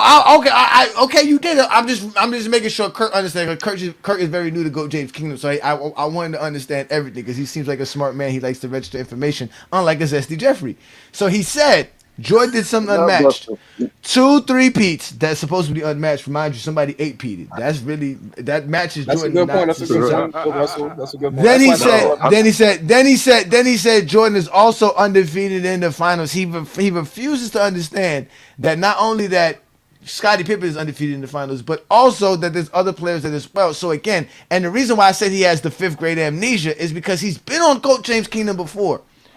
He forgot that don't work over here because he's been spending the last couple of days on some other platform saying this shit, and they've been sounding smart, clapping, patting his back, saying, "Damn, CJ, where you learned this shit from?" Because they're in the 4th grade. This nigga talking crazy. They're in the 4th grade. That simple, so bro. when you get a fifth grader come up and tell you this, you sound smart. Most Americans ain't smarter than the 6th grader. That's why they had invented a whole show called "Are You Smarter Than the 5th Grader?" None of that phased me, man. I love the pressure. None of that phased me. What pressure, nigga? You ain't Kobe, nigga. You say I love the pressure. Nigga think he Kobe. See what I'm saying? Nigga think that Kobe. This nigga funny as shit. mentality. Bro. I be Johnny, it's Mamba I mentality. am new. I It's am the new to Mamba this channel, bro. mentality. But I'm usually on a pull up podcast with CJ. I know me You know- and CJ talk all the time, bro. I ain't gonna lie. I'm And usually I on there know. with BJ. Yeah, I know. Like I said, those dudes are safe in their sanctuary, and they get mad because if I show up over there, all they're gonna do is mute me. Nah, They're never gonna the let only me thing I speak. don't like is the Kobe. The Kobe takes is crazy. Like some Yeah, people Kobe think fans Kobe's are the worst. Some people Kobe think fans Kobe's are the second worst. all time, bro. Kobe's not. Can I name a couple players that Kobe's not better than? Bro, I ain't gonna lie, bro. I'm not even trying to be funny, bro. Kobe's not better than MJ. Kobe's not better than Bill Russell. Kobe's not better than Magic Johnson. Kobe's not better than Larry Bird, Well, hold on, LeBron wait. James. Like I I ain't got gonna lie him. to you, bro. I got him ahead of Magic, but continue. Nah, and to be honest with you, bro, I'm not. This is no Kobe hate, bro. Hear me when I say this, bro. I'm so serious. Kobe's not even better than his teammate that won 3 champions. He's not even better than Shaq, bro. If you go prime for prime, So you he's don't better have Kobe top 10. You don't have Kobe top 10. Kobe's he's like 10 or right outside the top 10. I'm not even trying to be funny. Don't feel bad. Lamont's an advocate of it. He's Him like and 10 Gilbert or right Arenas said outside it. because like He's to be honest, outside the hey, top bro, 10. Yeah. CJ, what you got to say about that? Prime, bro, like he said, prime for prime, he's not better than Shaq. He's not better than Shaq prime for prime, bro. That's just what I'm being. I'm not even trying to be a fanboy right now. That's just what it is. He's not better than Shaq prime for prime. He's not. CJ, how you feel about that, CJ? Oh shit! Hey, look. Gilbert Arenas is a perfect example of a zesty Jeffrey. That man said I bought the book and they never read it. That's not the real Gilbert Arenas, is it? That is the real Gilbert, man. Shout out to Gilbert Arenas. Yes, Oh, Gilbert Arenas watches the Friday Night Exposure. Shout out to Gil. That is the Yeah, real Gil. Gil said he bought the book but didn't read it. I tell you what, Gil, you Yeah, should bro. read the book, Gil. You should read the book. No way That's just my personal opinion, bro. I don't think he's above All you none of gotta do this is click on his guy. profile. It is that is Gil. Why would we lying? Why, like, come on, we don't have that kind of zesty fan base. That's the real Gilbert Arenas, That's man. ours, though. Yeah, man, we don't got that kind That's of how I fan feel base, about man. Kobe, for real, bro. And Like, this he's is a one thing I fraud. also hate. This is also one thing I hate about the Kobe fans. And most, crazy. yeah, that they go off what the players say. No, you guys go what the players will agree. Because if anyone disagrees, because we already see you guys make videos of players disagree with you. You guys don't go off the players say. It's called what's it called? It's not it's called, I can't remember what the word is, but you guys don't go off the players say. You guys go what the players want you to say. What the players contradict about your beliefs, you clown them, say they have no respect. They don't respect Kobe. Like, no, you guys are nothing but Kobe fangirls. I'm gonna keep calling you that because every Zesty time, beans, baby. Zesty beans. If you don't got Kobe in the top 5, man, you can't have a conversation with me. That's not true. Let That's not Scott I don't know why finish, Kobe get man. disrespected, Let bro. Scott finish. Let Scott finish because when he Kobe. reads Lamont's book, he'll be able to read the footnotes, unlike Viz. Go ahead, Scott. I got Kobe number 4. So I got There you go. Take that, CJ. See, look at Hold the on, argument. CJ. Hold on. Zesty. Can we do the Can we test talk with about CJ? the John? Is he really number? Hold on. He's not number Can we do the 4, test bro. with CJ? Hey, Johnny. But hold on, wait, Kurt. Scott is under. Scott is adolescent. He's a teenager. He's not even 18. So Kobe could be his. No, top we know 4. Scott. We know. No, I'm just making sure. Okay, yeah, Scott. Yeah, so I understand. Scott was born. Scott was born. Like an 09? Matter of fact, Scott, my daughter and Scott are the same damn age, man. It don't make no sense, man. But shout out to Scott, man. He's a true basketball fan. What you were saying, though, Lamont? And he's a smart man. Go ahead, Lamont. My bad. No, I was saying. So CJ you have Kobe where? Number 2. That's crazy. Okay, so you have scary. No. What we like to do. I'm here not is running away from it. I got on number 2, and I'm standing on it. Hold on, like CJ. I that, want you to CJ. stand on it. CJ, I want like you to that. stand on it. CJ, what we like to do here is we have an algorithm, and what we like to do is whatever criteria that you formulated, where Kobe, based on your criteria, lands at number 2, we like for you to tell us that criteria, and we insert it into this algorithm, and we'll see what the algorithm, because the algorithm's going to evaluate your criteria versus all NBA data that's ever existed. Oh, And I want to see if the algorithm comes out with the same like as that. you. He did this before, CJ. You should be able to do it. He did it before. Yeah, I did it before. Channel. I know. But not with Lamont's. Lamont's is different. Lamont's is different. Shit. Oh wow. Lamont is different. Remember I told you that he was the only person that had Jordan as his GOAT with his criteria with CJ. Everybody else, it wasn't Michael Jordan. But I would love to see what your criteria does with Lamar. Are you willing to do it, CJ? I'm willing to do it. All right, Lamar, he's ready. Lamar, let's make this happen. All Look, right, I'm let me gonna pull put you it up here up. with Lamar. I'm gonna put you up here with Lamar. I I'm gonna like be up here this. with you guys. I'm gonna be with you guys. Hey, I gotta be in the fucking spotlight. I'm Juju, lit right Juju, there. Come on, Juju, CJ. and which All is right, I'm lit Mac as Def. fuck. They Mac got Def. me in the Why Mac Def? spotlight. Why do you show up with as 20 different channels? Yeah, Juju is Mac Def, right? Mac Def, is that you? Oh, Nah, Hollywood Mac. Herm. Nah, Mac Diff is Okay, I'm ready, currently the GOAT CJ. now.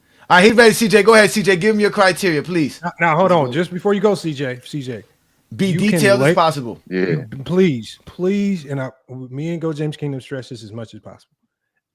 I need the algorithm can only understand your criteria based on how you explain it. If there are any fine points, if there's anything you see about the game that nobody else agrees with, and you need to layer with context, layer as much context as possible. So after you give me the criteria, it's going to give me a summary of your criteria to make sure it's accurate. Then it's going to give me your top 10. But before I read you the top 10 that it generates for you, you have to give us your top 10 so we can see if your top 10 aligns with what the AI, based on its database and NBA information, based on what it comes up with. All right. Okay. All right. So what is your criteria? All right. My criteria is staying with one team for your staying with one team in your prime for your all your playoff success. Okay. All right. And the next one, playoff dominance and playoff dominance. Okay. Winning finals record.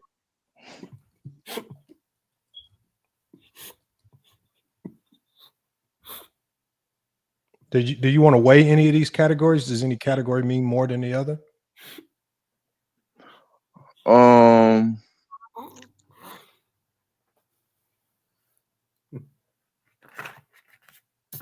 Make sure you put like staying on one team in a prime and like dominating in a prime. So that's it's not too much. So what I got off on so far? Okay, so far it says stand on one team in your prime for all your playoff success, Right. playoff dominance, winning finals record. Also, you said stand on one team in your prime, and then I can't remember what you just said before. What was the last thing you just said? Stand on one team in your prime and dominate in the playoff with winning and stats.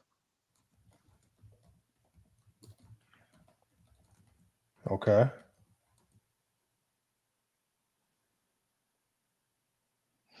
All right. I mean, this is for and my this is for next the NBA top 10 in NBA history. yeah. And Okay. my next one is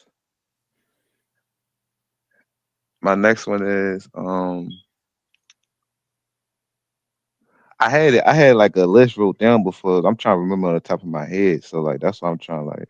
I mean, I'm trying to give and you the just same think, one that I gave Ray Johnny. and even if you can't remember the criteria, just think about how you see the Oh, game. here we go. What Here we do go. you I got you, Lamar. Here we go. Okay, perfect. All right. Playoff dominance and stats. Okay, playoff dominance and stats. Okay. Winning finals record. Okay, I got that. Longevity. Longevity. Okay.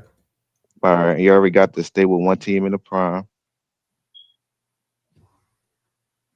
And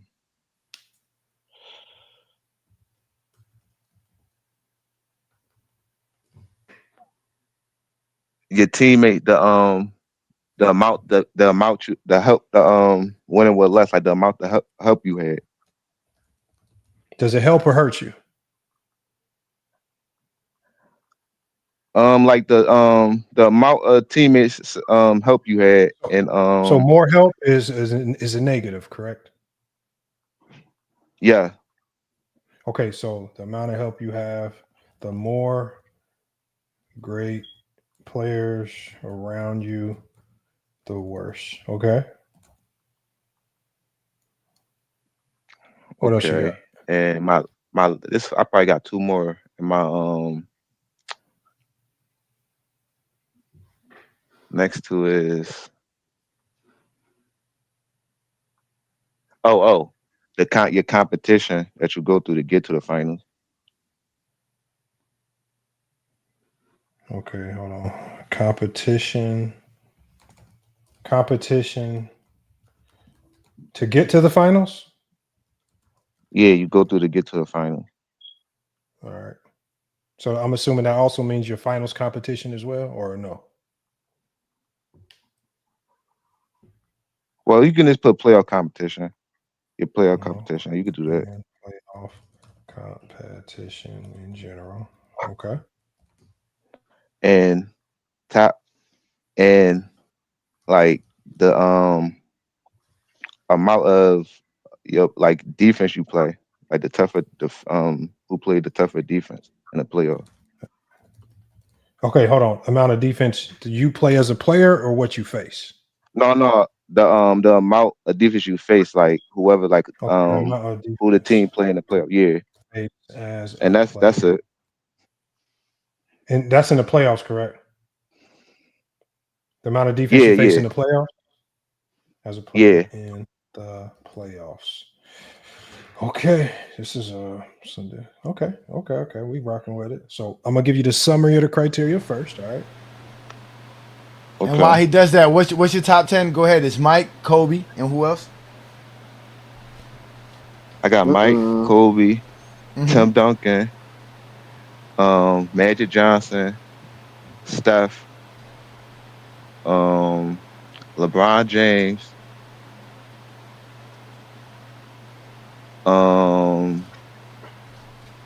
Kareem, Larry Bird, and that's 8.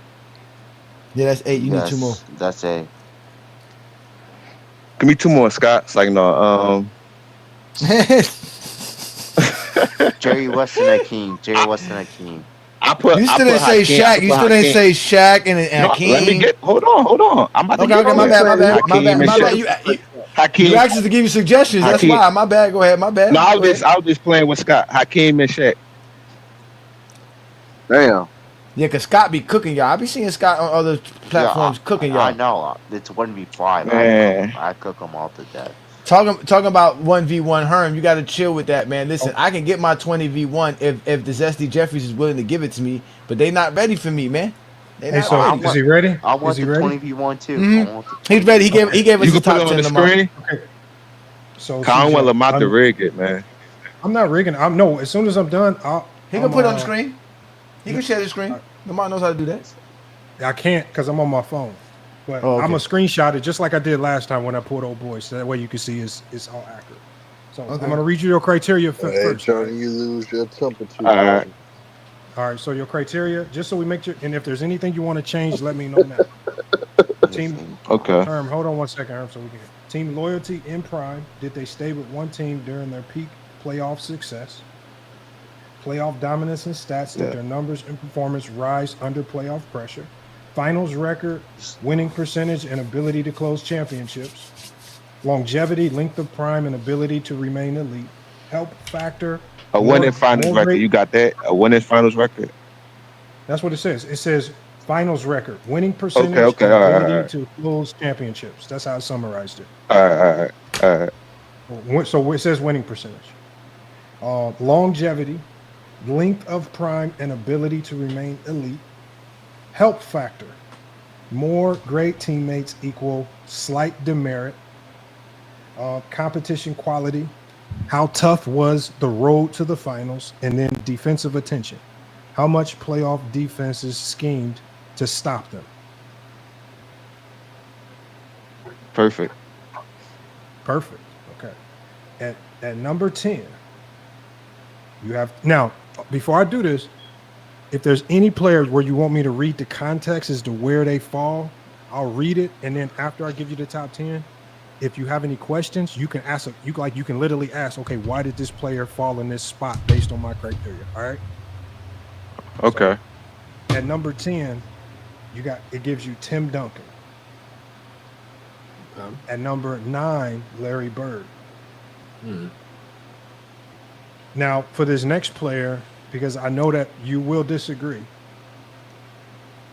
I'm going to read the context to help. It gives you Michael Jordan at number 8. It says Michael Jordan at number. So the reason why it has Michael Jordan number 8, it says, hold on, let me read it. It says 6-0 finals record, 6 finals MVPs. It says prime team loyalty. Oh, I forgot something. Damn. My fault, Lamar. Can you redo that, John? I forgot to put after the merger. Read it. We'll redo it later. It says playoff. It says playoff dominance. Right. It gives them that. It says faced elite defenses. Often seeing triple teams. Help factor. But here's the help factor. The help factor hurt Jordan. It says help factor. Has Scotty, all NBA, all defensive player, Horace Grant, then Dennis Rodman, and Phil Jackson's system boosted success. It says longevity issue.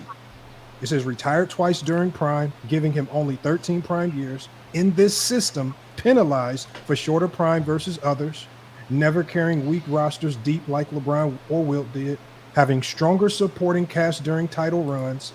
And it says he does have an unmatched peak dominance, but number 8, due to the criteria weighing longevity and health.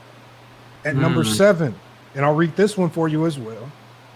It has Kobe Bryant at number 7. I'll read it. I'll read why. Hold on, let me read it, y'all. Damn. It says Kobe Bryant, 5-time champion, 5-2 finals record, one team loyalty, 20 years with the Lakers. But it says playoff killer, 30 points per game, in multiple years, legendary clutch moments. It says he faced brutal defenses, so he did face, but it says help factor hurts him. It says help factor. Shaq, you had Shaquille O'Neal, the most dominant player in NBA history for early titles. Longevity, elite for 15 plus years.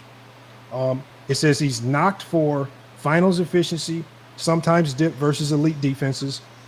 It says in this system, he edges Jordan, but he says because he has longevity plus stronger loyalty.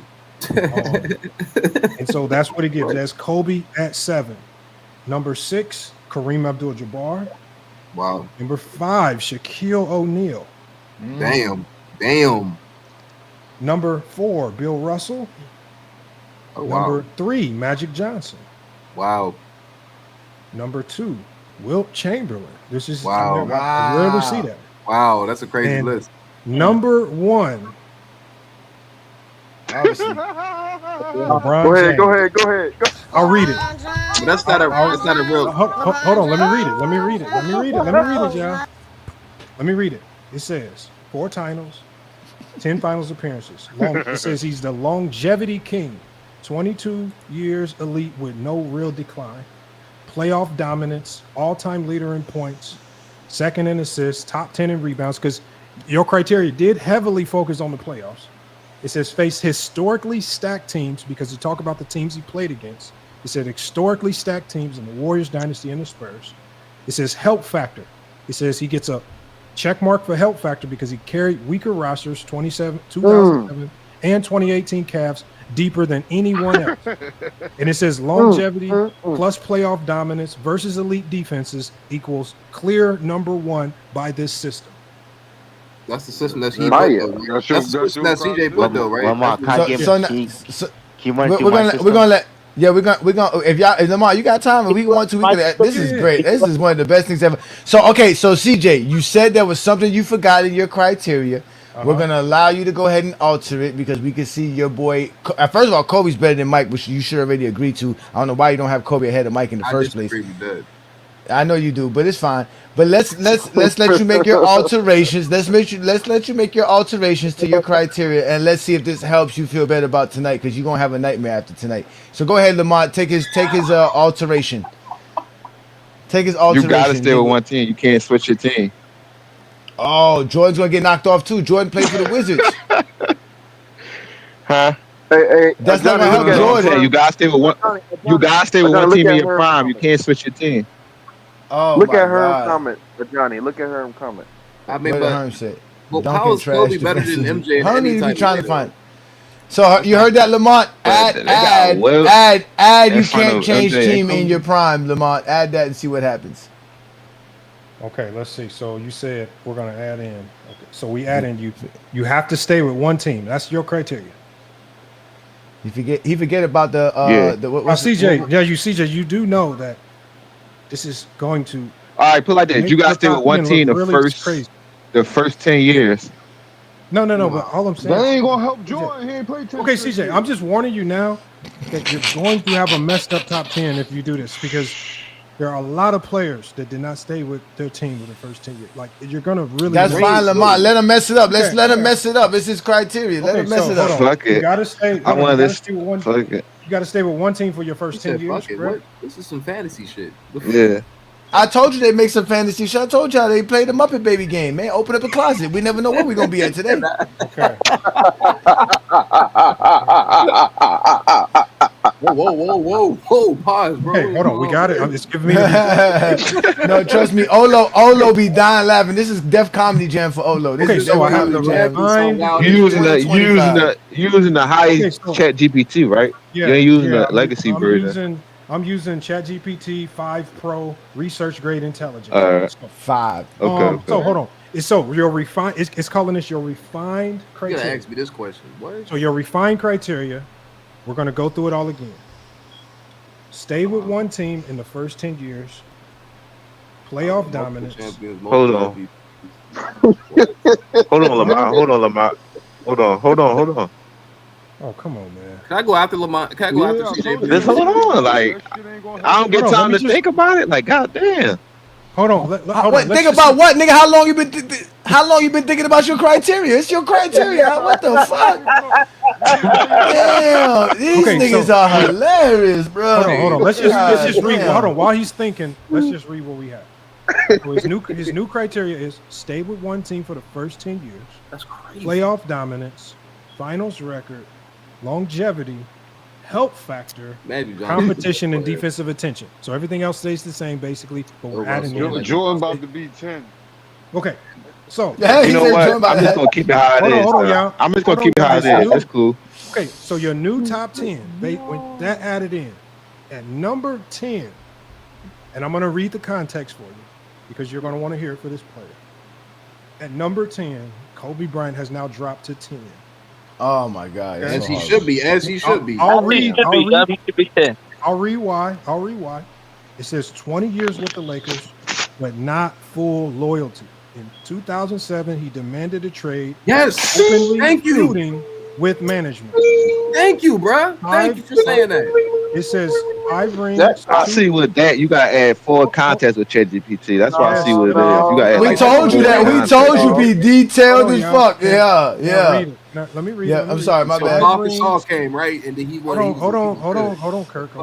5 rings, 2 as the clear leader, legendary playoff run, constantly faced elite defenses, as we mentioned before. That's facts. He is now knocked for trade demands, breaking one team loyalty standard, needed Shaq to win his first 3 titles, finals efficiency dips versus elite defenses. So that's where Kobe now, with the new added criteria, he falls to 10. Number 9, I'll also read this criteria. You now have Michael Jordan at 9.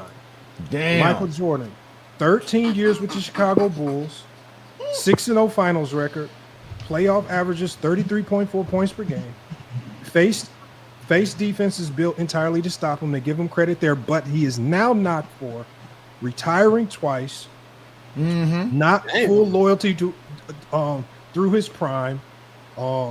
It also has a bullet point here for the Washington Wizards as a slight marker against him. It says right here, it says he needed Pippen, Grant, Robin, and Phil Jackson for win titles. Of course he did. It's a team. It says his career prime is shorter than Kareem, LeBron, Duncan, etc. It says perfect peak, but this system penalizes shorter prime and roster help. This lands Michael Jordan at number 9. At number 8, you have Larry Bird. 7 is Tim Duncan, so it helped Tim Duncan. Right. Shaquille O'Neal is 6. Kareem is 5. Bill Russell at 4. Magic is at 3. Wilt is at 2. And your number 1 is now LeBron James. LeBron James. I'll read it. I ain't gonna lie. You gotta. I gotta do this after CJ. I know my contract criteria. You Let me read it. Let me read it again. I'm First glad. 7 years. I So it know says what it is. Okay, so it says for LeBron, first 7 years loyal to the Cavs, then came back to help them win a title. 4 rings, 10 finals trips, playoff all-time leader in points, top 5 in assists for the playoff stats, faced the toughest defenses in modern era, Spurs and the Warriors. Longevity is unmatched, elite for 22 years, carried weaker rosters farther than anyone else. The combination of loyalty, because he returned to the Cavs, dominance, stats, and longevity make him number 1 in your framework. Wait, I ain't gonna lie. LeBron had to do this shit before he. No, I know what it is though. With ChatGPT, you gotta add like 4 details because what they do is they nip your God moment. damn, Say boy, for instance, stop somebody saying when you requests know a what it trade, is. they still God, add wait. in shit.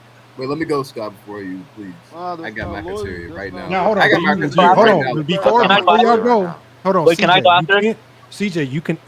But If you ChatGPT want, don't determine who better hold though. on. Like No, Chat. that's just What you can do right ChatGPT. now, That's Oh, now AI. we're what you gonna do now, discredit CJ is ChatGPT. Okay. CJ. You can They don't get ask. full contextual No, hold on. analyze of the Hold on, situation CJ. though.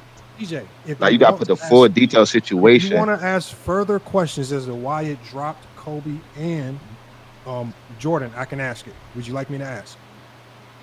No, it's not about asking questions. It's that you gotta add way more details and be like detail with So every please, little thing I'm just gonna about ask it just the for the hell of situation. it. So you gotta add way more context than I'm me gonna just type saying in, add a y'all. little bit of I'm stuff. typing this right here, y'all. Please go into detail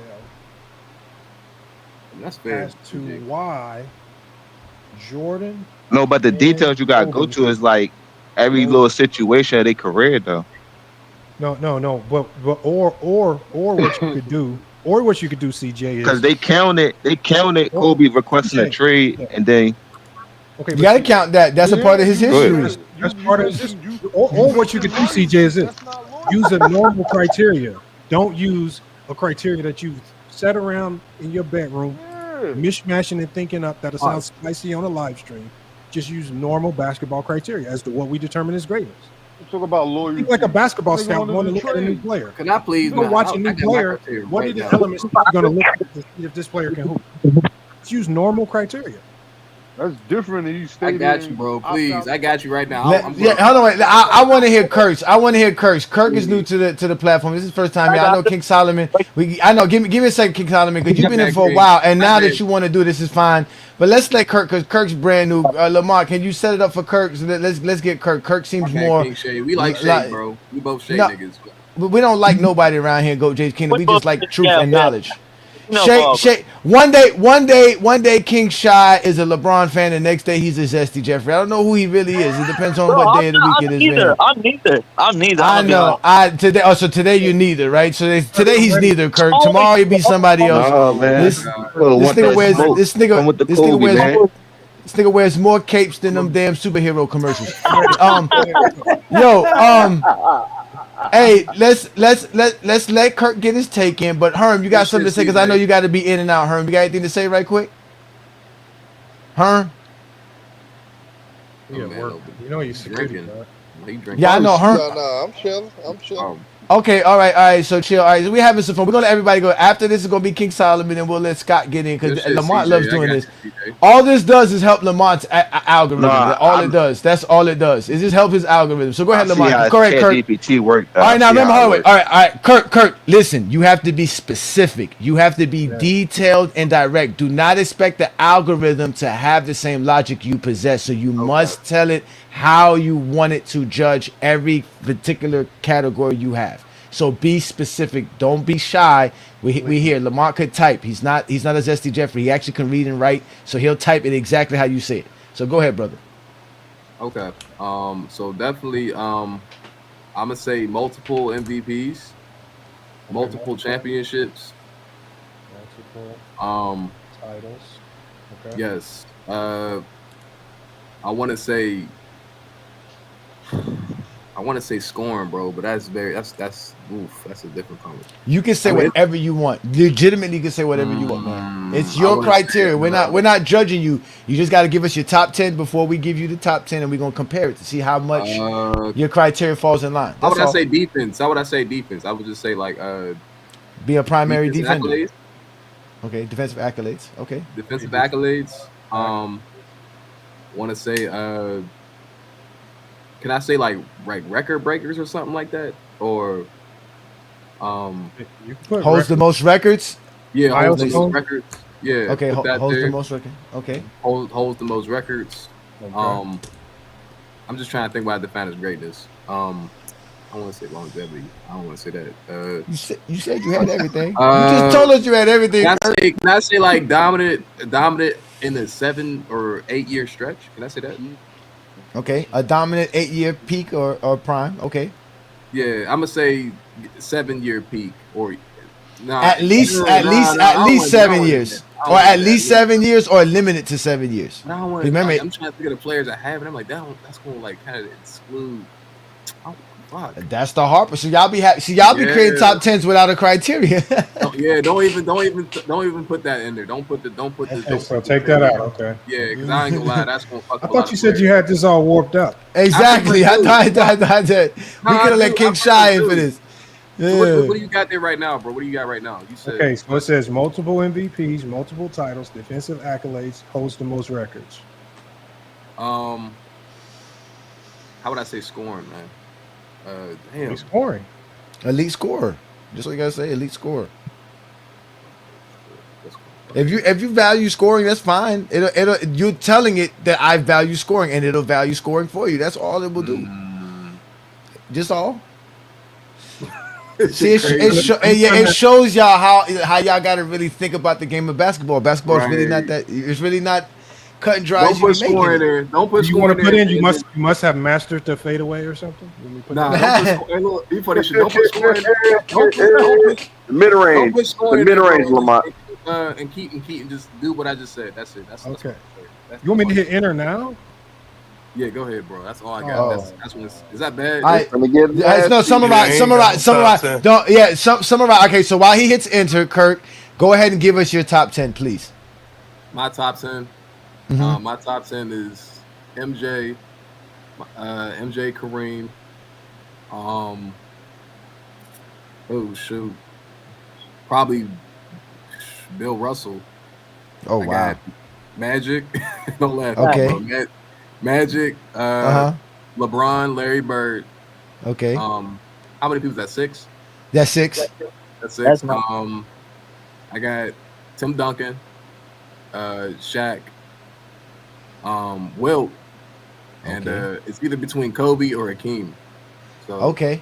And I ain't gonna lie, bro. Hakeem's done. I ain't gonna lie. He pretty much done exactly what Kobe did, but not exactly what he did. I can't even say that because Kobe got more championships. I'm gonna put Kobe right there, bro. I'm gonna put Kobe right there at this spot. Kobe number 10. All right, so he got Kobe 10th, Lamont. So go ahead and read off the summary, Lamont. We listening. Okay. Jesus Christ. Multiple MVPs, at least 2 MVPs showing dominance in the air, multiple titles, proven winner at the highest level, defensive accolades, all defensive teams, reputation, EPO wise, holds the most records, statistical or historical marks matter. And number 10, I think this aligns with who you had at 10. It has Kobe at 10. Okay, that's fair. Off to a good start. Kobe at 10. And if you want me to read the context for any particular player, just let me know. Okay. And number 9, which is we rarely see this player in most people's top 10. It gives you John Havlicek. Oh God. Oh damn. I'll read the context as to why. Please. He's not a bad player, but please. He says 8 titles.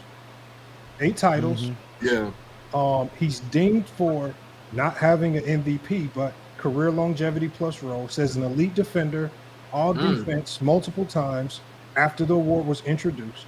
All-time leader in minutes played when he retired. And he says he was the quintessential 60s star who checks winning and defensive boxes. At number 8, you have Larry Bird. 7, Tim Duncan. 6, Magic. And number 5, Michael Jeffrey Jordan. Oh, wow. I'll read the context. That's what you get for putting Bron 5. I know why it's like that. Number 5. It's at number 4. You don't know I want to that. read Sit down, something CJ. at my finish if I can. No, if I can. Go ahead. Number 4. Go ahead, Lamont. Number 3 is Bill Russell. Number 2, Will Chamberlain. Wow. Number 1, Number 1, the GOAT. Carmelo Anthony. No, it's LeBron James. That's crazy. It says No, right I here, know what the LeBron. problem. For LeBron, it says LeBron checks every box: MVPs, titles, records, defense, and unprecedented longevity. Is why he's number 1. He checks every single box. Yeah, your criteria is similar to what Lamont does, but just in different categories and stuff like that. So I mean, again, wow. y'all got to figure out your criteria, man. I know why it be like that though. I know why. I Why, understand it CJ? now. Tell us why. Tell us why, All CJ. right, After 2 listen. tries, you learn, huh? The model may struggle with complex questions or those requiring significant critical thinking leading to errors. With less training data on a specific subject, the model less likely provide accurate information. So you gotta be like full details on your criteria. It's not just like you writing little paragraphs. You gotta be fully detailed, like with But what I'm everything. saying is, this model is the research grade intelligence. It surfs the internet and it researches. There's nothing that you can find on the internet that this model can't find. No, what I'm saying is you gotta be like fully details of what, like when you ask people's criteria, you gotta be like fully detailed, like more than just a paragraph. It Yeah, gotta be I like think my criteria. No, like what y'all Man, y'all not no. smarter than the supercomputer. No, Stop. God what y'all damn. what y'all don't understand is this: Mr. Bobby D, who's a pure zesty Jeffrey, who's upset that all these criteria come up to be the same. He says it here: Chat GPT gives responses guided by the user's past web conversations and preferences. Who here has a Chat GTP that's had more basketball conversations than Lamont Chat GPT? Hold on. What we can do, what I like to do is when people say this, we can literally ask it. Did you use our past conversations to come to these results? Let me ask it. Okay. Kirk wants chat Bobby D, the ultimate Zesty Jeffrey. Zesty Safe in the comments as usual. Okay, safe in the comments. Is crying. ChatGPT gonna roast his ass. Saying that, oh, for sure. Right, Max he's Ether. crying saying that you, ChatGPT, used our past conversations to come to this conclusion. Or yes. For Kurt's list. Top 10. I mean, I ain't gonna lie. It had most of my players just didn't have them in the right order. I will say that. Please roast him. So I respect the list. Okay, let's see what GPT says. Yeah. Before you do that, hold on. Go ahead, Lamar. It came up that fast? All right, go ahead. It came up that fast. You know, when it's time to roast people, ChatGPT don't waste no time. It don't waste no time. It says, oh man, Bobby, the ultimate zesty Jeffrey, safe in the comments, is in his feelings again. Crying like I dug through his diary when all I did was apply Kirk's own criteria straight up. Let's look them real quick. It says, Bobby is out here acting like ChatGPT needed past convos to rank a top 10. Meanwhile, the only past conversation you should be worried about, damn, this is really going in, is your barber begs you not to get a haircut. And why did you talk about one? Okay.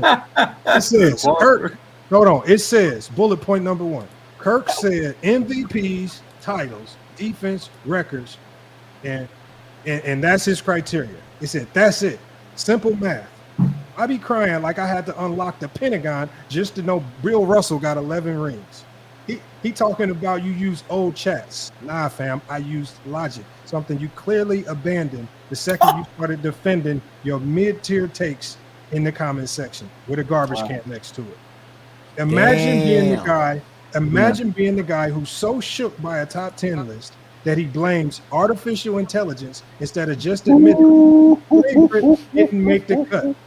Bobby, if zesty tears, it literally says, Bobby, if zesty tears were a stat, you would lead the league in PER.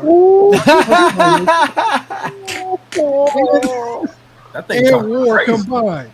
It says advanced analytics confirmed You're the crybaby goat.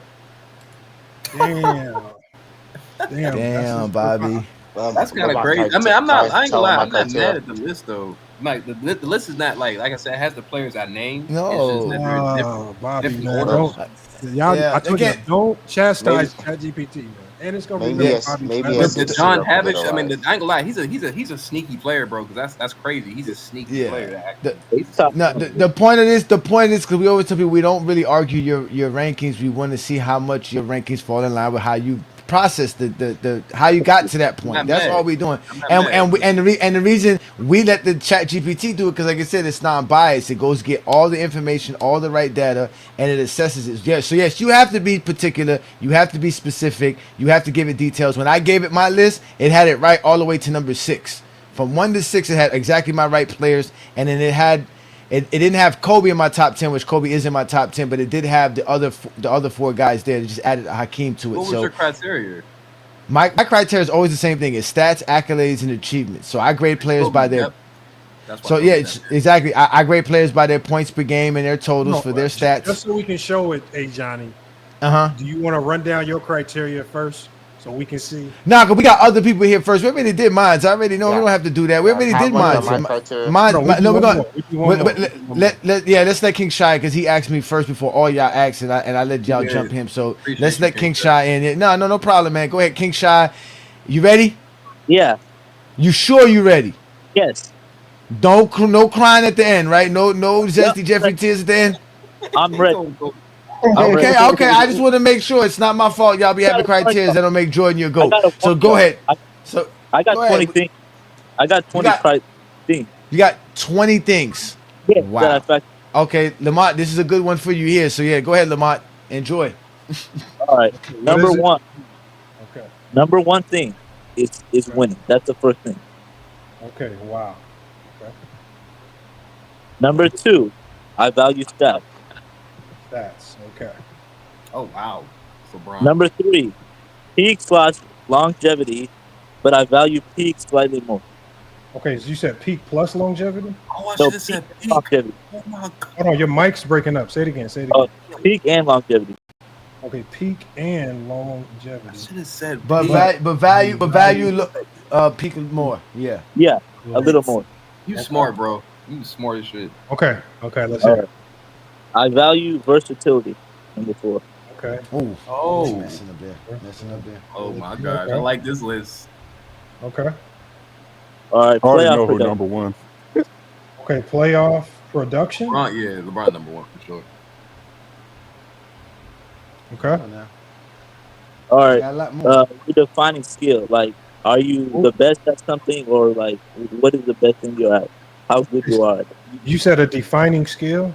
Yeah. For example, like if you're the greatest scorer ever, that would matter more than being like the second greatest passer ever. You know. Okay, let me put a section next to this. Like, greatest scorer. What else? What else is another example of this? For example, like being the greatest defender ever is better than being the third greatest rebounder ever. Defender.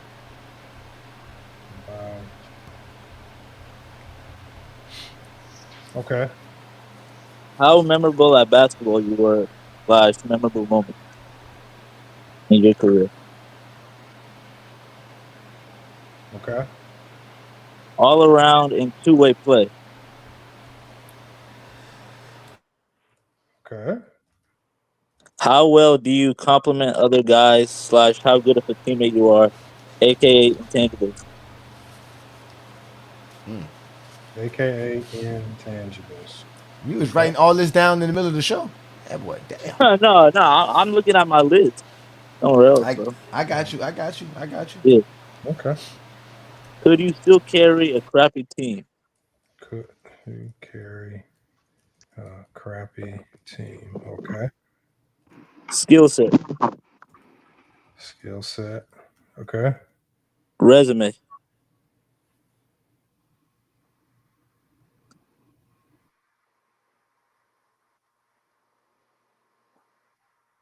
Revolutionizing the game. Oh wow. Hold on. Hey y'all, hold on. I lost connection at skill set. Tell what was after skill set? Resume. Resume. Resume? Yeah. resume. Okay. Can you help define that? Because that's kind of vague. Okay, like rings, finals MVPs, So MVPs, all so so so a illustrious resume. yeah. Okay, illustrious resume, Lamont. Does that include the Olympics? No. Okay. Okay, I got resume. Revolutionizing the game. How much you revolutionize the game? Okay. The era you played in, like the competition level.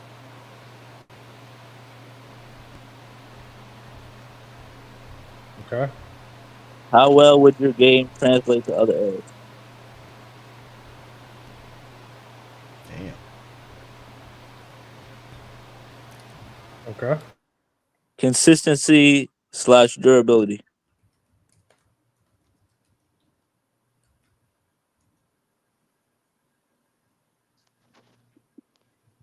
Got it.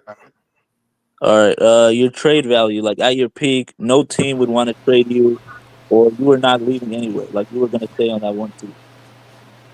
Meaning no team will trade you. Okay. Player Oh, wow. testimony / respect from peers.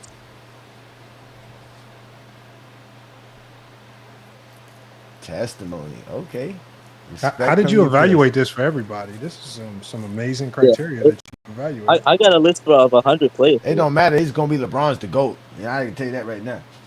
Hey, Okay. Michael Jordan going to be number 2 at least. I'm going to tell you that. Oh, Okay, when well, number Jordan is number 9 and number 8, don't get upset. Oh, Okay, okay. so How much what's of after number one, what's after player testimony? how much of a number one option were you, but how much did you demand respect? And if you couldn't be a number one option, how good of a complimentary piece were you? What? That's Basically, different. how good were you as a number one option, and how good were you as a number 2 option? And Yeah, if yeah. That's a shot at Kobe, by the way, if y'all. you're if not It one kind of is. It's a shot at Kobe. how good were you at number 2? Okay. All right, I got one more thing. Off-court Yeah. influence. You said who? I got Off-court influence. off-court influence. MJ and LeBron are pretty much on Off-court right there. influence. Yeah, I'm telling you, MJ don't be there. ChatGPT And don't what's have your Zesty and Jeffrey go ahead and give logic. us your top 10. All right, I got MJ at 1, LeBron at 2, Bill Russell at 3, Kareem at 4, Magic at 5, Bird at 6, Duncan 7, Will 8, Curry 9, and Kobe 10. No Hey, Shaq. I respect that list, bro, because at the end of the day, the reason why people say defense wins championships is because of Bill Russell. This is the first time this has ever happened, man. Oh, watch this. Uh-oh. It gave me a disclaimer. It gave me a disclaimer about you, King Shy Solomon. Oh, We must wow. have talked about you before, because it says, FYF, zesty disclaimer for King Shy Solomon. It says, King Shy, don't get mad. You know I got to remind the chat that once upon a time you were the certified zesty general of FYF Sports. But hey, at least you upgraded your criteria game from random barbershop talk to a full dissertation. Respect. Now let's apply your super zesty but actually detailed framework. It actually gives you credit. It says it's a little bit zesty, but it says it's some detailed framework. Wow. That's all. Your criteria gives all 20 summarized. Winning, Yep. stats, peak versus longevity, versatility, playoff production, defining skill, memorability, two-way impact, intangibles, carrying ability, resume, revolutionary impact, error strength, error translation, consistency and durability, trade value, peer respect, number 1 option ability, number 2 option ability, and off-the-court influence. Yep, that sounds about right. Kobe Wow. might be number 3, actually. My bad. At number 10, Yeah. you have Bill Russell. Oh, Russell. Wow. At number 9, Magic Johnson. Oh, wow. This list backwards. Number 8, Yeah. Shaquille O'Neal. Oh, Hell okay. no. But keep going. 7, Kareem Abdul-Jabbar. This list is Oh, backwards. shit. Still. This list is Backwards. backwards. At number 6, Yeah. and I'll read the criteria for this, Michael Jeffrey Jordan.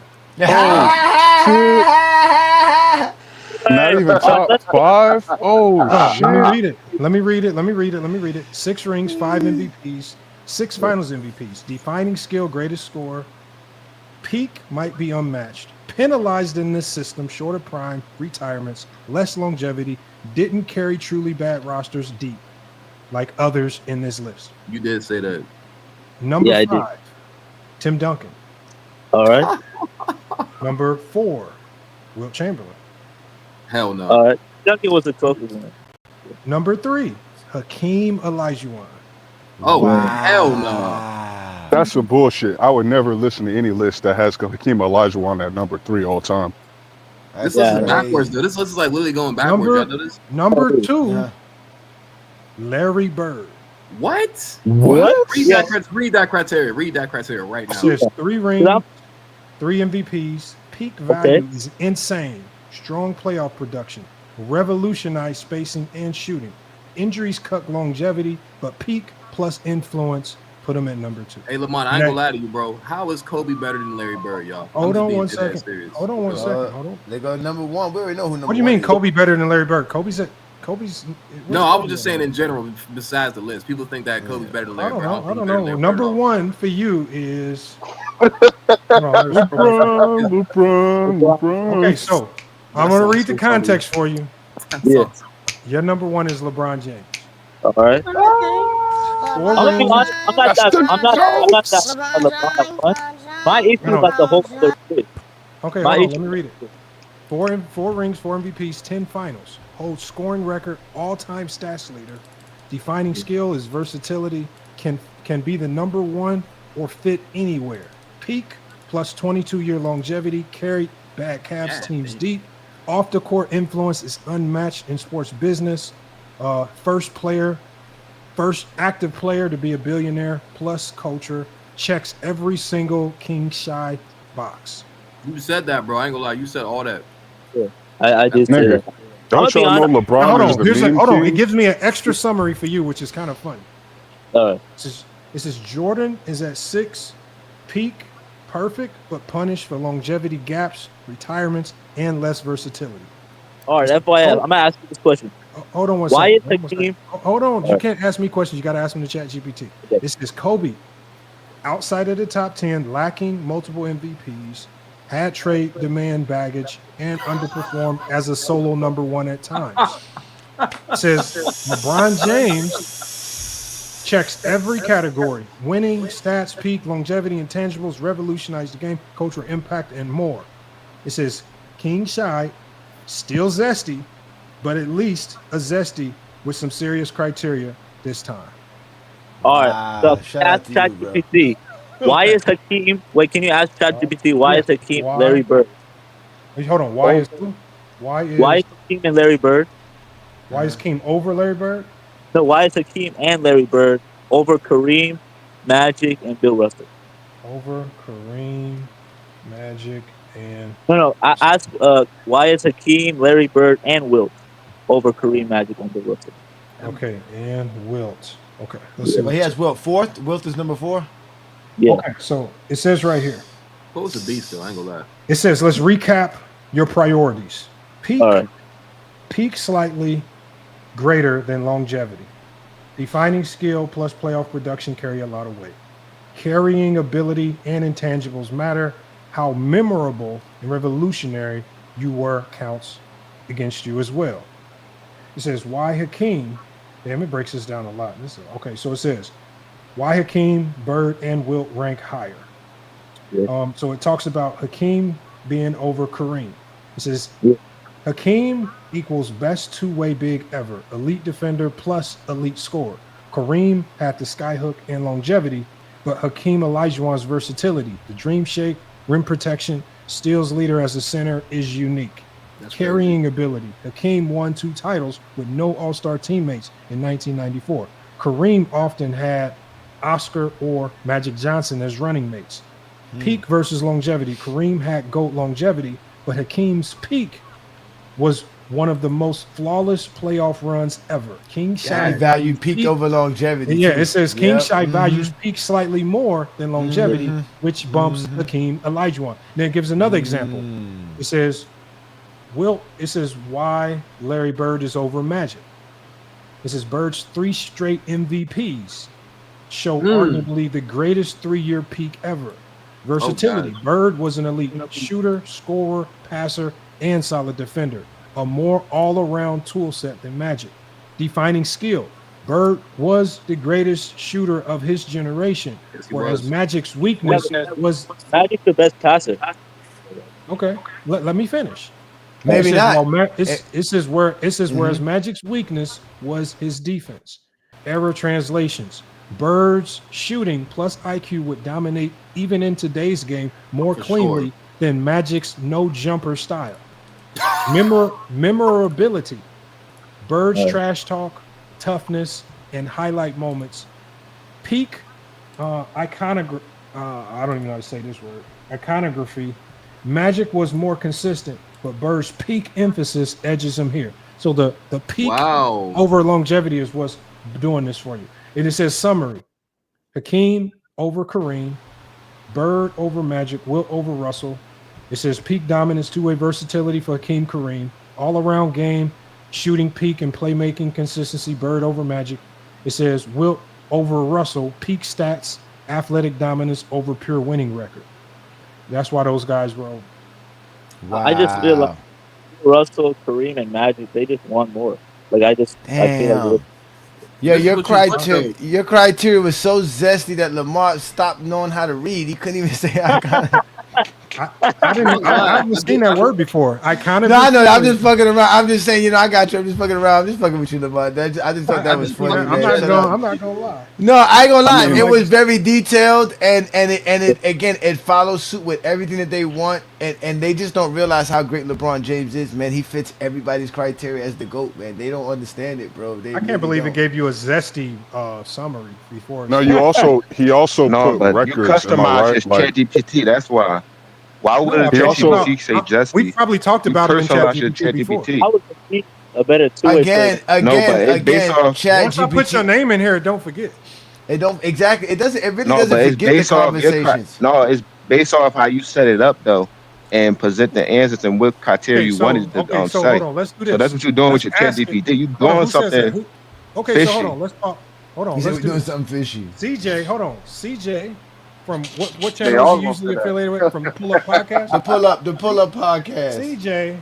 That's where I'm from. The Pull Out Podcast. But it's using data that he already used, so it's already. Ain't no Johnny. They don't want to Why be would they call fathers. King Shot Zesty Jeffrey? Why would King? Why would we had conversations do about that? him before? Because we had conversations about him before. That's what I'm saying. You customize the shit to make it fit your narrative. I know what you're doing, bro. CJ, hold on. So CJ from the Pull Up Podcast says this is scary. This is like some iRobot customized you for specific results. ChatGPT about to cook your ass, nigga. Please, they can't debate humans or robots. Please roast CJ for this zesty approach. Exactly. He just programmed it right now. Oh, bro, he doing something with his ChatGPT. I'm trying to tell you, bro. Hold on. I know y'all laughing off and stuff, but he's doing something with that joint. He got the upgraded version too, bro. He got a message for you, CJ. You got to get this message. Message! Go ahead, read it. Okay, and you can respond, CJ, if you want. CJ. You could technologize it to say what you wanted to say, though. CJ. This is CJ. I've done this live before. I've done this with my screen up, so we know it's not pulling. CJ acting like you got me on performance enhancing data. Bro, this ain't MLB steroids. It's just criteria list you came up with yourself. Mm-hmm. Imagine thinking FYF needed to customize AI when CJ can't even customize his own barbershop appointment, hairline, or even his own criteria. It says, bro, really scared of criteria. But you customized it to ChatGPT how you wanted this. CJ, respond, don't try bro. to disrupt. Don't try to disrupt. Because ChatGPT did not interrupt you. Don't interrupt ChatGPT. Wow. It says, bro, really scared of criteria. Like we're in the comment section of a Build-A-Bear. You customized it. Yes, CJ. That's literally the point. It's called having standards, something your podcast that you're affiliated with doesn't. CJ crying zesty tears because LeBron came out number Zesty one again. tears. Man acts like I'm on Clutch Sports payroll. Newsflash. If you don't like the answer, blame the criteria, not the algorithm. The irony is wild.